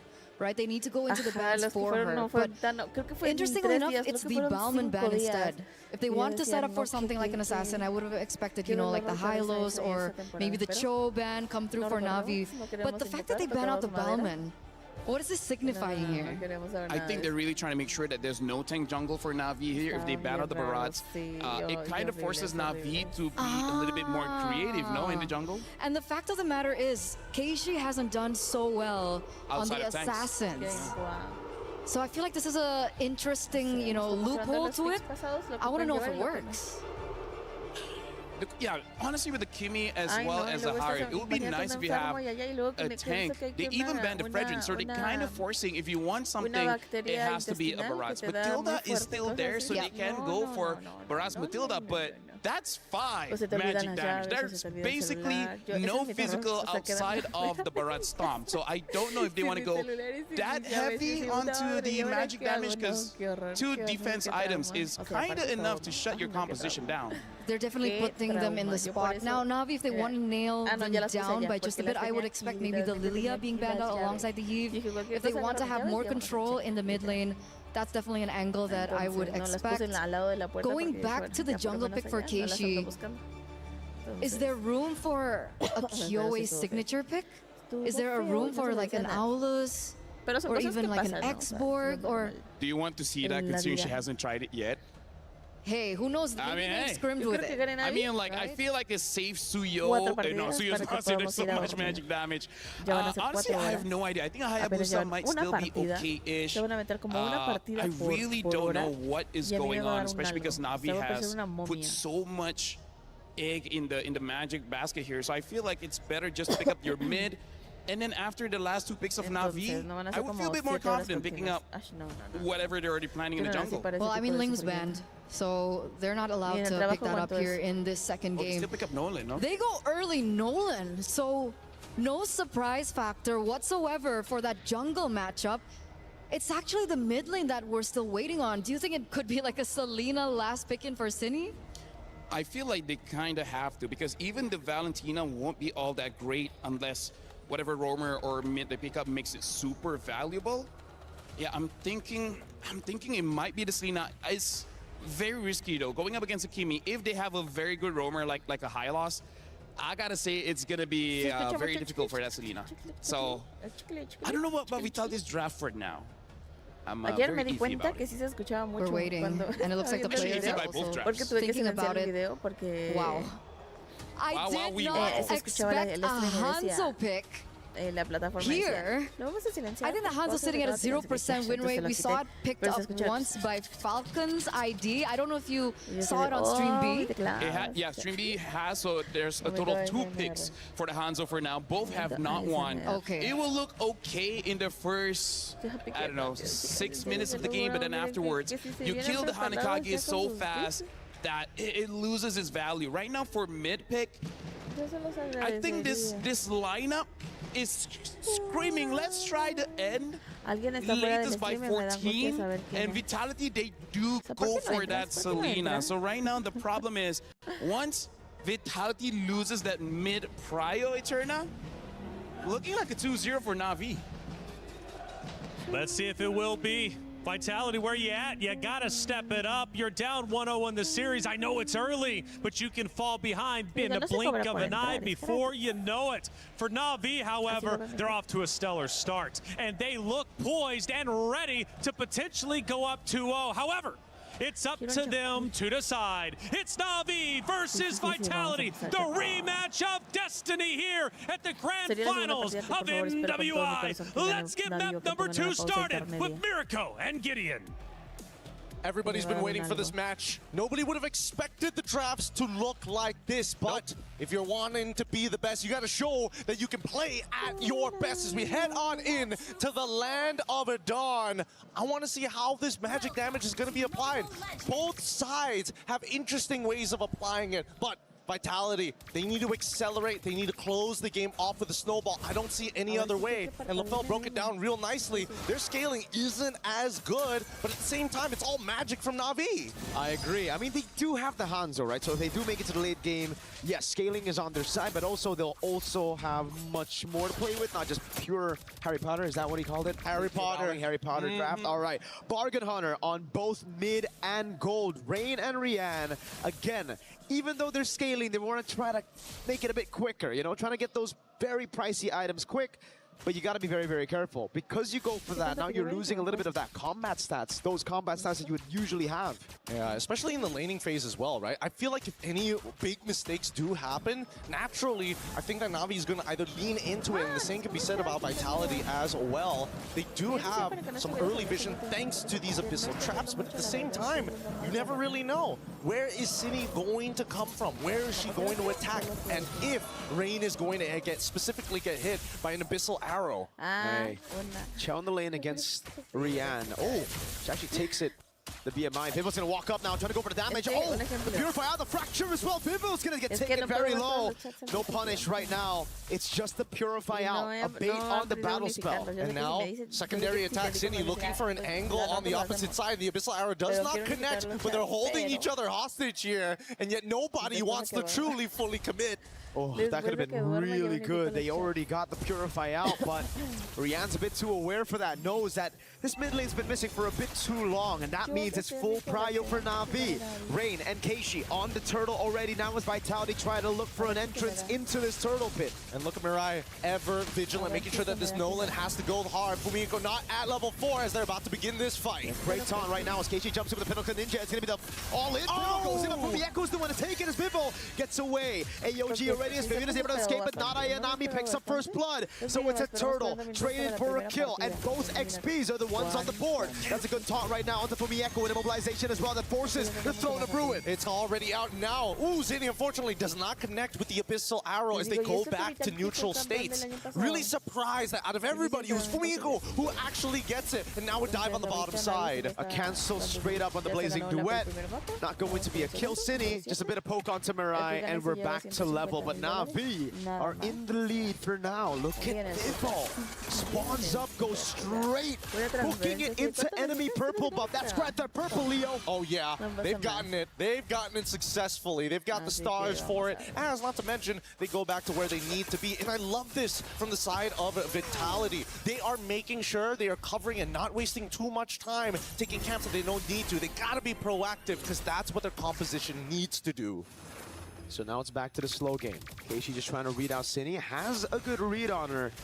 But remember, damage. Oh my god, Cine gets an Abyssal Arrow on Rain. Forces the flicker. It is also an aggressive flicker from Cine. My god. Honestly, it was pretty close. I think, you know, if that second half of the leap connected in a single auto attack, I think that should have been more than enough. But still, they still get it again. They've got the battle spells. And with that 100-second cooldown, they can look to maybe try and connect another arrow, ideally. But even for looking at the other people who actually needs that snowball, Vival in particular has yet to find that one kill to accelerate her in this game. Oh, good take by Rian there. Takes it away. And yeah, if it's not just the arrow, right? If you already have Flicker burnt out, now it's that dash skill of yours. Once you use that jetpack, it's Vivo's turn and Fumieko to hold you down for a Wrath and a Dryad combo. You got major AoE skills here with a Flicker. Yeah, let's keep an eye on this for now, as both sides are looking to go. Flicker is about to come back up for Vival as they proxy that bottom side and even force out the Salmon Force. Yeah, they just burst it straight out right now as Keishi jumps in onto Vival. That's going to be the AOG to follow it up, but Vival's going to be able to escape right now as Mirai is caught with no AOG and pops in her Revitalize Vivian. Same predicament. It's both the roamers just falling here. Vival picks up the kill, and onto the side, I believe it was Rian.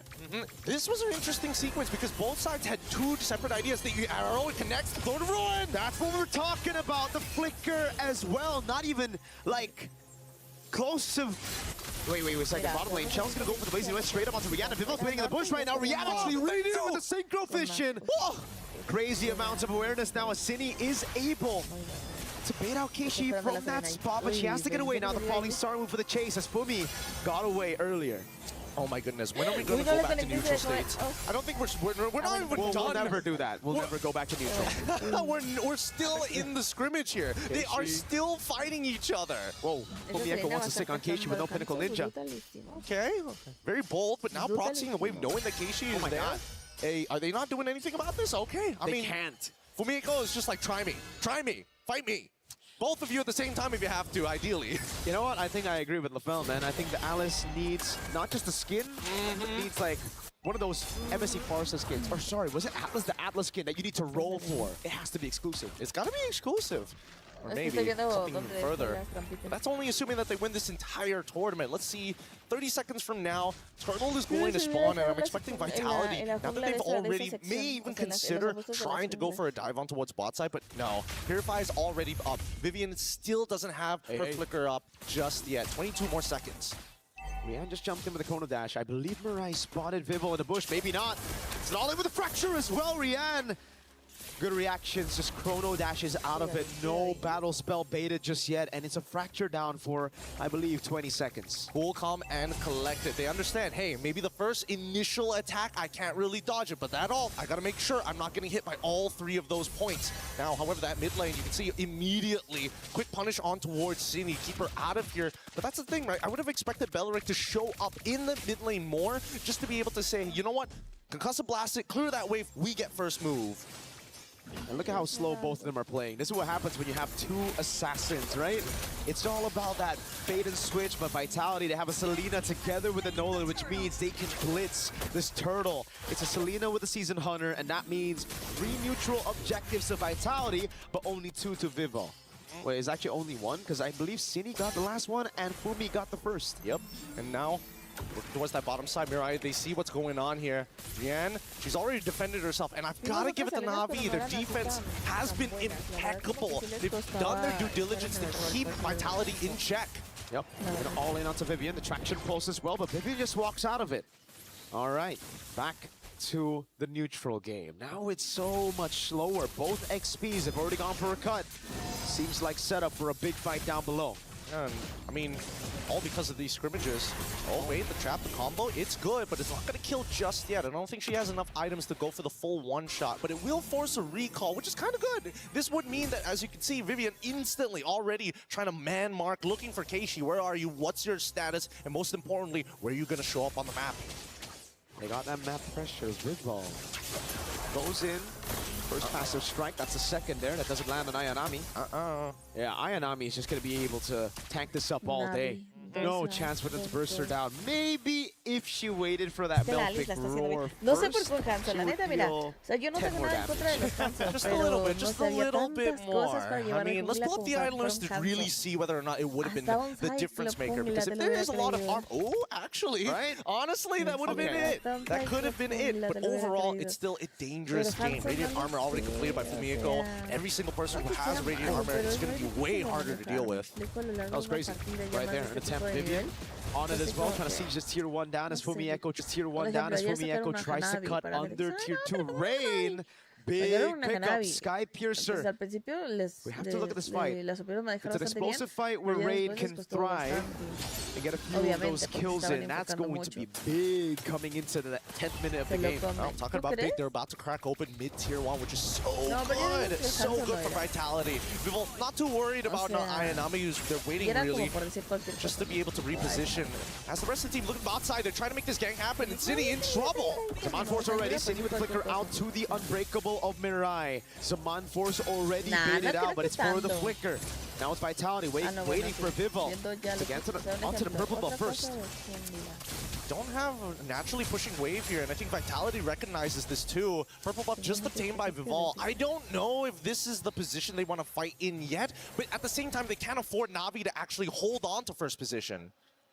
Wave mid is shoved in though, and Vivian wants to take an aggressive route into this Lord Pit. They're going to try to get that advantage on the side lane as well. Yeah. Sending Fumi Echo to cut under tier 2 up top. This is beautiful. This is beautiful macro coming up from the side of Vitality. The only way you're going to get Na'Vi to forcefully move is if you start taking some prime positions. Yeah, sure, take the Lord, but if we're shoving out mid, what are you going to do? You can't afford to get flanked. And that's the Falling Star Moon, if I saw correctly. It was onto Cine. The rest of the team now coming at Ayanami. Wave up top is going to take the tier 1 down. So Vitality, take any structures, just the macro control as Na'Vi have to just group up. This is the nature of their composition. It's built to team fight, and it is not good at splitting up to deal with these split waves. Oh, it's looking really difficult. As soon as Keishi shows her face, I think that's when Vitality are going to start attempting the Lord. And then it's that consistent back and forth. And I think even for Rain, right, there's just no more camps to actually maintain those stacks overall to get the maximum range from her auto attacks. So at this point, Vitality have all the advantages and really maintains control and tempo over the game. And Fumi's just going to stay up top. No Zaman Force means that Fumi Echo can stay here a bit longer. Goes for the cut again, this time with a bit of backup though. So Rian, she decides to walk up. It's going to be very scary. Vivo, what a bush to hold right here. Trying to go for that cut. Not on the minions though. On a player, Rian. She's selling it. Might just fall into it. So in a room going to be used up, and now it's giving the fracture as well. Zaman Force comes in, but Vivo pops her there. City gonna fall as well. Keishi gonna be very low. Fumi Echo with a flicker in onto Keishi. Now it's Chell the Blazing Duet. The Rather Dryad taunts Mirai. And now she's gonna get double taunted. Not able to get the AOG in time. They're dancing around now. Ayanami must peel, and Rain is telling them to stay back, demons. Go to the Lord where you belong, and Vitality is more than happy to oblige. Impeccable macro from Vitality. They play up top, they push it in, they bait out these resources slowly but surely, and they build upon those small wins. It's so good. And I love the fact that you don't even get to see this very often with some of the professional teams in the regular leagues. Vitality is so good at pushing and pulling, but also taking advantage of the space. You plant people when you take the space.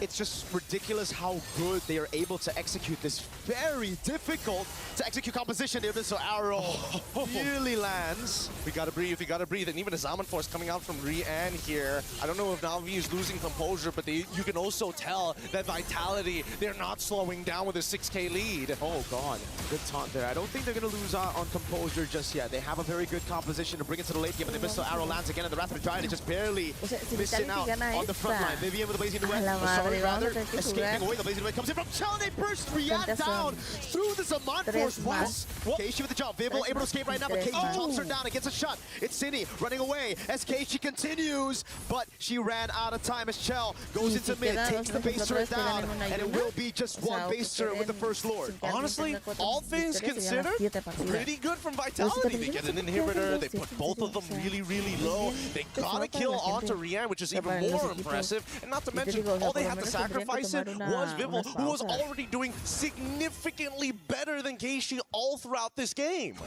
I know that Chell was ahead, but I didn't know it was by that much. I know Vivo was ahead, but I didn't know it was by that much as well. It's a 2,000 gold lead for the jungle and gold, and that's why they were able to just pop Rian straight up on the Harith. Well, let's also not forget about the supports here. We got to show some love over to Vivian. She's been playing a really strong game. I mean, so far, the fact that she already has like a 1.5K lead against another support is good enough because the stats that are coming out of her, it's just, what do you do? Half the time, Vivian can just stand in your face and absorb that damage for free, and it feels like you're hurting yourself more than anything else. You still got a composition to play in the late game. Vivian gonna be caught now. Up to the Raptor, try and finds everybody, but they're still throwing her with the Alice in the bottom lane, and it is a punish from Na'Vi over on Vital Chell. Oh, whoa. They gotta be a little careful here. They can't just take the free shots coming in from Chell. That will build up.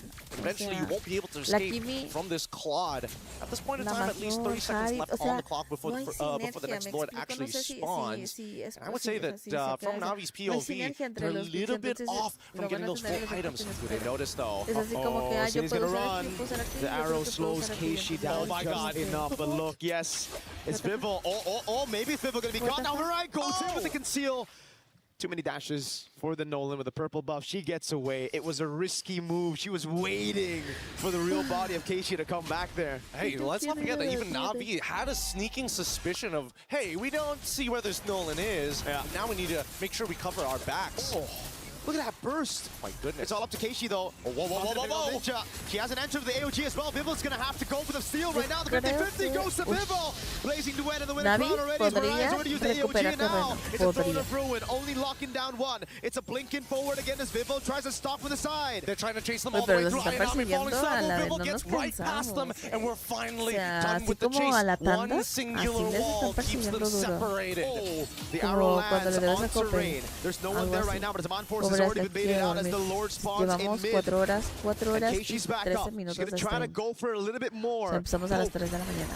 But she just 3:30, gets caught. algo Ooh, así. almost a good read on Entonces, that body. imagínate, I don't know, échale because right now, if cuentas. Vitality Y want to van take con la advantage of the fact that segunda Rian doesn't have partida that y time son and force, veos they need to 10. start pushing this Veos wave right 10. now. It's low, O it sea, has a solo low digo, cooldown. It's going to no come back es que in yo no- time. It looks like Vitality es que want yo the no quiera, synchronized waves. también Salmon se Force already pasaron. out. Fantastic pull by Na'Vi onto the Lord, into the bottom lane, but the Lord will already take down that base turret together with Vivo. And now she goes on to Ayanami with the helmet shell, tearing through that health bar. It's the Abyssal Arrow again. That doesn't land. Vivo's already down. Throwing her lands on two right now. Shell popped the blazing went onto Ayanami, and she's going to get bursted out by Vivo. With the rest of the team now clumping down onto City. Chell will be taken out by Keishi. This is Rian's moment. She can turn this all around. They've cleared the wave. They've cleared the problems. And now they hold strong. A near clean wipeout as Mirai just made sure. You know what? At least we know for a fact that Fumieko, she's out of there.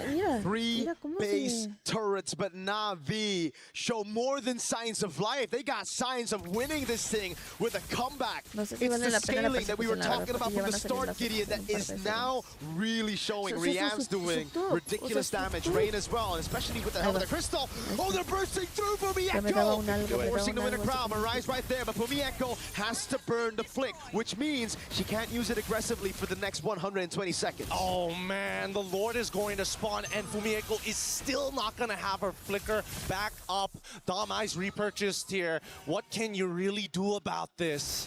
They got to breathe for a second because as we see this game progress, I'm thinking of bad habits that they can exploit. And so far, I think that Vitality has really rung out all the tricks in the book. I don't see any other mistakes being made by Na'Vi, and their defense has been immaculate now that they figured out the lines of attacks that we see consistently from Vitality. Divine Glaive pickup for, I don't know if it was Rian or Rain, but I saw Divine Glaive. And either way, that'll really help this Harry Potter composition. The magic damage, it only is a problem in the early parts and when your opponents snowball. Once you get into those crucial penetration items, don't matter how many defenses you got. Radiant plus Athena, they'll shred through it all. Yep, they just got to make sure that they can survive. Biggest damage so far, and not to mention that at least a quarter of it is going to be true damage on top of it all, thanks to that Starlium Scythe. It's going to be difficult to play, but at the same time, it's really risky to open up the map, unfortunately, for Na'Vi. They kind of have to wait for Vitality to make that first move, but if they don't probe, nothing happens anyways, and they lose free objectives. Vitality still have the advantage though because of that base turret down below, right? It's going to be auto slow pushing, which means they can continuously just reset the Lord and play it slow. The mid wave as well is going to be crashing down. They find the Abyssal Arrow on Mirai.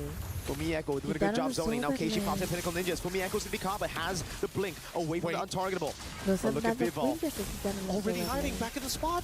I'm pretty sure they saw at least the dash, and yes, they check it open. Winter Ground's already used, and they're going further. They split them up, and now Mirai with no AOG is going to be caught, but still, with the fracture, they deal with immortality. Fumieko, in the midst of it all right now, has the Throne of Ruin, pops in with Winter Crown. Keishi has to go away, but Vivo's going to be going for the chase. City finds an Abyssal Arrow, lands it on Ray. Vivo's right there to capitalize. The base is exposed, and not Ayanami cannot deal with this. They're going to have to leave Kenshi by himself. Start proxying that mid-wave. Kenshi, can they do it? Keishi's gonna try to clear out these waves. There's just too many members on her.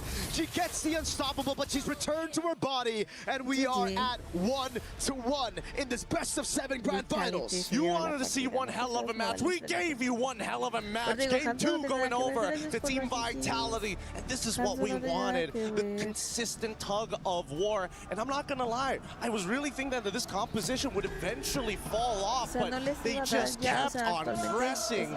And I think the nail was there. Once those inhibitors were down, they could not recover from that point onwards on neutral objective takes. At least Team Vitality, they understand how to load the gun. The macro, the forced errors, the split. We get to see it again in that final skirmish. Vivo taking a crazy angle back. We get a replay of the final defense, but man, what Vitality did there with this composition was just phenomenal. Really great stuff overall. I really hope we get to see more of this, right? Is Na'Vi going to still play that more scaling, comprehensive, tight style? And now we've seen so many of the bans. I think, you know, our panel is going to give us a better explanation. Let's throw it over them right after these messages.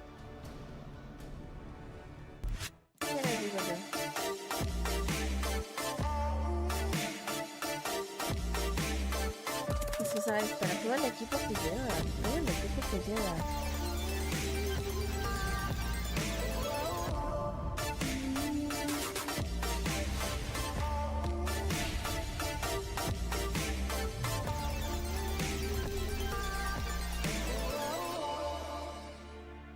Y yo queriendo un café. After a relatively long game, Vitality ties up the series 1-1. We've got a series in front of us, and it could, in fact, go the distance. It's a best of 7. Do we get 7 maps? Let's find out together. Hey, welcome in. I'm Taylor Reflection Opal, joined by Eterna as well as LaFell. Good to see you guys once again. Hey, what was one of the win conditions we talked about? What put Vitality in home court for you, LaFell? It was Vival on Assassin. What does Vival do? Goes from tank to assassin. Hey, they get a win. Finally on the Nolan. You want to say something? No, all good. I want to hear you talk. You can talk right now if you want. I love your voice. Go ahead. Thank you. Anyway. Oh, yeah. she's blushing. We finally get the Nolan. And remember, it is one of her comfort heroes. I wouldn't even say comfort at this point. I think it was one of her power heroes being able to get that Savage on, and it really changed the tempo of the game. But of course, one of the main focuses was how they were able to facilitate the Nolan.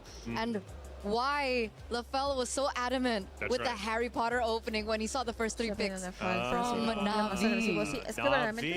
Hey, can they come back? That's the question. The casters have been pouring their heart into each and every moment. And there was one moment that took us all by surprise, including Na'Vi. It was Vival hiding in the bushes, and the casters give their reaction. She's selling it by just falling. So it's on a room going to be used up, and now it's going to be the fracture as well. So my force comes in, but Vival pops her there. City gonna fall as well. Keishi gonna be very low. For Vieko with a flicker in onto Keishi. Now it's Chow the Blazing Duet. The Rather Dryad taunts Mirai. And now she's gonna get double taunted. Not able to get the AOG in time. They're dancing around now. Ayanami must peel and rain. Is telling them to stay back, demons. Go to the Lord where you belong. And Vitality is more than happy to oblige. Impeccable macro from Vitality. Vival must have been hiding in that bush, LaFell, for the longest time. I think it was at least probably 30, 45 seconds, but once the trap was sprung, she made the most of it. I mean, like, here's the thing. You got to wait for your opportunity, and Vival was able to do that. Part of the reason is because they were able to control the map so much that every bush is going to be very, very dangerous. By that time, she already had about 4 items, meaning that she can burst just about anyone, maybe except Mirai. So that also made it so that there's opportunity anywhere. She just had to wait. And then even if the initiation was kind of botched, the damage too much, she has so much dashes, there's nothing that Na'Vi could do to stop Vival. But around the 14-minute mark, there was a chance for Na'Vi to get back into the fight. We take a look at that moment, and Eterna, this was the moment I really thought, honestly, for a second, Na'Vi was going to be able to flip the script and maybe come back. There was a possibility, maybe, had they not allowed this to go so far into the later stages of the game, because you can see here they're trying their best to go for the defense, but it really was difficult. There was a really great opening, by the way, here by Fumi Echo, and I think, was this the moment where Vival kind of overstepped? Yeah, this is also one of those moments where, yes, they have a lot of magic resist, but Keishi is the one that's dealing physical damage. Yes. Made it so that her damage was not lowered at all. So part of the good and bad is that when you're over-investing in magic defense, your physical defense is going to be low, and Keishi took advantage of that. So what could have happened for Na'Vi in that situation? Let's say a perfect world, they protect their base. How could they have made that moment into a game-winning moment? Well, technically, it really depended on the item, right? Because we saw that there was no damage until we started seeing more Divine Glaives. And I think that was like one of the pivotal moments of how the damage really went through. Divine Glaive for Kimmy, I think, was a game changer in that respect. So I think as long as they were able to hold down their fort, wait for those Divine Glaives to come through, there was a possibility, because we started to see cracks in Team Vitality, especially when they went in for that particular engage. That was a big overstep by them. But the crack Na'Vi was waiting for was Vival, because I feel like they were waiting for Vival to come in, and then Mirai on that Gato Kacha taunt her so that they can catch her. But Vival has been so good on this Nolan, it made it impossible for Na'Vi to catch her, right? Basically, they did not have any answers for Vival on that Nolan, and that's part of the reason why we were so surprised. Game number 1, why did she go for that tank? You see how good she is with that assassin. Don't change the formula. It works. Keep doing that. I'm upset, Taylor. I'm sorry, man. I don't know why game one, Vitality did something wrong, and then now game number 2, Na'Vi, why you... Ooh, now he purrs. Interesting. You know, you got so many emotions, LaFell. I'm still learning who you are, but it's fun because it's like a Pandora's box. Hey, I have 2 therapists. Rose is out there, and she's been covering everything, including the Wild fans out there who have been going nuts for this grand finals. Shira and Funi, girls, it is getting crazy. It's a 1-1, La que estaba gritando and the Vitality fans are going crazy. How are we feeling? I'm feeling great. Great, guys! Really? Great? You guys just lost game 2. Shira, what's happening? We will have a comeback. Come back. Okay, how do we feel about the atmosphere in the grand finals? The supporters here are crazy, guys. Vitality. Yes, home ground for Team Vitality. Now, as we enter game 3, what do you girls think will happen in the Land of Dawn? Of course, Na'Vi BH will win. Vitality will only give 1 point to the enemies, and the rest of the game they will show who the queens really are. Wow. Funi, are you saying it's gonna be a 4-1 Las caras de la chica esa así como Yeah. How did you say so? Because it has always been Vitality's place to be the winner. But there is always a comeback. No, they will only give you 1 point. We still don't know. There's still a lot of time that they will prove that Pinas lang ang malakas.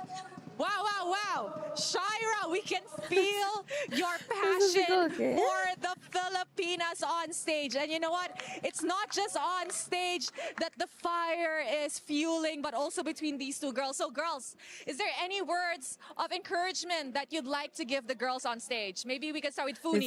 Ven a lo que me refiero con que se tardan 1 hora para un mapa. En lo que se van a la entrevista, en lo que se van a la no sé qué, en lo que se van a la no sé cuánto, se tardan un montón para un mapa. O sea, empezamos el primer mapa a las 3:20. No, a las 3:20. Y ya llevamos esperando como 40 minutos, 1 hora. Y luego, ahorita, she is really confident that they will win this game, but we all know that way back 2024 we got the title, and this is going to be the comeback. So watch and learn and listen, and let's do this, guys. Pinas lang ang malakas. Oh my goodness, Shira, the energy is through the roof. Thank you very much, girlies. May the best region win. That's it from us. Throwing it back to you guys. Estaba difícil. No sé. Pero eso no se sabía quién apoyaba. O sea, si lo decía porque estaba enojada o cómo. ¿O qué era?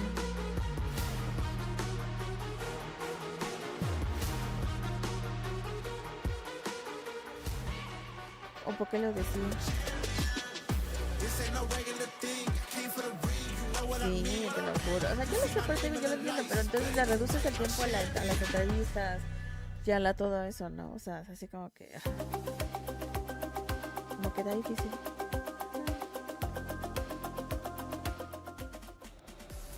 I'm loving the energy. I really am. We need more of those interviews, especially with those 2, because you got both orgs representing Na'Vi, Vitality. Rose, you got to get back with them, okay? We need an update a little bit later on. Hey, we also need a club championship update. Trav, what do we got? We're into the grand finals of MWI, and it's looking likely that Na'Vi are going to go back-to-back at the Allianz Vault, but I've slipped away. I've made my way over to the Lenovo Legion Gauntlet, and Chris is here to update us on everything Dota. Yeah, club championship-wise, there's really not a great deal to touch on from what happened yesterday with Falcons, obviously, in that surprise loss going out in the quarterfinals. That was a real shock to a lot of people's systems, especially considering they could have picked up some valuable points to catch up to some of those squads. There was no other real contender for the club championship sitting in and around Dota. You've got BB team right now who are on stage. They could go, if they can go on to win, they can compete in it, but they're only within like 2 or 3 games, so they're not necessarily going to be over towards the top side. BB, though, are currently, well, slamming Vici Gaming, who did beat Falcons and upset them yesterday. So kind of showing Falcons may well have struggled even if they got through today, but those extra club championship points would have probably went a really long way. Yeah, well, it sounds like we're going to have a few shake-ups here and there when it comes to the club championship leaderboard at the end of this week, but we'll see how things progress. Back to you guys. Thank you, Travis Ton, for the update. Ton sounds pretty good. Hey, he's been my good friend for about a decade, and I gotta say, man, he's a great talent. Thank you for the club championship update. We'll be keeping you up to date as much as we possibly can, including here with Na'Vi and Vitality. Series score 1-1. Na'Vi won game number 1, but Vitality answered back, and now the series becomes that much more serious. Now, as far as the series go, Vitality, they have been known, at least in our tournament over the past couple of days, to drop map number 1, but be flawless after. LaFell, is this one of those moments? Here's the thing. I gotta say, Taylor, they gotta stop building PCs with just graphic cards, man. They need everything else. The thing that I didn't like in game number 2 coming in from Na'Vi is that they're just drafting the same thing over and over again, meaning like magic damage and then magic damage and then magic damage and then just one physical damage. There's no balance, right? Thanos himself said balance is needed all across the globe, and Na'Vi didn't listen, and that's why they lost. So this time, you know, balance. I think they can deserve the risk, right? They deserve the risk? No, like they can. All right. They can afford it. They can afford Remember, it's a best of 7. It's not a best of 5. It's not a best of 3. It's not a best of 1. So they tried a certain strategy. It didn't work out for them in the very end. And the fact that they're once again on first pick on blue side gives them more of an opportunity to start dictating how the drafts are going to go. So just a quick reset, go to game 3. Yeah, but I gotta say, Freya is like pretty cool. You know, she's a Valkyrie with swords and wings. A lot of lifesteal, a lot of damage, got longer range than usual. So I don't know, I kind of feel like that worked really well game number 1. I would like to see it in game number 2. Crazy suggestion, I know, but hey, sometimes just hear me out here, because in terms of the bans, it has not changed so far. We still see Akai, the Atlas, as well as the Hirara ban coming in from Na'Vi for Vitality, banning out a chip still, as well as the Baxia. So we saw Na'Vi in game number 2. They picked up the Esmeralda. I still think Esmeralda is pretty strong, but maybe just pick up something in the jungle that can help you out, because I also feel that's something that happened, right? All the junglers were banned, and there's nothing else for Keishi. And by the way, update on Hanzo, now we're up to a 100% loss rate out of the 3 times we've seen it. So avoid Hanzo if you're Na'Vi at all cost. And another one, she has not won with the Assassin. Yeah, still at a 0% win rate with her Assassins. Maybe she can flip the script here. And obviously, if they wanted to go, if they wanted to go for a Freya first, they could have looked for a ban early, I think, for like the Esmeralda, if they wanted to set it up. But it looks like they're still focusing in a certain direction. Obviously, now we do see that the Claude gets picked up by Na'Vi. They're indicating that they do want to have a strong gold laner. But of course, there's so many other things that they can respond to here. Team Vitality. I like his reaction when he saw the Claude. He's like, huh, first picking the Claude. I did not see that one coming. So now, for Vitality, after seeing the Claude, there's still quite a lot of marksmen still open, notably the carry. And knowing that Na'Vi might eventually pick up a tank in the jungle. Let's see here. Akai as well as Baxia is not there anymore. I'm not so sure what they're going to go for. In fact, maybe the Guinevere might also be a pickup that they could consider if they want to go pick off anyone from Team Vitality. Right now, the Freya is open. I don't know whether they want to pick it or not. They pick up the carry first just to make sure that they have a lot of space to flex the other roles, but they pick up the Eve. I'm liking the opening of Vitality. Even though the Claude can counter the Eve, you cross that bridge when you get there. You know? I was just about to say, it's, I think, an act or a statement of confidence. By the way, this POV is pretty cool. Yeah, Coach Cam, right? Super unique. And he's going back and forth. What are we doing? What's the game plan? Coach's perspective, you get a little bit of it. And like I said, I've really never seen this in an esports production. Yeah, it's brand new. I wish we could see their notes. Well, I guess they're not the type of people to bring notes. But if there were notes, that would be kind of interesting. I'd love to see what they have on their notes. But back to this, carry Valentina very early here, as well as the Bellaric. So they already have a strong laner there with the Claude, and obviously they do want to have some more to play with, especially if they want to go strong side Claude. Obviously it's really difficult because you are up against the carry, but the Valentina will be able to utilize her creativity. I think the clear is still lacking as compared to the Eve and the Bellaric. What do you think about the clear from Bellaric? Honestly, right now, I feel like at least there's balance. You got crowd control coming in from the Balearic. You have utility bursts as well as some crowd control coming in from the Valentina, and the Claude is just a strong pick, and probably a deny just to make sure that Shell doesn't get it. I agree with you. I think that's going to be a big problem right now. They don't have a lot of clear, and if they're going to go for a tank jungler, I think the clear there is not going to be good. So we really got to see what does Na'Vi get for not Ayanami.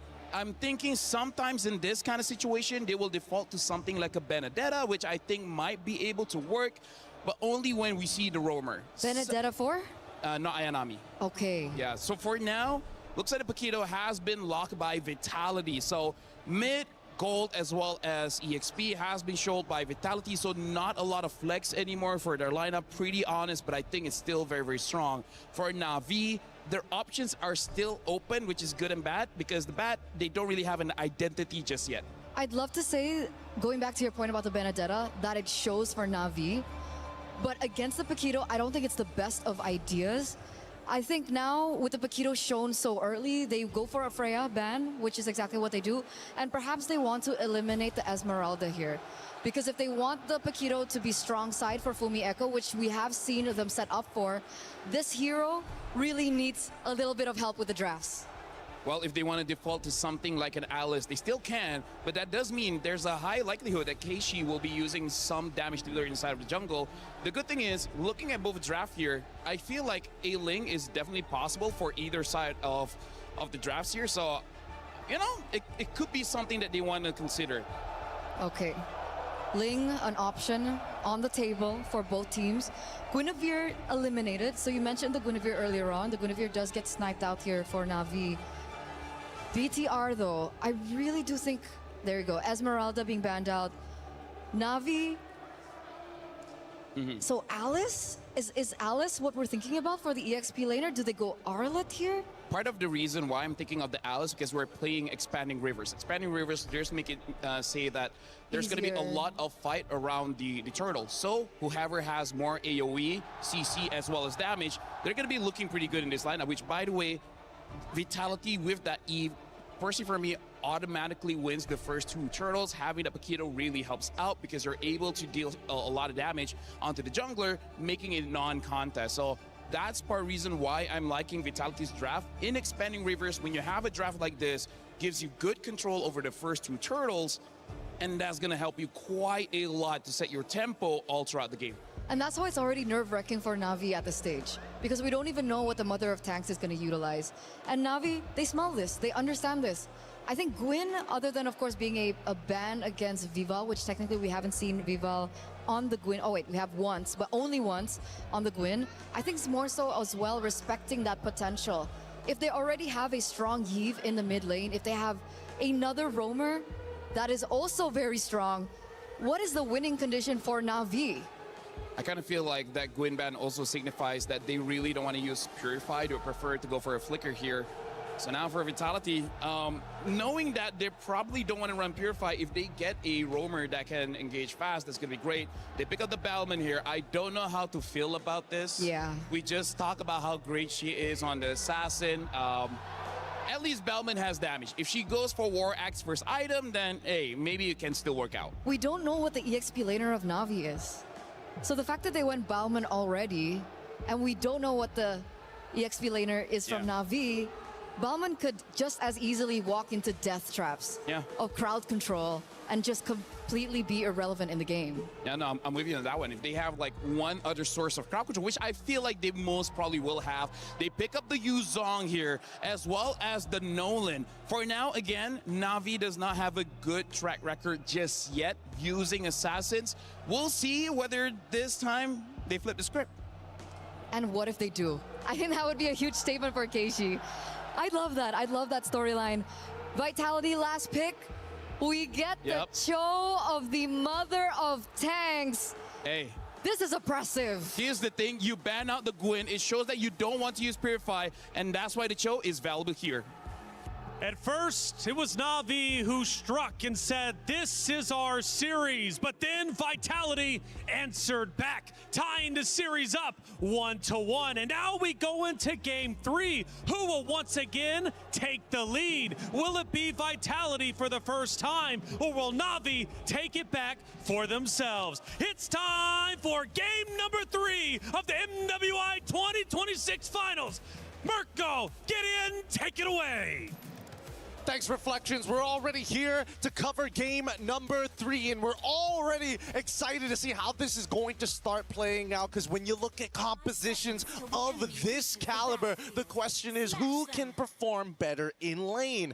Mid trios, so important this time around, but with a Bauman, there's just so much more you can do. How long you could stay on the map, so much sustain.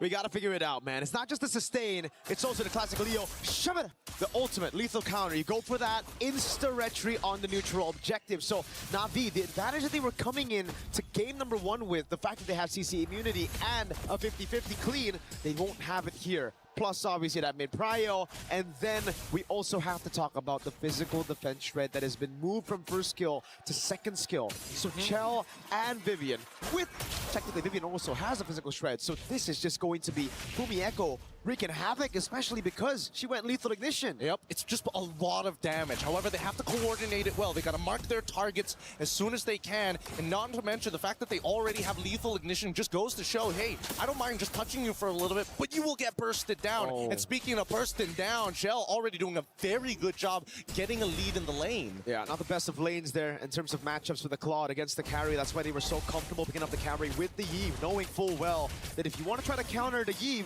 you're going to have to go Claude, but that means the lane will be given over to Vitality as Fumi Echo tries to bait not Ayanami in. Vivian with a walk-up as well. Concussive Blast onto Ayanami, putting a lot of damage on her, but Fumi Echo's going to get caught. Mirai, great backup, Vivian.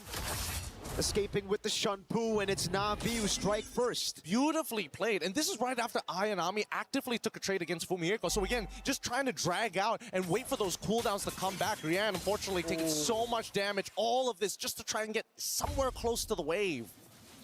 And that's a big one for not Ayanami. Now Na'Vi have proper setup to actually stun Vivol down for the first neutral objective as Keishi starts it, and the Dragon is up. Black Dragon Front gonna be used up straight up into trying to zone Vivol out of this turtle pit. Vivol's trying to escape right now, but he's gonna be caught by the damage again. Lethal counter in the rectory. Vivol still gets it despite it all, and the jungle falls as well. Now it's Mirai caught under the RWM as Vivian walks up, but now she's caught in the RWM. Immobilized in that zone. Fumi Echo with Cine dropping down bombs. Again. Oh, up top. Whoa, Rian ends up dying for it. A solo kill for Chell. Sokolil. Vitality strike, and in one fell swoop, despite the small wins from Na'Vi in the laning phase, they couldn't convert onto the big objective. But do you hear that? Objective. Do you hear that? Do you hear the Vitality fans? They're really taking this momentum from that game number 2 and bringing that same energy here in game number 3. And it's only more proactive that we are seeing Vitality move across this map. Because once again, Vivian double checking whether or not the purple buff is open to give information to Fumi Echo. Hey, if Keishi doesn't see you, you can go for that big one shot we were talking about. You have so much damage in the early game. And that's why you have to respect the Bauman. They were doing all they can to respect it, to be fair. But once she got into the vicinity of the turtle, lethal counter retry is guaranteed. There's no way for a Nolan to out retry that unless it's just miscalculated by Vivol. Yep, it's unlosable in a lot of scenarios, like the old Suyo, but still relevant as Ayanami taking this full fire. Fumi Echo tries, Black Dragon form getting called here. Vivol has the lethal counter. If she drops down just a bit, oh my god, she might be taken out from the skies. Gets away just in time, but she stays. No. Ayanami with a Petrified Furious Dive. They're gonna go in onto Fumi Echo. The way the Dragon comes around with a lethal counter. Shove it. Vivol picks up the kill up top. It's Cine. Caught in the 1v3. Can she escape? She flickers out to safety past the RWM. Oh man, that was a game of Dance Dance Revolution for sure. You're able to sidestep basically everything and still maintaining a good amount of health. However, Shell needs to get back into this lane, and Na'Vi is denying them that space. Vitality need to make some choices. They still have to deal with the turtle down on bot side, so they cannot commit everything to alleviate space on top. It's free. Maybe Rain can deal with it with a splash of damage. Vivol with the retry. Vivian still trying to buy as much time as possible, just being an absolute nuisance to Keishi in the jungle. Just gotta show her. Just gotta show that presence, and I think that's the beautiful thing here, right? Khalid, Cho, all of the... My God, Vivian! Wait, potential dive here. Vinay, gotta hold on to that BMI. You can't show exactly where it is. As long as you don't show it, Vivian ain't gonna engage on you for free. Oh, Fumi. Oh, what is that damage, my guy? Right through the XP crab as she gets it, and she bursts Ayanami down. Hey, gotta be careful. Gotta be careful. They've got a pretty significant... Hey, a one-level lead in EXP is a lot for a lot of these laners. And not to mention, with that lethal ignition, it's a lot harder for not Ayanami to win this out. Uh-oh. Mirai with a walk-up. Great read on the dash by Mirai. Baits out the flicker. Mirai tries to go for a little bit more now, but look at the backup from the rest of the team. Cine and Vivo has already rotated towards the top lane. Na'Vi not able to get that trade in structures. Finally, Vitality said, you know what, they're putting so much pressure on you, just take the mid wave. Cine is going to swap lanes with you and maintain that. Mirai should be, oh no. Wait, the Dragon lethal counter, they're gonna try to feed it over. Mirai gets a massive taunt. Oh, it's a cancel, the Blazing Duet, straight into the knockout striker from Echo. Can they get anything off of this? No, they call it off. And Vivian getting disrespectful. Ayanami's thinking about it. They know they don't have the way of the Dragon, but the RWM is still in play. This is going to be a Nolan with no purple buff at 5 minutes. Up top, it's the carry, Chell. Taking a structure down below, it's from Echo. These side laners work in double time. Again, this is what we were expecting in the Balmond versus Assassin matchup, especially when an Assassin needs purple buff. We've seen it happen many times already. Oh my God. No way they're going to commit even further than this, right? I mean, Fumieko's barely taking any damage, but even so, that's really because not Ayanami just doesn't have the items yet. I want to see what items Fumieco is on right now. Oh, no wonder. Hunter Strike and a Legion Sword already. That has... I think it's a Sea Halberd. Yeah, I think it's going to build into the Sea Halberd as well. There is an argument that maybe could lean into it later on and look for something else. I honestly kind of feel like Fumieco can even go for a Malefic Roar if she wanted to, but I think the smarter option is for the anti-heal. Even Keishi is having a little bit of troubles here as Cine now joining Vivian in this Roman expedition. And, oh, Vivo. Into the bottom lane, they just burst her down even through the Petrify! And the Furious Dive, the lethal counter didn't even land. No, they try to go for compensation on Vivian. That's Sajid Kundo. She runs out of the Wrath of the Dryad and baits out the RWM. Chell with the punish. Now they all punish. Chell, it's an all-in, but Fumieco's in the back line, and Vivo's just waiting in that tier 2. Vivian getting the way of the dragon on Keishi. The awareness is just crazy from Vitality. That was a planned play from literally top all the way down to the bottom to corral the sheep right into the mid lane. They are capturing Na'Vi right now. And I think the Na'Vi, they gotta be proactive. I think, unfortunately, the choice of ultimates here needs to be maybe not just the RW, or maybe even arguably a Way of the Dragon if necessary. Vivian, she was the one who baited everything out. RWM, the Wrath of the Dryad, and Chell flickered forward. That's how comfortable she was. Now they're gonna go in for the dive in the bottom lane again. Rian hasn't had the best of games so far. Fumieco just waiting for the double dash. Knockout strike. Oh, lethal counter from Vivo. Now it's the retaliation. Now it's the punish. You did that to our goal later. Now you must pay. RWM will save from Cine. This is ridiculous. Vitality. What? With the... Oh, no. They canceled out the recalls, but at least nothing is punishable at this point. But Vitality, they're starting to mess. They've kind of downloaded a little bit of the tactics that Na'Vi has. They're recognizing some bad habits and some... Well, even I have noticed a couple of pathways when they're on autopilot. Their pathing is becoming a little linear now. In normal situations like that, Gideon, you're 5-12, you get a kill on the Paquito, it should be a good trade. But the fact that it's a goal laner and there was no shutdown, there was no bounty on Fumieco, that means Rian's gonna have it even more delayed. That item power spike that they're desperately waiting for. I think it's gonna be 11 minutes or maybe even 12 arguably if it keeps up like this before the Trinity is even complete. Fumieco now looking on the side, sees not Ayanami as well as Mirai, but at the same time, this is what Vitality like to do. If you want to go to the bottom side, sure, let's push out mid. We could potentially flank you, and Na'Vi has no choice but to back up because bottom and mid tier 1s are non-existent. Oh, that top wave is looking good right now. Maybe jumps to Kundo. Oh, A big miss, a big whip from Cine, and that's the punish from Ayanami straight out to Vivian. Fumieko with a jump, but she's only 1 against 4 right now. Mirai getting a massive taunt, and another big kill on the Paquito, this time on the hands of Keishi. Okay. They end up losing 2 here, but is Na'Vi going to force the scenario? Because again, that top wave is still pushing, so Vitality can hang around here for as long as they want. If they are able to tax the health enough, maybe they can get Na'Vi off of this. Whoa. Ayanami's gonna walk up again, gets covered the lethal counter!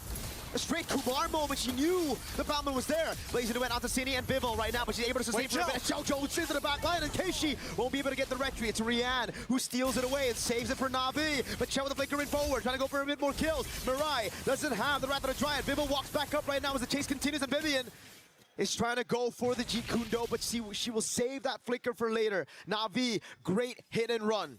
Oh boy. And that's how they just have to play the game, unfortunately. They gotta stay on their toes.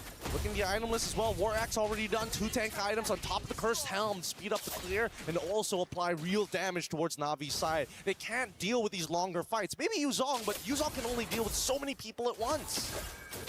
And now it's how Na'Vi convert on this. They see Chell.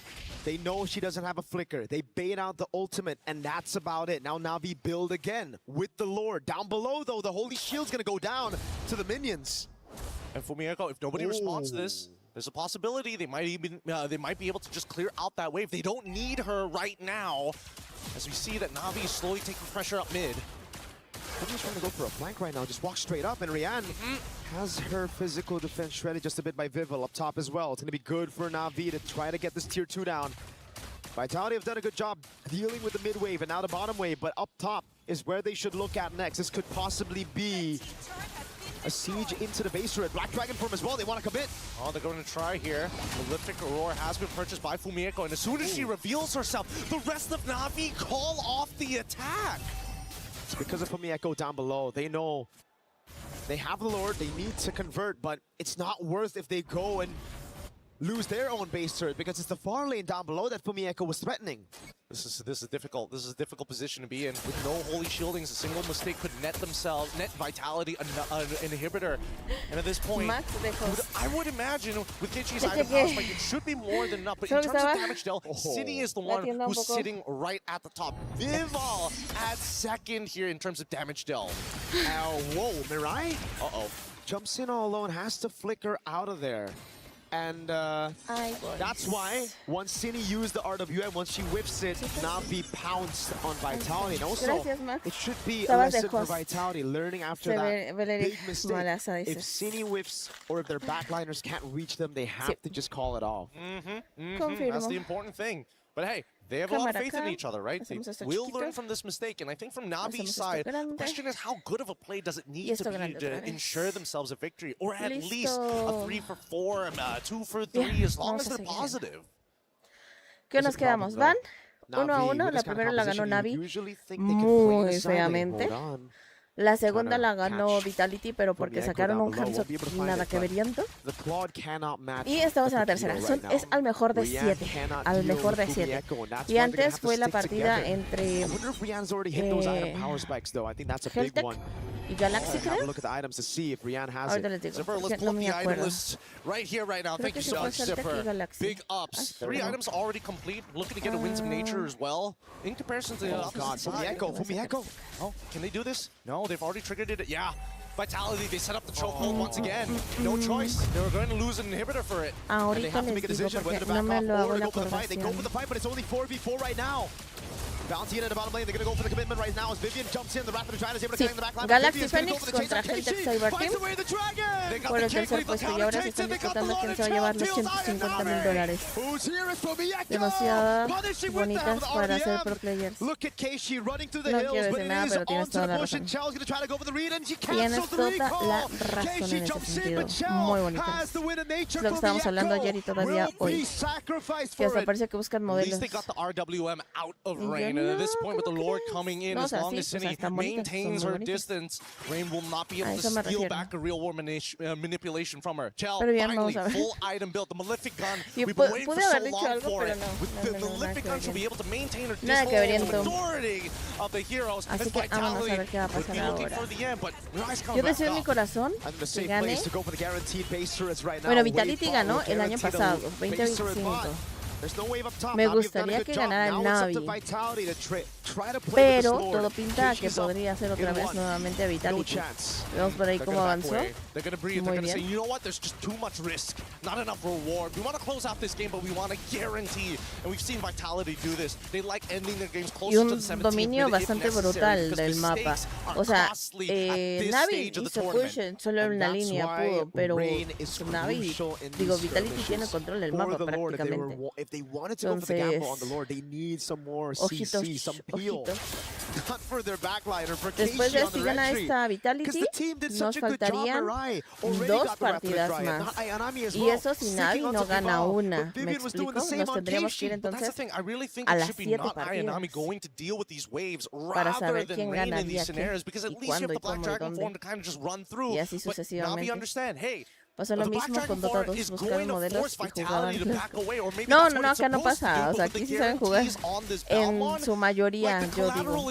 Pero no sé si es por Comfort Pick o por otra cosa. Me compré unas papitas. Esto fui a la tienda rápido. Entonces, es que mira, han sacado unos picks que tú ves y te quedas así como de... No, y la jugabilidad dices, no lo sé, Rick, no lo sé. Por eso te digo, o sea, no lo sé, pero cuando sacan sus, yo me imagino sus Comfort Pick, dices, quítate mano que van a pasar. Por eso te digo, o sea, no sé si se mantienen solo o mucho con el Comfort Pick, o que solo mainean 3 personajes, un ejemplo. Porque han sacado unos Brunos, o sea, desde que inició el martes, han sacado Brunos nada que verían todos, o sea, que no le sacan juego. O sea, terminan un 0-3-4, 0-4-1, Valentinas, han sacado un montón de Valentinas que igual nada que ver. Baneos también que tú dices, no lo sé, Rick, tal vez no era, o sea, pudiste haber baneado muchas otras cosas, más como glue, cosas así, ¿no? Como la partida pasada. Because of the expanding rivers as well, it just gives Fumi Echo no cumplen su rol. much to play with. He's a race car, bro. Just flying through. Mira, no me hables de si no entiendes, porque yo, o sea, yo te puedo decir que yo entiendo. Que te sepas comunicar es diferente. O sea, pero es a lo que ya vamos. Estamos en un nivel profesional. ¿Me explico? O sea, ya no maineas solamente un personaje, ya no cumples solamente con un rol. Me explico un ejemplo. Para acá, para la región del norte, muchos de los equipos te piden que no seas, que tengas por lo menos unos 3-5 personajes de cada rol. Me explico, que puedas cambiar por lo menos 3 roles. Y tú te quedas acá así como... No lo sé, Rick. No, así como... No lo sé. Hablo de rol. No, o sea, yo estoy hablando de los roles en específico. Ahora recordemos que muchas veces también de los roles influye el hecho de que no necesariamente tiene que ser el rol. ¿Me explico? ¿Tienen una papita? Les enseñaría cuáles son, pero no le voy a hacer comercial. Pero les daría una papita. Dos apachurradas me las dieron, ¿no? Pero una papita.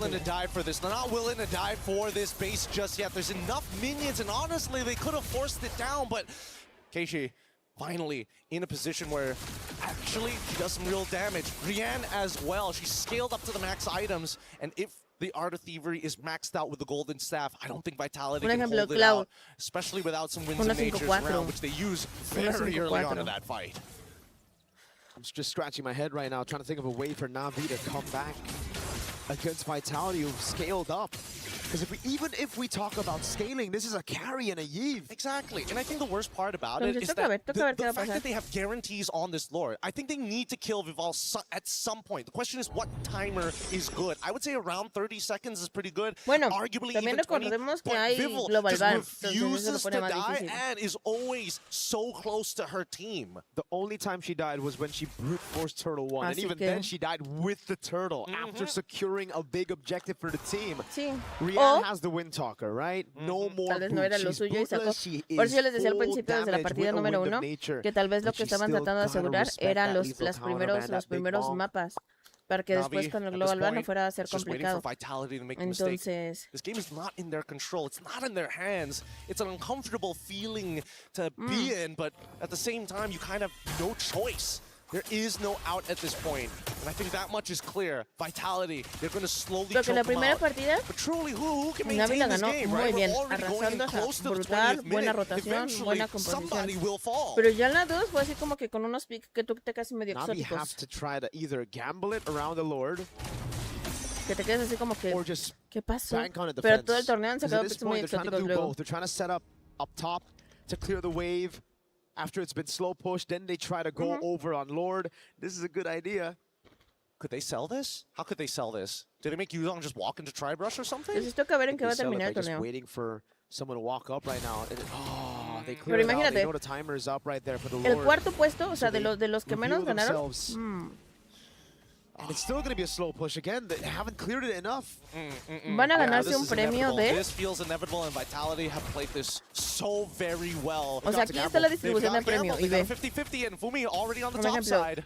el primer puesto, $150. El segundo, $150,000. El segundo, $90,000. El tercero, $50,000. El cuarto, $30,000. Del quinto al octavo, $20,000 cada uno. Del noveno al doceavo, $15,000 cada uno. Del treceavo al dieciseisavo, $10,000 cada uno. ¿Me explico? O sea, está interesante la dinámica del premio. Bastante interesante. Gets the kill on Keishi. Vivian gets away as well and gets the chastised Pauldron. No Purify, no Wind of Nature on Rian. However, at least they were able to trade 1-for-1 here, and Cine ends up going down. Y ahora están en I want desventaja, to see whether exactamente. Rain already stole the RWM. If she hasn't stolen the RWM, it's going to be a little awkward once the Lord starts pushing in. But even so, really nicely done from both sides. Yo digo, a mí me gustaría que ganara 30 Navi. seconds on Cine. They're going to have time to build up. Now, the question is for Vitality, do they want to bank on a 4v4 Tratar de contener, instead of waiting for tratar Cine, de right? contener en el nexo, This Lord is as good as gone. esperar que ahí cometan un error, se metan mal y remontar de ahí y farmar lo más que le dejen. Eso es lo que sería lo más viable, por decirlo de alguna forma. And Navi, they don't mind it coming En in ese quick. sentido, esa sería como la mejor estrategia. Pero a como está jugando Vitality, no creo que les vayan a dar chance. Velen tendría que meter una buena ulti en el momento preciso, o sea, al bordecito del nexo.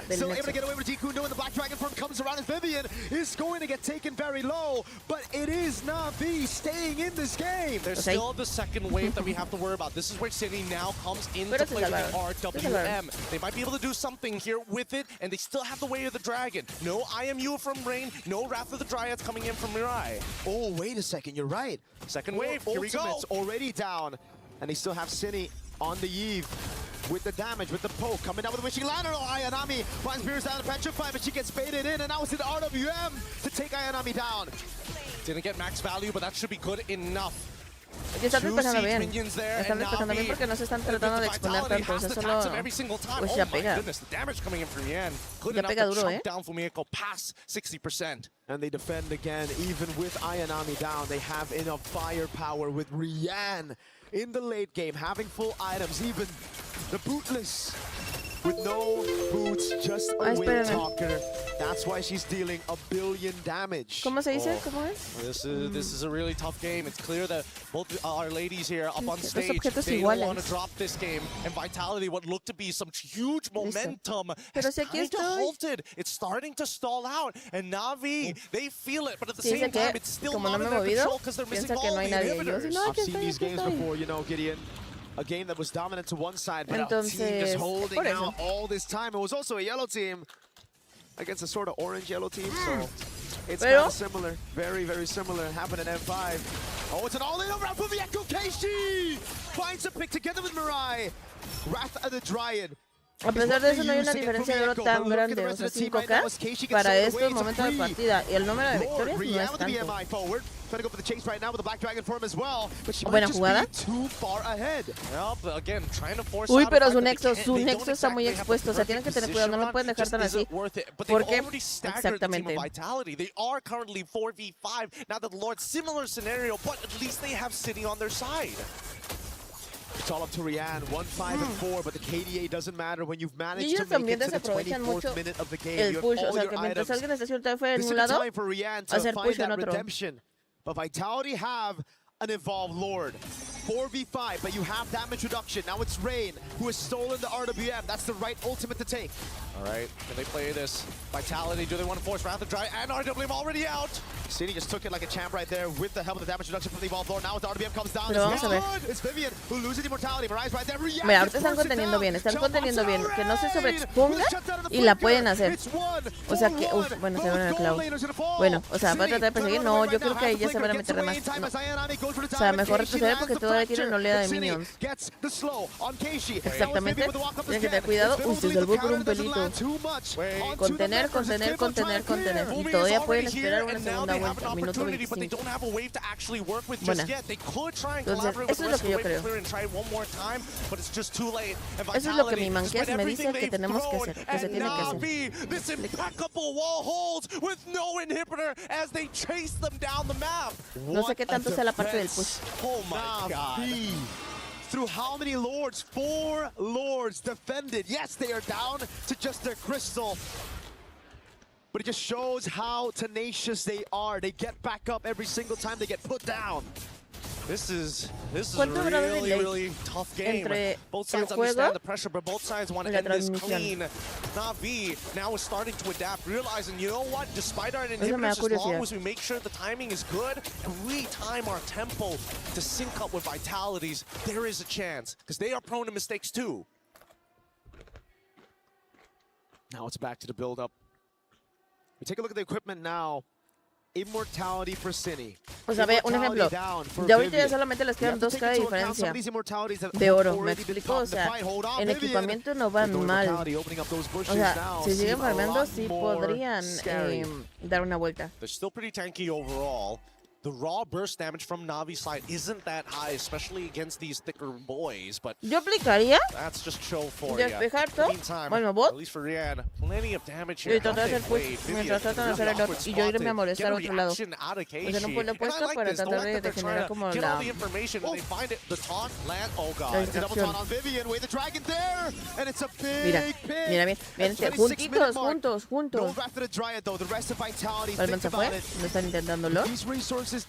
O no veo si ya, no lo intentaron. Timers right now. Vivian's going to be down for, I think, a solid minute. Oh no, this is not exactly the greatest look, but at the same time, at least Vitality immediately saying, we need to take control of this. We need to pull the Lord to our side. We need to reset it. Now, what is that push? City gets down, RBM has the flicker out of the way. Ay, su madre. Go to the bottom lane, they go El Paquito. Crazy 50-50, Viv on the lethal counter. ¡Ay, no! ¡Ya lo dije! He gets it. ¡Es que te lo dije! Cancel recall. Fumi is already immediately going back, and luckily not Ayanami Es already que se los dije, o sea, the motion. That's the qué mal problem es against the Bauman. You still need to zone, even if you have the man advantage. O sea, Balman tenía todo para robárselo. Tenían todo para robárselo. O sea, and they paid for it. no sé ni cómo lo pensaron. For Vivian to get back up. They're gonna have 5 members pushing in. Totalmente de acuerdo. No, the mini waves are still okay. Vivian's not up just yet. That just goes to show how long of the death timers are. They're trying to synchronize it. Por ejemplo, yo ahí hubiera llevado tal vez un However, Grok. this time it's not staggered, and they're looking for a little bit more. Yo no estoy diciendo que sea malo el pick, el Beleric. They have to play it very safe. Just go for the poke constantly now. It's blazing duet from Rian. Onto Pumi Echoes. Able to flicker out the safety now. Están despejando bien, están conteniendo. Bueno, están conteniendo. Whoa! Finally to counter! Nobody was expecting that much damage, but okay, it works out. Vitality now looking for the end. Minions already there. Vivian goes over the dragon, but it's actually off. Por eso yo digo que si me dejaran entrar a un equipo, now it's a dragon to the skies. They go straight for sí, the sin duda. crystal. Oleada de minions. Vitality are up 2-1. The lead in this grand finals. Oh man. I think Vitality, if we were talking about working out the stage nerves, working out all the plays that we're going through, and having the tenacity to deal with that, an exhausting game tienen que ganar otras dos 20 partidas. minutes? Holy! What's frustrating is if you're Keishi, you're thinking, I'm losing these red trees, but in reality, you already lost? That's a Bauman. Yeah. Just through a Bauman, you need the team to zone, and nobody opened up for Keishi. It's just, you can't, there's nothing you can do about it. There really is Yo, nothing yo no sé much you can do about it. But let's look at this one more time because con esa habilidad, me a explico, o sea, literal third no lo of her sé. health instantly dying to the lethal counter. It's so ridiculous. Ajá, o sea, sí está bonita. But I think Todas they las que now han pasado, figured it out. las Hey, rosas también estaban bien maybe bonitas. it's not just us. Maybe it's the draft as well. We got to really make it happen. But with that being said, though, what an absolute banger of a game. We're going to be throwing it over back to the panel right after these messages. Stick around, Mobile Legends action. Pero no sé.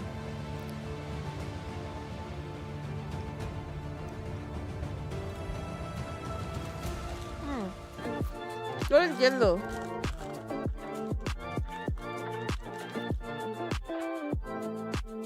Yo lo entiendo.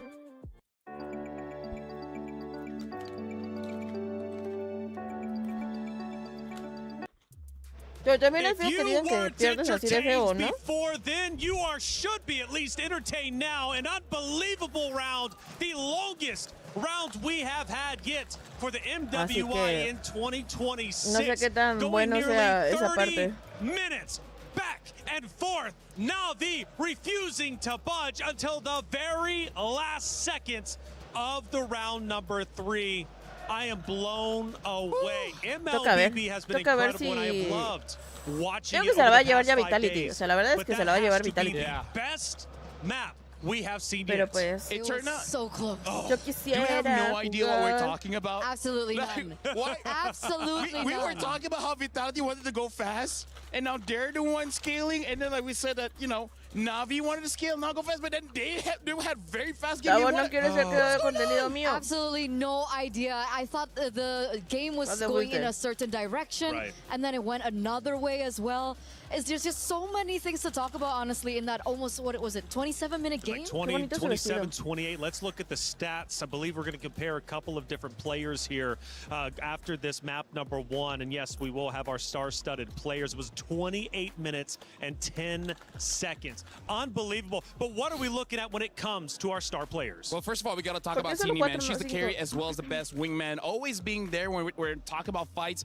Over 6,000 damage per minute. That's amazing considering it's 28 minutes of the game. Sini on that Eve, unstoppable. But I do have to, give my flowers over Esas to papitas Rian están here. bien picosas. Being able to get the rich guy.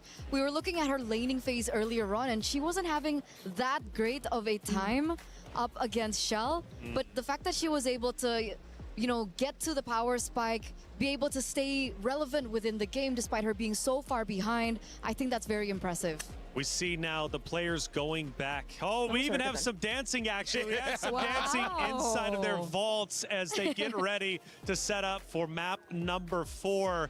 But just seriously, I'm absolutely blown away. Obviously, on the bottom there, you have Vitality. They're feeling comfortable. They're feeling good. Granted, it was tense. I felt like there were moments Vitality absolutely could have closed it out if they played perfectly. But Navi also in their base defenses were out of this world. And I believe we're going to take a look at a couple of them anyways, especially the first base defense. And really was a shock to see Navi defend as well as they did. I mean, it had to have been 3 or 4 if I'm not mistaken. Yeah, and honestly, we talk about this backstage as well, where this is such a long game. This is going to be the turning point for this best of 7 because let's put this into perspective. This is 28 minutes, and this is only the 3rd game in this best of 7. Before we start, Taylor, even you talk about stamina. Their stamina has been depleted quite a lot in just this one game. Dude, it's incredible. This is like literally 2 games, 3 games rolled into one from like quarterfinals.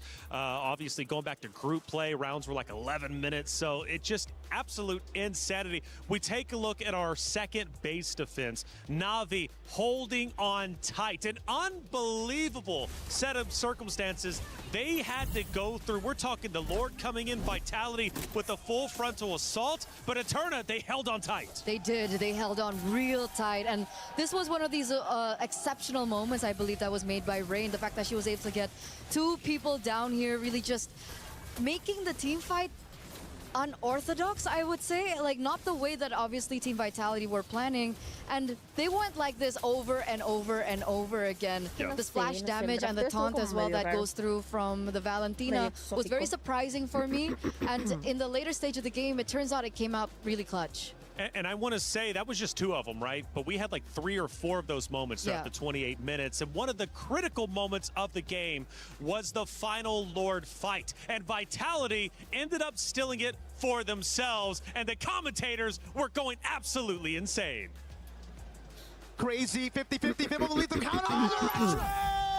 He gets it! Wait, they need to cancel the recall. Fumi is already immediately going back, and luckily not Ayanami, already expecting and anticipating the motion. That's the problem against the Bauman. You still need to zone, even if you have the man advantage. No one checked the bushes. They went straight for the Lord, and they paid for it.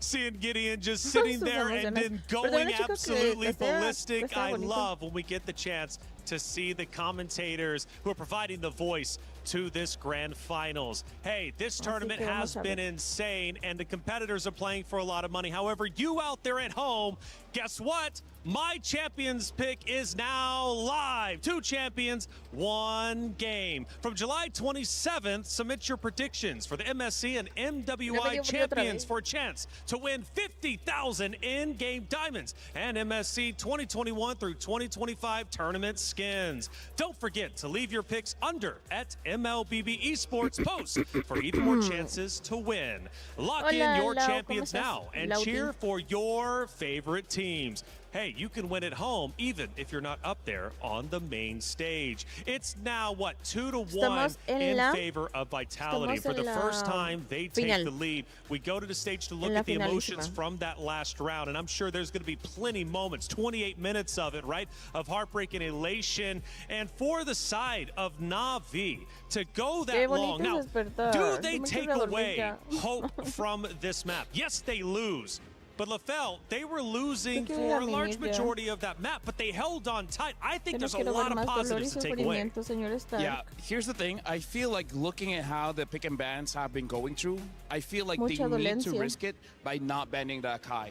Because so far, we've seen Vitality banning out the Baxia and then Na'Vi banning out the Akai. Those are basically the only real relevant tank junglers now. So I kind of feel like they're setting themselves up for failure, that they don't have a lot of different opportunities, because Keishi in that game using the Nolan, you saw how Rian had the most gold. And that kind of just shows me as well that unfortunately Keishi was not able to farm that much. So I feel for game number 2, you don't want to give match point, try to get a tank. I agree. I think the tanks have been working so much better for Na'Vi, and surprisingly so. If they do still want to go for Assassin jungle, if they still want to play with that flare, at least help the Nolan out. Because if you give a pick over to this person that you're looking at right now, again, the mother of tanks, something like the Cho, despite her kind of, falling behind in that 2v2 in the mid lane in the early game, she did still have the opportunity to dive into the enemy jungle, pressure the Nolan so much in the early game that Keishi really didn't have a chance to look for her star openings to farm the way that she would want to farm and eventually get the power spike that she wanted. So yeah, do they just resort back to jungle? I don't know. That's a good question. I mean, Vival, there's been a lot of questions about whether or not Vival should run Assassin. Should she go tank? Well, she went the opposite direction this time. It ended up working out. Now check this out. The dynasty of Team Vitality. Next target, MWI at EWC 26. LaFell, all those trophies lined up, but there's one spot missing, and it's MWI 2026, and now they officially have the lead. I gotta say, Vitality made our designer's job a bit difficult because they could only fit 20 there. They could only fit 20. They wanted to put 30, 40, but it's like, okay, we gotta put this out, this out, this out. We're just gonna put that's like 3 to 4 years worth of trophies. Right. And yeah, honestly, at this point, they don't need any more, but hey, that'll be nice. We're back to the stage where we just left off a 28-minute game. So much back and forth. Great base defenses from Na'Vi, but the relentlessness of Vitality ended up paying off in the end. They now lead 2-1. Now, LaFell, I'm going to go to you real quick, and the reason why, because you were making some spicy predictions before the series started. Now, you said if it was 0-2 in favor of the side of Na'Vi, ya las chicas de Na'Vi son las que de blanco y las de what do you have to say? Honestly, with this Vitality son las de negro. Luego se les ve ya la expresión así como de derrota. Pero Max se lleva $90,000. ¿Me explico? O sea, Psetos se lleva $90,000. El año pasado Vitality también fue el campeón. Entonces, o sea, fácil no la tenía. It's a team thing. Speaking of team, shout outs to Gideon as well as Mirko, doing a great job so far in the third place and now grand finals. Looks like it's going to be a long one. Hopefully it's a long one. Hopefully. But I have to agree with LaFell, you know, more so than just the gameplay alone. I think going so close to winning that previous game and falling short, I feel like the mental blow is definitely for Na'Vi this time around. And remember, they're fielding in some new players as well. The experience that Team Vitality have definitely will bring them even further come this next game. Now, a lot of attention has been put on Vivol, and she's kind of flip-flopped back and forth over the 3 games that we've seen. But she's shown versatility, and now she's had success on 2 different hero picks. What do we expect going in to match number 4? By the way, just before we begin this, I just want to say that the person or the team that has gotten red side has won. So back-to-back Vitality were on red side, and now Na'Vi are the ones back on red side. Hopefully, this means that we're going to another game. Yeah, honestly, that first 2 picks is super viable to the point where I kind of feel like first pick now might be one of the best is actually just to take that Eve away, because in the previous game, Vitality was able to get the carry. Ese pick después de Chip, no sé quién es.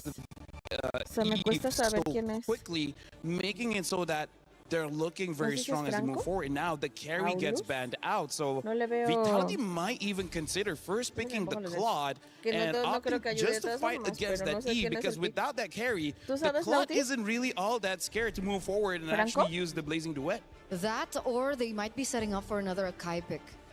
Like something of that sort, you know, like a tank jungle, because Boxy is open, Akai's open as well.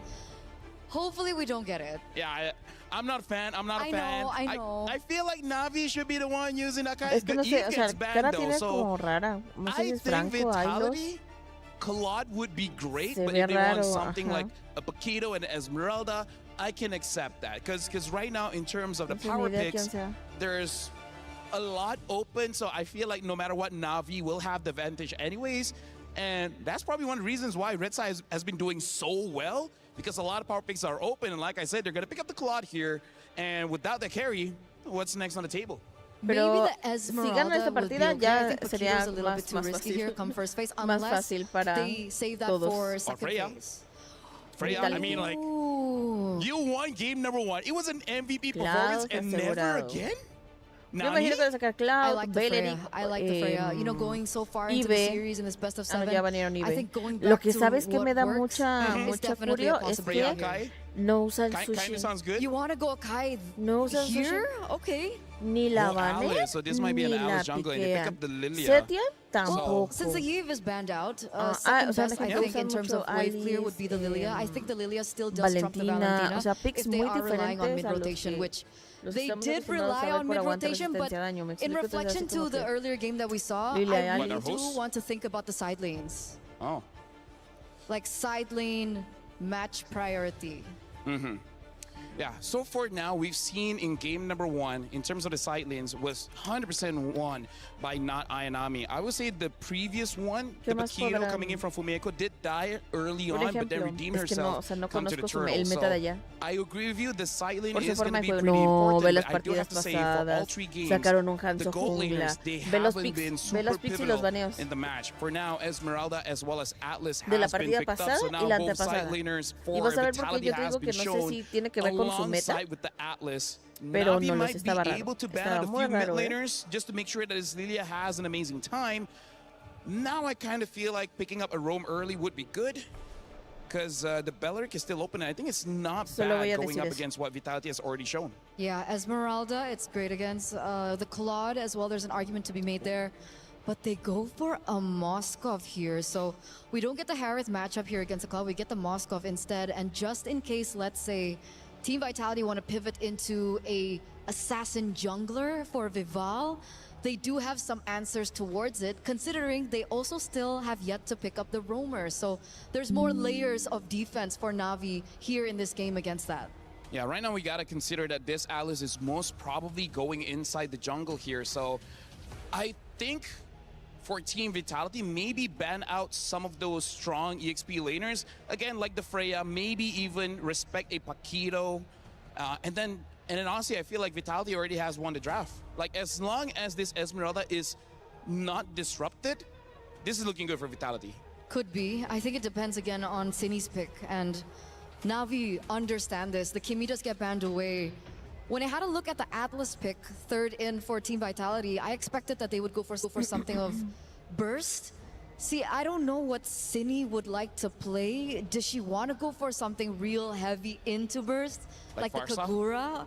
Pharsa? Pharsa does work, but the Kagura was the hero that we did see her really play on in this MWI. Another hero, if she's feeling frisky, she could actually pick up the Gourd. The Gourd might be able to do quite well against this lineup coming in from Na'Vi. The burst coming in from the Pharsa could honestly win you so hard for the first two turtles because you can deal with Lilia to the point where she might not even have time to use her black shoes and then she's out of the way. Kimi as well as Valentina has been banned out here. The Bellaric has been banned, so it looks like Vitality, they're trying to make sure that Mirai doesn't have any heroes. But in this situation, I can see a world where she might pick up the glue.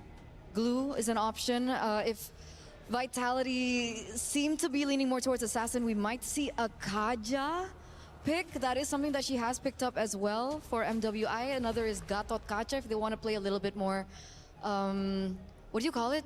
Counter engage against the Atlas. The Revitalize is good as well, making sure you stay in the fight for a very, very long time. Yeah. So yeah, 20 seconds in, I kind of feel like between Gatot as well as Glue would be a pretty good ban here, just to make sure that they don't have that in the bag. And in terms of the EXP, okay, it looks like they're banning out the Gatot. Yeah. Na'Vi, I think if they want to set up for Glue, just pick up a very strong EXP and then see if it's glueable, and then it should be good. So we're still sure that this Alice is going jungle? No sé qué esperar. Well, given the run, they did win with that. Okay, they show up the Glue now. It still could be a roamer. What, the Glue? The Glue. I think it's 100% a roamer. I think this is XP, Alice jungle. Yes, I think Alice jungle and Glue is going into the roam. So pattern-wise, I agree, but there is still a possibility. Okay, let's see here. For Vitality, I'm looking at the jungle here. The Nolan is still open if they want to try for that again. And honestly, Ling is not bad because there's a lot of squishies here that she should be able to kill off very, very fast. Especially when you have the Esmeralda and the Claude. It does make it so that you don't have to worry about your siding, and that's why they have the Ling. So now Na'Vi, in terms of the EXP, I think they need just a bit of crowd control, so the Paquito wouldn't be bad. Just try to avoid the Esmeralda and you're good. The other option would be an Arlet, but the problem is Arlet loses so hard against Esmeralda. I like the Paquito. Like, just in case this goes to, the later stage of the game like we saw in the previous game, the Paquito is still the king of the far lane, especially the Paquito is not falling too far behind of the Ling. The Paquito should be able to control the far lane. I'm looking at Paquito or Freya. Both should be serviceable here because Na'Vi looks like they're going back to something that's comfortable for them. And now Vitality, they're just drafting for any kind of weaknesses that Na'Vi has showed. So I'm liking Vitality's draft. It looks sound and it looks like they should be able to do it quite well. Instead, they go for the Balman, which I think is good because going back to the tanks might be the way to get the win. That's the flex. That's the flex. The teams have gone back and forth. It's Na'Vi and Vitality both going for a championship. But the reality is Na'Vi needs to shut Vitality down now. Get rid of their momentum. If they don't do so, Vitality will be one round away after this to a championship. It is essential. Na'Vi ties this series up 2-2. But if they can't, they will be in trouble. This map means so much to both rosters, but who's finally going to get it? It's Na'Vi, it's Vitality in Grand Finals. Mirko, Gideon, let's get Map 4 started. Thank you, Reflections. Dear Lord, We've been waiting for this. Already, our defending champions are one step away from putting their key into the totem pole, unless Na'Vi can do something about it. Just so close, yet so far, and at the same time, at least now they don't have to worry about neutral objectives. They got the Bauman for themselves. Unless she gets CC chain, right? That's the thing. The Bauman will win out in 50-50s, and I think Na'Vi, they just always went for 50-50s instead of trying to zone the Bauman to make it a little bit more equal. I think right now Vitality have enough damage, they have enough burst as well to blitz it, plus they got the CC from the Atlas. Again, last game, Atlas was banned by Na'Vi, so they couldn't take it to counter the Bauman. This time around, it's on the hands of Vivian, who already had a fantastic game on Cho. And they want to do even better this time around. Not to mention that at least looking from Rain, looks like they have pulled yourself together and make sure that the Purify comes up a little more often. Little Wander will fall into Keishi's hands. And at this point, you're thinking, hey, with the upcoming Turtle, what would be the worst possible outcome? I think it's really if Vivian ends up dying early, or maybe they catch out Cine. It shouldn't be ideal, but at the same time, I would imagine that, like, hey, if they are able to contest or break apart that mid trio, they've got some work cut out for them. A ver cómo les van esta primera. You have to look at the pattern, though, Mr. Gideon. Primera partida. So far in the knockout stage, Vitality have always dropped a map, a game. Against Falcons ID, they dropped the game. They were able to take the entire series 2-1. Then we continued on to just yesterday in the semifinals, where they dropped the game again against Geltech Cyber Team.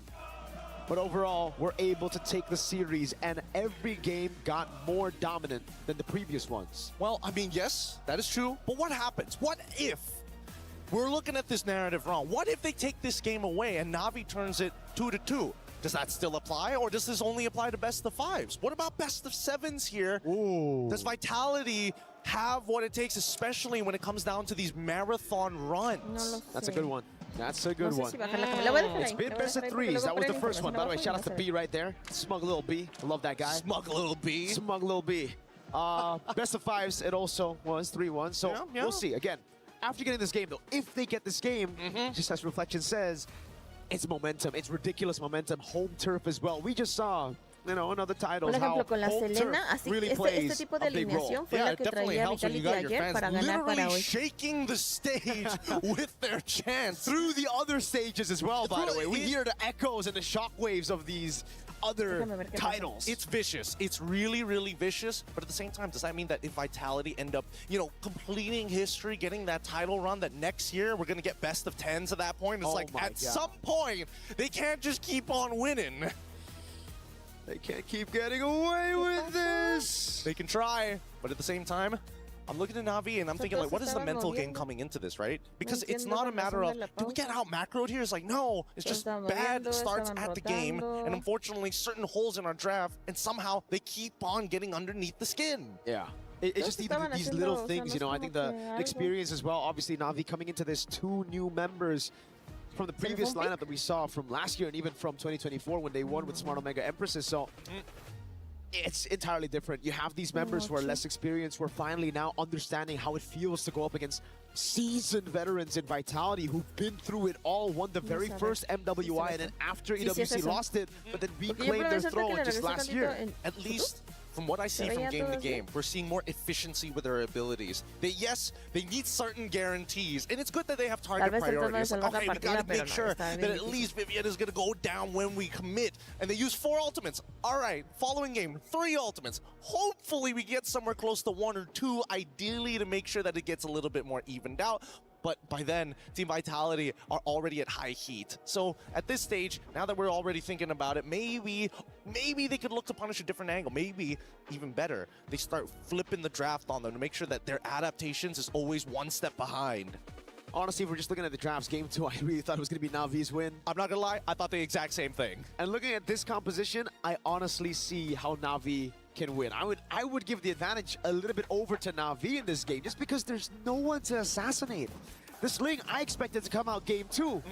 Game 4, they pull it up here against a Lilia who has black shoes, against a Moskov who should be able to just jump out of the Tempest of Blades and also pinning her down.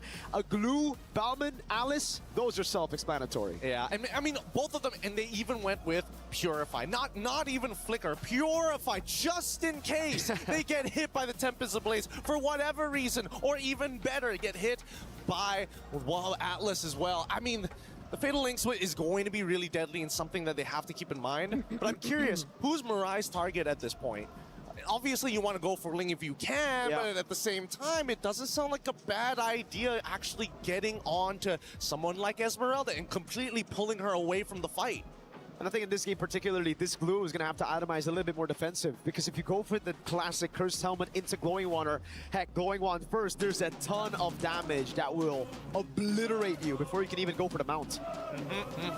They got to keep a lot of things in mind here. Thank God for the Vitality fans maintaining the energy in here, making sure that nobody is going to get a little sleepy or getting bored in that audience, especially with a chant like that.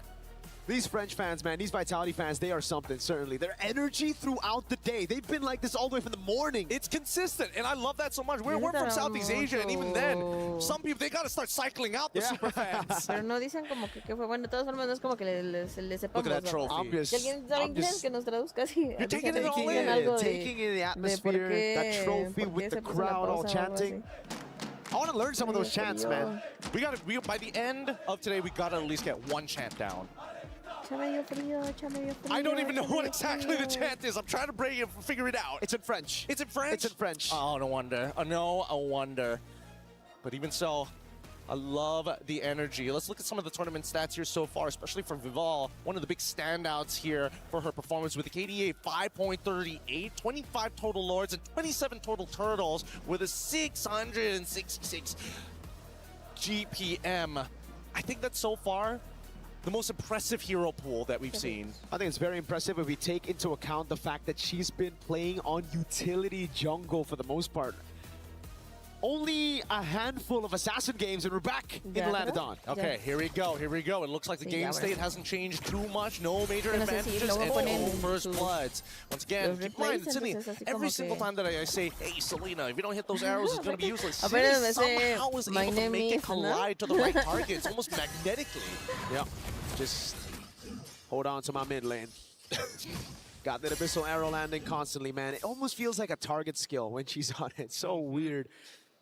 Strange. Maybe the hitboxes just double up. I don't know. But at this point, here we go. We haven't seen a first blood, and we're expecting at least something here on the first turtle take. Yeah, Vivian's on there as well. They're trying to delay this for as long as they can because they know, I don't think... Oh, what? Fumieko with the steal, the retry! Oh, a disaster at the start of the game! They're able to pick up some kills at the end of the day right now, but the turtle didn't go to Na'Vi. Fumieko gets another on top of the turtle, and now it's Rain. Who's next for Fumieko? How? What happened? Oh my God. I think if we pull up the replay, I'm fairly certain Keishi got hit by the falling star move. Vival got in quickly and retreat, and it was just the auto attack. We need a replay of that if we can, you know. Oh, thank you, Zipper. Thank you. Here we go. Keep your eyes open, okay? Hits. Oh, it's the Abyssal Arrow! No way! Every single time you count out the Selena somehow squeezes out the perfect amount of value. Oh my God, it's a target lock ability when it's on her, man. How does she find that? They're literally threading the needle! In the middle of oh my God. People literally weaved it through. I don't know. I got no explanation for it, but great play. No matter what, they still nail. Oh boy. That's the thing, right? On the Glue, when you're up against a Ling, just Tempest of Blades and oh my God, Fumieko, you stole a turtle already. Calm down.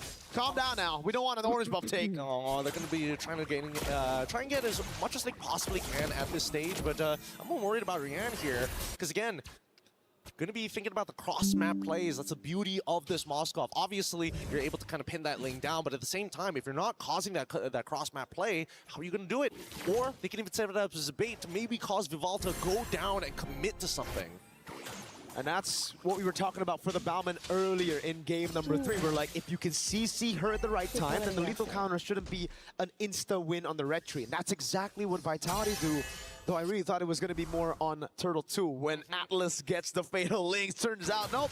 With the Abyssal Arrow is pretty good. Mirai goes in on Vivian. Don't think it's going to be a mount. It's just a bit of poke onto Vivian with the rest of the team as they go and contest for Turtle 2. Yep, they just got to slap him up here. And look at this. I just love the fact that Navi's already prepared on that purple buff. Yeah, Falling Star Moon in the back line now onto Keishi, forcing Rihanna away. Again, it's going to be the Retrico Vivo. They sold her perfectly now. The time of the blaze lands. 3-man knock with immobilization lands with the times on the pass, and Vivo won't be able to get on Rain. It's a 1-for-1 with the turtle on the hands of Vitality. Now Asini goes up to try to help Vivo. Dangerous game here for both sides. Keishi, unfortunately, that lethal counter was just a little short. Couldn't get past it. Vivian pulled her away in the middle of that fight. Vitality's already looking in pretty good shape here, but now this 1.3k lead, we should know what to expect at this point. We've already seen it happen 2 games in a row now. And you can't even blame Keishi. You got a Falling Star Moon that you got to dodge. You got Vivian who's constantly on you, and the rest of the team, they were trying to peel too. It's just they don't have the resources to peel. This is kind of a composition made to dive, made to look for damage, especially Ayanami. It's just tough because Vivo can just pop in Tempest of Blades, Orange buff, there you go. It's a take with a lethal counter. That's what you want to see. But unfortunately for Balmond into the Ling matchup, it starts to become a lot harder once Vivo is in a position where she's 2 levels ahead of Keishi. Every single time you want to take a buff, as long as I can force you to use your ult on your buff, you ain't touching mine. Look at the shove from Chell. Double lane for Rian, trying to get closer. Finding a way to close the gap on goal. Chell, though. Oh, this is a greedy move. She gets it, and the VMI back, despite the Spear of Misery. Nicely done, nicely done. It's all these small little wins that are just going to start stacking up. Hopefully, it's not going to cause that mental damage again, which Vitality, they know how to apply, especially with the way that they play the game in the late stages, how they chokehold their enemies. But now, I would imagine that Vitality, ideally, they need to start getting this lead back. And so far, we do see that Rain getting zoned out by Fumieko pretty early on into this bout, as there's only 10 seconds left until the next turtle. Ayanami, oh man, Cine is just so aware. Spots her instantly with a trap. Ayanami forced out of the bush. Lethal take already earlier for Vitality. That gives a little bit more vision to the rest of the team. Navi got tempo in the mid lane. They're going to have to dance around for a little bit. They didn't set enough Abyssal traps. Asini is going to hold on to it for now. They don't want to have the perfect position around this lord because there's no reason to be around this turtle at this point of time. And wait, hold on, bottom side. Looks like Rian, you're taking a good chunk of that Blazing Duet. Cine. Es que Vitality le va a dar la vuelta. The SOD lands, but whoa, Rian goes for a Bibble. Sees the angle. Oh no, Rian in the bottom lane. 3 members coming around, and it's Cine who picks up the kill. Na'Vi weren't even on the turtle, so it gives Vitality a way to still respond to this. They have hope. They got to clear this out really, really quick. No Finch points as well. Fatal Link knocks her up again. This time it's Keishi who still secures it. Gets a double on the whack as well. All right. At least Navi was able to get something off this. Yes, it did come at the cost of a little bit of scaling time, but it's not the end of the world. And City just trying her best to get away from the scenario that Rain is trying to force upon her. No flicker. The trap lands. City gets an arrow as well. Now it's Vivo with a walk up too. He's going to go on to Rian. Tempest of Blaze ready. Rian just spawns. She just got back in lane. And she is dead. City gets traded over. But I think for now, Vitality will think that was already a lost cause on the Selena. So we get 1 on top of it. Outplayed. And I can't believe it. I can't believe it. City, just great awareness overall. Set it up perfectly for Vivo. And that's exactly what you want to see. Especially when you know, hey, I'm playing Selena. My usage isn't to be consistent damage. I'm a little bit of burst, and I don't scale very well in the late game. But you will love these stuns. Rian doesn't like it. I don't think Na'Vi likes those stuns, man. I mean, Rian could have purified out of it, so... She's got to hold it, man. She's got to hold it still. If it's Abyssal Arrow, don't use it. If it's Fatal Links, that's when you use it. Yes. Because if it's Falling Star Moon, there's just too many layers. There's too much. Ideally, it all comes down at once, and hopefully you don't die. But like you're praying at that point. Oh God. I mean, at this point, even attempts to blaze, you can have to purify out of, right? Like the knockup itself might kill you, and if it's an arrow doesn't land, but it's zoned Ayanami away, just enough for Chell to pick up a turret up top. And you have to take a look at this. Rian, the 2 deaths has set her behind so much. 2-level lead earlier. Rian finally gets to level 10, but that means, oh my god, these arrows are point click. Yeah, they are point and click. Let's pull up the eye. Whoa, hold up. What is going on here? Vivian's just having a bit of fun on the Atlas, you know? You're trying to open up the map through the mid too? I mean, like, you're trying for a lot here. Na'Vi has seen that 3 games in a row. I don't think they're going to let it happen 4 times.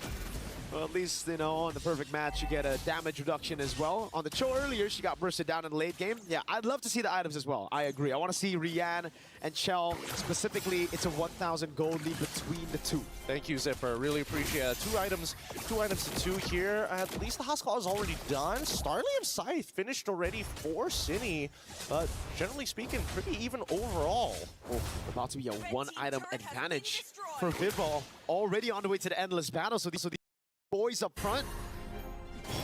I have breath there. Won't be too beefy anymore with the endless battle. That's true damage that Vivo is going to be able to do. Once again, the dancing begins. And this is where it's going to get really, really difficult because Chell, once the Trinity is already complete, will be able to kind of just soul. They can just hold it hostage for as long as they want. While as you can see, on the opposite end. They have to respond to this. Last time Na'Vi lost all their inhibitors, they dragged it out about 30 minutes, and even then still couldn't get back into this game. So it's better to save the early mid before we get to that point. And it's just going to be the constant dash over from Vitality, dancing away with the Lord, utilizing Cine to clear down below with the Season Hunter, I guess, bro.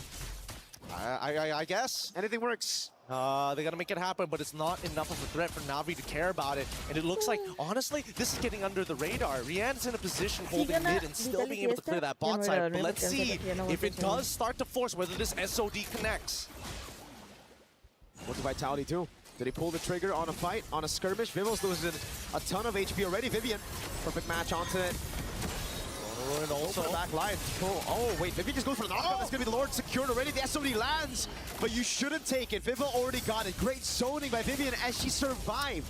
Yes. Oh wait, Rian did eventually take it for some reason and decided, you know what, I don't want to push down on that bot side. I got to go save that top side instead. I thought it would be better to get a tier 1 in the bottom lane instead of SODing into a 4v5, but now Vitality, they, well, should be happy with that. No trades at all. Na'Vi don't get any gold in their pockets from that.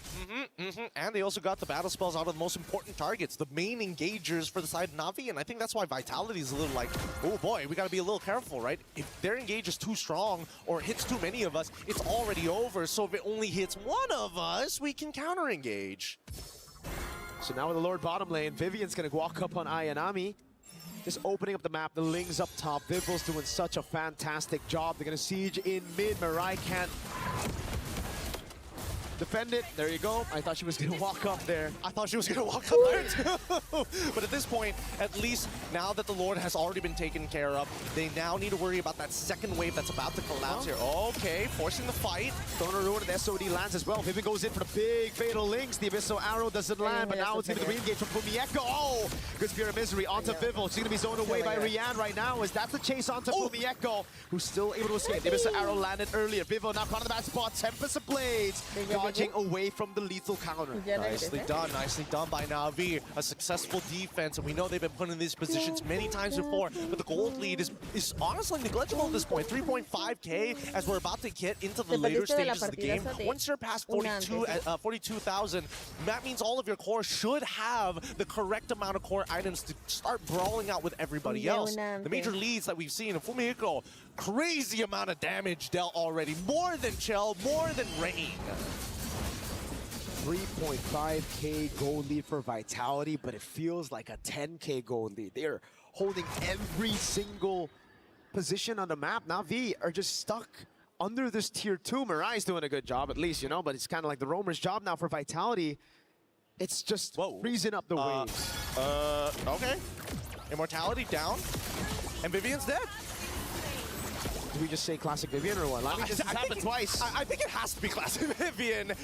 Don't worry. But honestly, it comes at almost little to no loss. It's not like it was a fat shutdown anyways. G flicker. Yeah, and which is pretty big. Well, that is true. I can't. Ooh. Sí, en Is that serio, unforgivable? gana ya Vitality. I'll forgive it in like 96 seconds. Ya finalizamos. O sea, para mí, Ya terminó el torneo. Lord's going to be up in 15, though. Vivil's doing a good job again, O sea, just shoving para in mí bottom ya hay lane. ganador. Stopping Na'Vi from getting Literalmente. any capitalization, any conversion on the objective. Ya no habría más que decir. Well, this is greedy from Vivo. Más que Wait a felicidades al second. ganador. It's okay. Tempest of Oh my Blades will God, get her she out. still got it with a retrieve. Yeah, and I mean, that's the funniest part, because now that the lethal counter is out, all there's left is Keishi's retribution, so they just have to wait it out. 20 seconds, Keishi's trying to burst it down. The missile arrow lands Cine. And go for a bit more poke now as Na'Vi go for the gamble. Straight up on the Lord, but Pumiyeko's going to do a good job. Falling Star Moon to the back line right now, zoning them in the back. Forcing the slams down to pass, and now Cine walks up with the missile arrow. 8 seconds for the retribution on Bivol. Ayanami with walk up again. Vivian doing a good job zoning. Perfect match. Keishi walking up again. That's a conceal. Chell pops in a Purify. Oh, that's a lethal counter already used. Big resources now as Bivol goes up to Tempest of Blaze. Cine making it awkward again. Going up against him and throwing a ruin. And Chell pops in Blaze into red. That's Pumieko. Shut down. Chell goes down as well. Triple kill for Keishi. Oh, the SOD does not connect. Luckily. El Lord lo Gets salvó, canceled out at the right literalmente. time. El Lord la salvó, Finally, mejor dicho. El Lord Na'Vi la get salvó. a fight in their favor. Si no, se la hubiera llevado. Imagine a world. Abyssal Arrow takes it away compared to a lethal counter retribution. That would sting. That would sting for sure, but Na'Vi play it well in that skirmish. Rian just in the back, utilizing the Spear of Misery for when Vitality jump, when they pounce on Na'Vi, and I think that's the right way. I think all this time, Na'Vi have been trying to just jump in where they should be kiting back with this composition. Well, I mean, jumping in and kiting back, it really depends on the angles, right? Because they're trying to push them into Ayanami, but at the same time still maintain presence with Mirai. So really, what do they want to get achieved? They need to make decisive choices as they crack open the mid-tier 2. Oh man, they're still walking up right now. Tier 2 in the mid lane gonna fall. Na'Vi able to crack open this tier 2 in the mid. Tier 2 up top as well. They're gonna shove it in with the Lord. Chell, ooh, risky move without Purify. Conceal coming out from Na'Vi. Slash down the pass in the back. Fatal Links only landing on one. Now throwing a ruin. Catching them immobilization. Pumieko bursted down by Rian. Chell's dealing with the wave right now. Cine walks up as well. That's Chell with Blazing Duet onto the wave. Lord gonna be taken down right now. Vivian taken low. Yep, they're still going for it. Now the Tempest of Blades now hits onto 4, and they still can't seem to push them out. To the waves, there's just nothing left to give. And Na'Vi say, you know what? Even if the second waves comes in, it's just too much pressure. We're gonna have to back up here. 800 gold lead now for Na'Vi. That lead that Vitality have been building up, that 3,000, completely gone. And I gotta say, 90 seconds have passed. I still don't forgive Vivian. Would have been nice to have. Would have really been nice to have that flicker. No matter what, it just goes to show that every little resource makes the difference. No flicker on Vivian, but not Ayanami able to flicker to close and get right on top of Shell after a Purify. There's just so many different layers that we have to keep account for. And I think even for Na'Vi and as well as Vitality, it's basically an info dump on all sides. I think one of the biggest wins though for Na'Vi wasn't just cracking open a base turret up top, but it was the purple buff mainly, taking it away from Vivo. Now takes her out of the equation, at least with dealing with the waves and the sides. Now it's Rian free on the sides, piercing through that turret onto Cine, throwing a Ruin onto Vivian. CC me with perfect match now, Fatal Links, oh my god! Without the Blazing Wind and the Nature as well. That's the all-in right now as Pumieko walks up, Rian with a dash and forward, gets caught by Ya vamos a cumplir 6 still horas. there, now she gets hurt. Oh, they want more players. The Tempest coming down. Y apenas vamos a tener 4 with the partidas. shutdown and a good O flicker sea, out from vamos a tener Mirai. como 8 horas Wind y of vamos a tener Nature las 7. saves the day. Bibble is down and it's 17 seconds for the Lord to spawn for Na'Vi. Ya no lo resiste. I get it. It's like a slightly awkward fight. Like everybody is flickering just a little bit earlier than they probably should, and abilities are coming out just a little bit later than they need to be. It's a battle of margins at this point, and they're all trying to think, hey, I gotta predict when you are going to use that dash more than reacting to it. Vitality is still trying to go for it. Vivian walks up. They dealt with the wave in the bottom lane. Vivian's going to go for the lockdown on Keishi. It's the Frozen, but no Fatal Links. Now they go on Ayanami. Lethal counter on entry, SOD lands, throwing a Ruin. Locks Vivian down, and now it's a flicker out again. A conceal now. Ayanami doesn't want to give up on the chase. The Abyssal Arrow doesn't land. Oh my god, Vivian gets away with a sliver of health. Literally 1 HP, and Vitality in a position that's not exactly in their favor anymore. Na'Vi, in a while we've seen in these past couple of games, after taking so much punishment, this is the closest they're going to go to try and get a second game to equalize it against Vitality, and that should stop the momentum. And they got the evolved Lord. Vitality already struggled clearing out the Lord earlier, and it was with this kind of composition again. The Selena not great to clear the Ling as well. Throne of Ruin, only landing into the front, but now, oh my god, the lethal counter spear victory! It connects, and now they're gonna go for the end game. Big CC, Abyssal Arrow landing in the back line. Now Chell popping blazing to win, and Win Nature. Win Nature responded over by Rihanna's balls. The Black Shoes gets choosed up by Ray, but Cine is able to crack open Immortality. Now the Abyssal Arrow again. Chell jumps back to the BMIs. The Lord is gonna still be on the base. It is Na'Vi that equalized the lead. Wow, the patience, the amount of damage that these ladies can take, the continuous momentum on top of that crowd from Vitality. Despite all of that, Na'Vi take this next game. We got a real series here. Maybe, I don't know about you, maybe we need round robins and continuous best of sevens. It's the only way to bring out the peak of their mechanics. Add in a double elimination for that one, brother. A lower bracket and we are set. So good, so very, very good. There's a lot to talk about in these games, but again, I feel like both teams are falling back into uncomfortable zones, and I think starting to get comfortable with how much pressure each other are applying. Like some threats, just once you recognize it's not a habit, it's not a problem. But we're going to be throwing it over the panel to double confirm these suspicions with the help of Reflections, Eterna, and as well as LaFell right after these messages. Pero deberían ponerse felices, ¿no?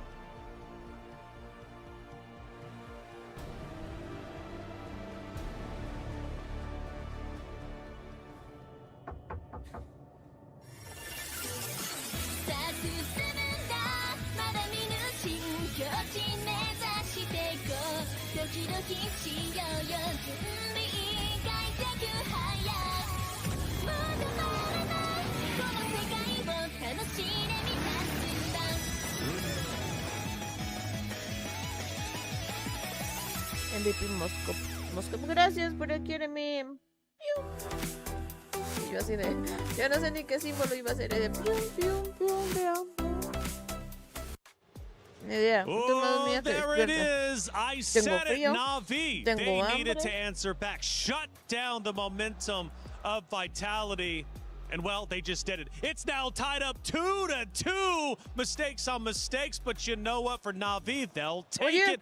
Live look at the vaults here for the competitors. We do see a couple of members from Na'Vi, but for their Vitality roster, they're now there, and they've got a lot to talk about. I gotta tell you, Taylor, this grand finals is definitely something special because this is a different level of MLBB that I'm not used to. I'm not so sure how reliable our analysis is going to be. But trust me, me and Eterna, we will try our very best to make sense of what happens. Because here's the thing. Some of their plays just defy logic. They just figure out ways to make sure it's not supposed to be possible. But they made it happen. Well, I know for Mirko and Gideon, they've been losing their minds, and rightly so. We have an incredible series. Let's see how they were reacting to some critical moments. Double up, I don't know. But at this point, here we go. We haven't seen a first blood, and we're expecting at least something here on the first turtle tape. As well. They're trying to delay this for as long as they can because they know. I don't think. Oh, what? Kubienko with the steal, the retreat. Oh, a disaster to the start of the game. They're able to pick up some kills at the end of the day right now, but the turtle didn't go to Na'Vi. Kubienko gets another on top of the turtle, and now it's Rain. First blood fight, the commentators going nuts and breaking it down as they should. That's where it started. First blood, Na'Vi already looking good. That was great, but they didn't get the turtle, right? That was kind of shocking because they are playing with Keishi on the Balman. So I would have expected that, you know, Turtle 1, Turtle 2, Turtle 3 even would have been more in favor of Keishi with the lethal counter. Now, the unique thing about Turtle 1 was the fact that Cine was there, and luckily we had that replay, and even the casters were like really shocked because it was actually the trap, the Abyssal Arrow that hit onto Keishi that disallowed that first turtle take, and at the very end of it, it was actually Fumi who got that first turtle.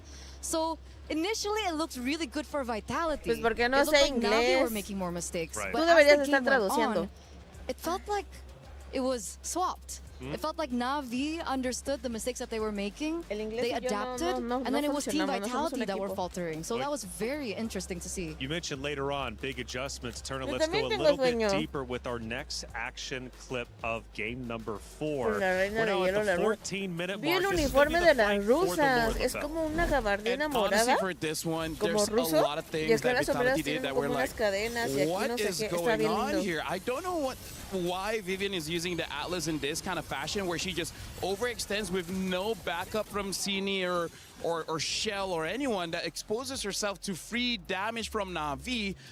Taylor, to explain it very simply, please do for me. Vitality went in 1v5 5 times. It makes no sense. Well, hold up. Además, Let's estoy take a step viejito. back to the Padre beginning de of our familia, show, estoy viejito. beginning of this series. Hablo de las You partidas. mentioned the aggressiveness sí, pero te from quería this contar region. que You mentioned the aggressiveness vi el from uniforme de Vitality. los de- One of the keys to win was to de take las rusas, y advantage está of bonito. that. I feel Está like muy Na'Vi bonito. is doing exactly that. Hey, that's right. But the thing was, like from the games that they were winning, Don't crash out. I'm trying my best All right. not to crash All out. right. I'm trying my best not to All crash right. out. But it's usually calculated aggression. It's usually still aggression with a certain motive Está in muy mind. diferente Either they de lo want to, normal, trade o for sea, la objective or trade Porque for no creo que sea just el uniforme, something porque abajo else traían on ya the el map uniforme. structure, Pero anything. como la But gabardina estaba here linda, estaba was chulo. so weird. Like Vivian got caught out so many times. I even heard Gideon mentioning Vivian just doing Vivian things, and that's not a good thing. Very interesting stuff happening here on the main stage.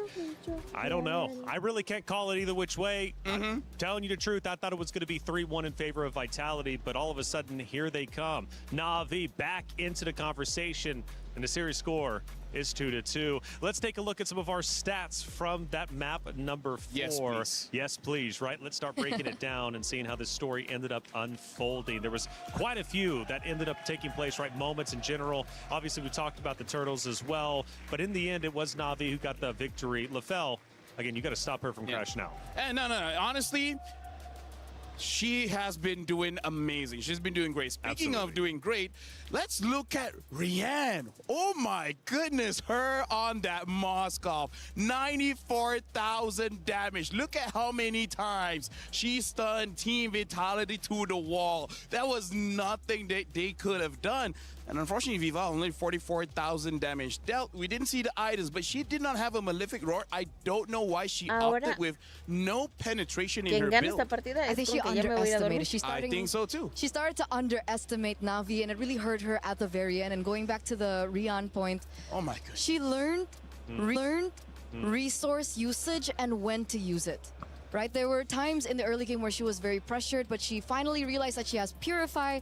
And then she saved most of her kit to make sure that the counter engage can still happen from them. Now, on this very stage in week number 6, we're going to have a special title, and it's called Chess. I'm sure you've heard of it. Rose had an opportunity to sit down with a very special guest, French chess grandmaster Maxime Bachir-Lagrave. Rose, come on, what did we have to say?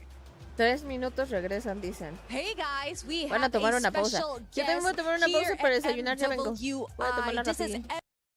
MVL. He is a chess grandmaster for Team Porque ya Vitality. tengo How are hambre. you? I'm good. I'm having a blast here. You're having a blast. How do you feel watching MWI so far?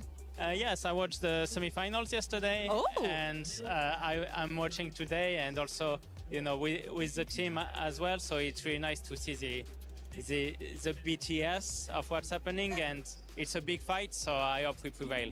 Yes. Now, MVL, I gotta ask you, do you play any other games aside from chess? A few, like I played a bit of FIFA mostly. I tried Rocket League, but not too difficult. It's not for everyone, I understand. So, you know what, I gotta ask you, what do you think about, you know, MWI and all women's league? How do you feel about it? I think it's great. You know, in chess we have a lot of tournaments also only reserved for women. So, but hopefully it happens at the EWC in the next few years, but it's not up to me. Okay, that's interesting. I never knew that there was a lot of female-only tournament for chess. Yeah. You know what? I love the women empowerment. So I want to ask you, is there anything you want to say to the girls from Team Vitality who are playing in this grand final stage? Oh, I mean, I believe in them for sure. I see they win almost every match. They're big favorites, and I can see they play well, and it's a big fight. And I think we will prevail. Oh, wow. Thank you very much, MVL, for dropping by our stadium. Thank you. Good luck on your match when it comes. I wish you the very best of luck. That's it from us, guys. Throwing it back to you guys.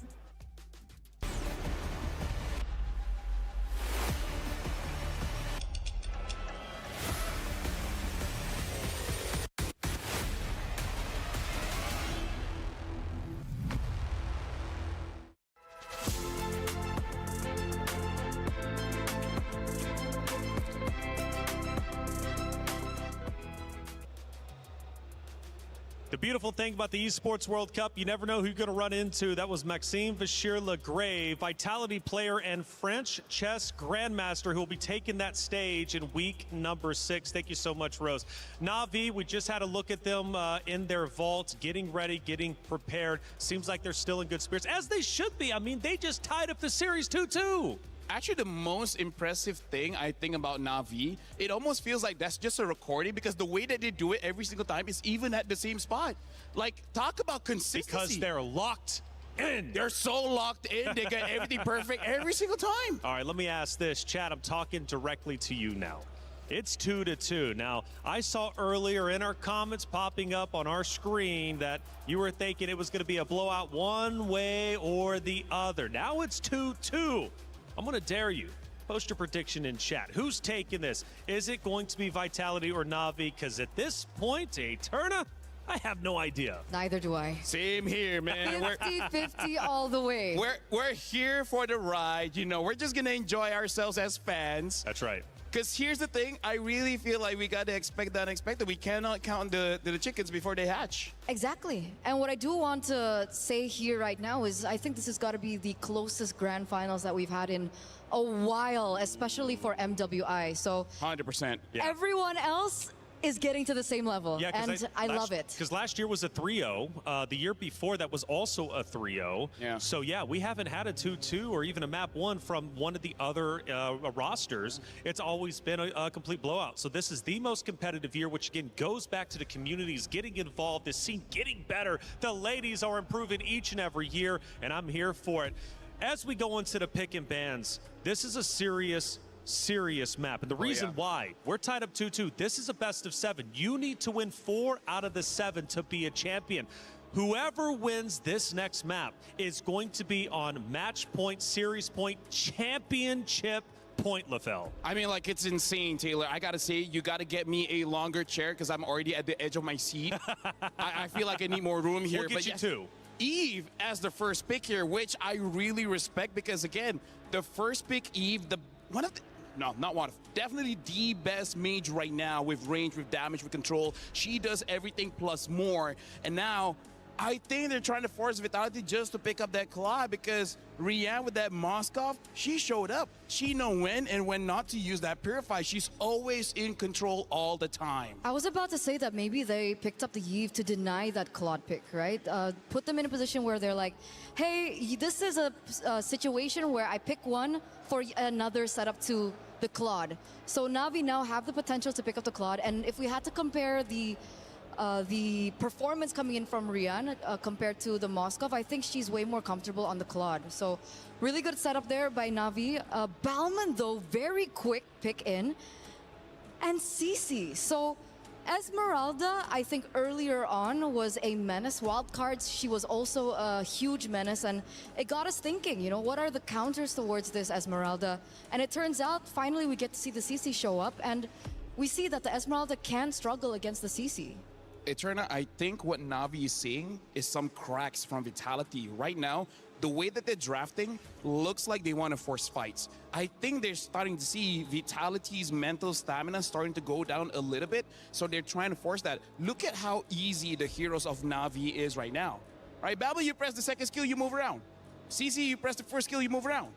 And then Eve, you just, poke with your first skill. So right now, Vitality's showing up with the Ling, the Esmeralda, as well as the carry.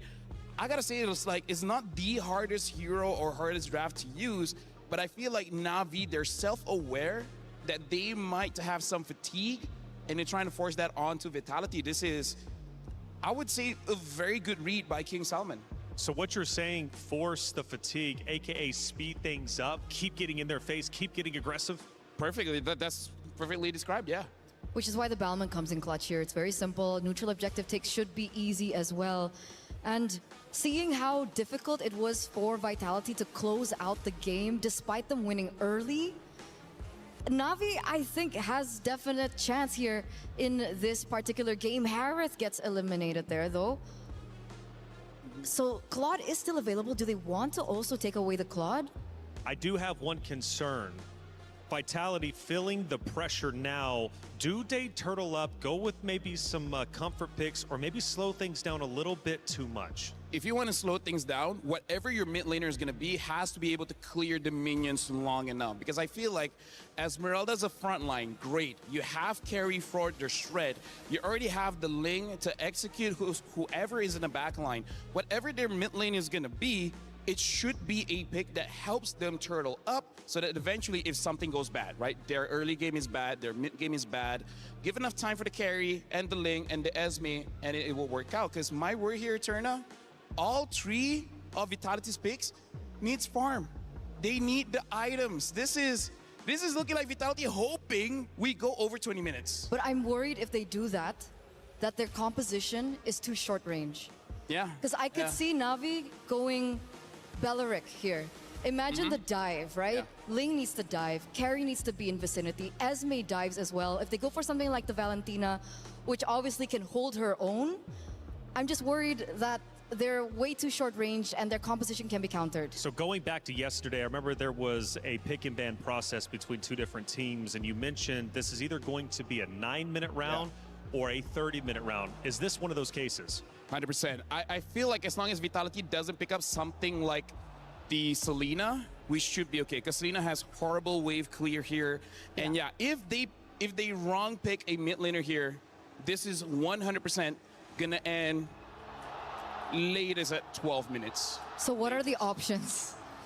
Honestly, Lilia is not bad. Because again, yeah, it's short range. It's not like the best option you would want. If you're courageous, you can go for something like a Pharsa, because no matter what, you need early burst. You need someone that don't need no items and clears waves.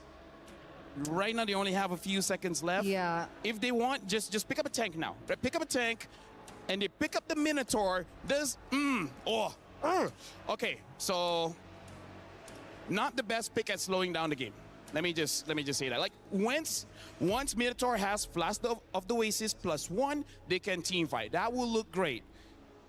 But right now it doesn't look that great. They have a little bit more leeway, I think, in the early game because of the fact that the Minotaur can go revitalize. So there is a little bit more versatility in the lane. But again, this mid lane is going to be really important. Do they want to pair this Minotaur up with someone that is strong in the back line? Like, do they want to go burst, like something like Gord and so on and so forth? Because if they go Pharsa here, I feel like the Pharsa is super vulnerable to both the range up against the Yve and as well as the CC that can go into the back line. And now they have to think about the Kalea on top of that as well. So right now it's like, oh, you guys got an advantage with heals. Now we also have a heal in the form of Kalea. And this time it's going to be easier for them to catch the Ling, the carry, as well as the Esmeralda. So this is one of those cases, maybe if you pick up a Valentina, it will still be okay, because one of the advantages for the Minotaur is that jump, it does quite a bit of damage, and then a Valentina should be able to burst them out. And the important thing is the counter engage setup. Yeah. I do understand that the Gatot is banned here, and Vitality have already forced in the Minotaur. Luckily, there is no Gatot for the Kalea, but I do still see a layer of counter engage setup that can happen if Vivian is patient enough with her Minotaur. And now the Lilia does get picked up.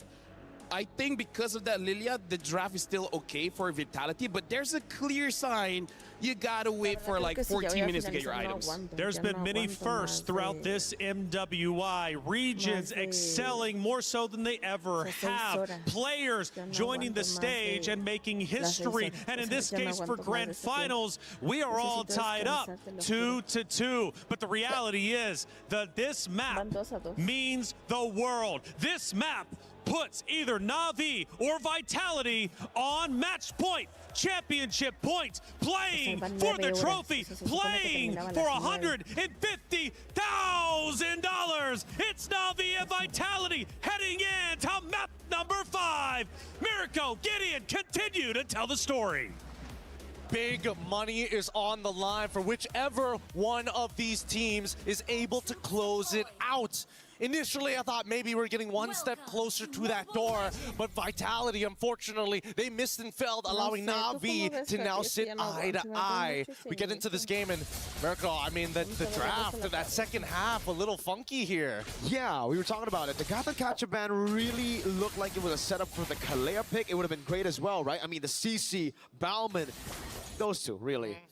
Very vulnerable to a single target lockdown, especially when you have a carry already. So they picked the Minotaur instead. I am guessing just more on pure neutral objective control.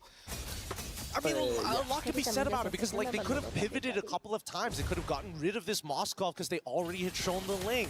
So this is why I think that second half, that first half was okay, but that second half was a little strange. But now that we're already in this, notice that Ling already taking marksman emblems, fighter emblems traditionally for that Balomon.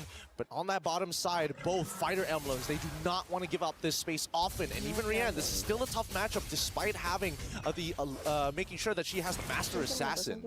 Even the Esmeralda pick, you know, they already saw the CC picking it into the CC. Now you really see why she had to go Vitality and Festival of Blood for the emblem choices. Really just needs to survive in the lane.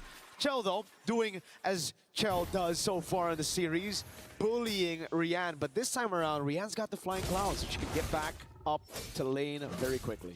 Currently, -1 in the minions as of yet. Hopefully, she's able to pick up the rest of it because Shell's going to zone her out as much as they can. Down by bot side, though, nothing much is going to happen. Fumiko definitely 100% understands that this is not a winning matchup, but also just not giving the stacks on over. Don't let Ayanami hold on to it for as long as they can.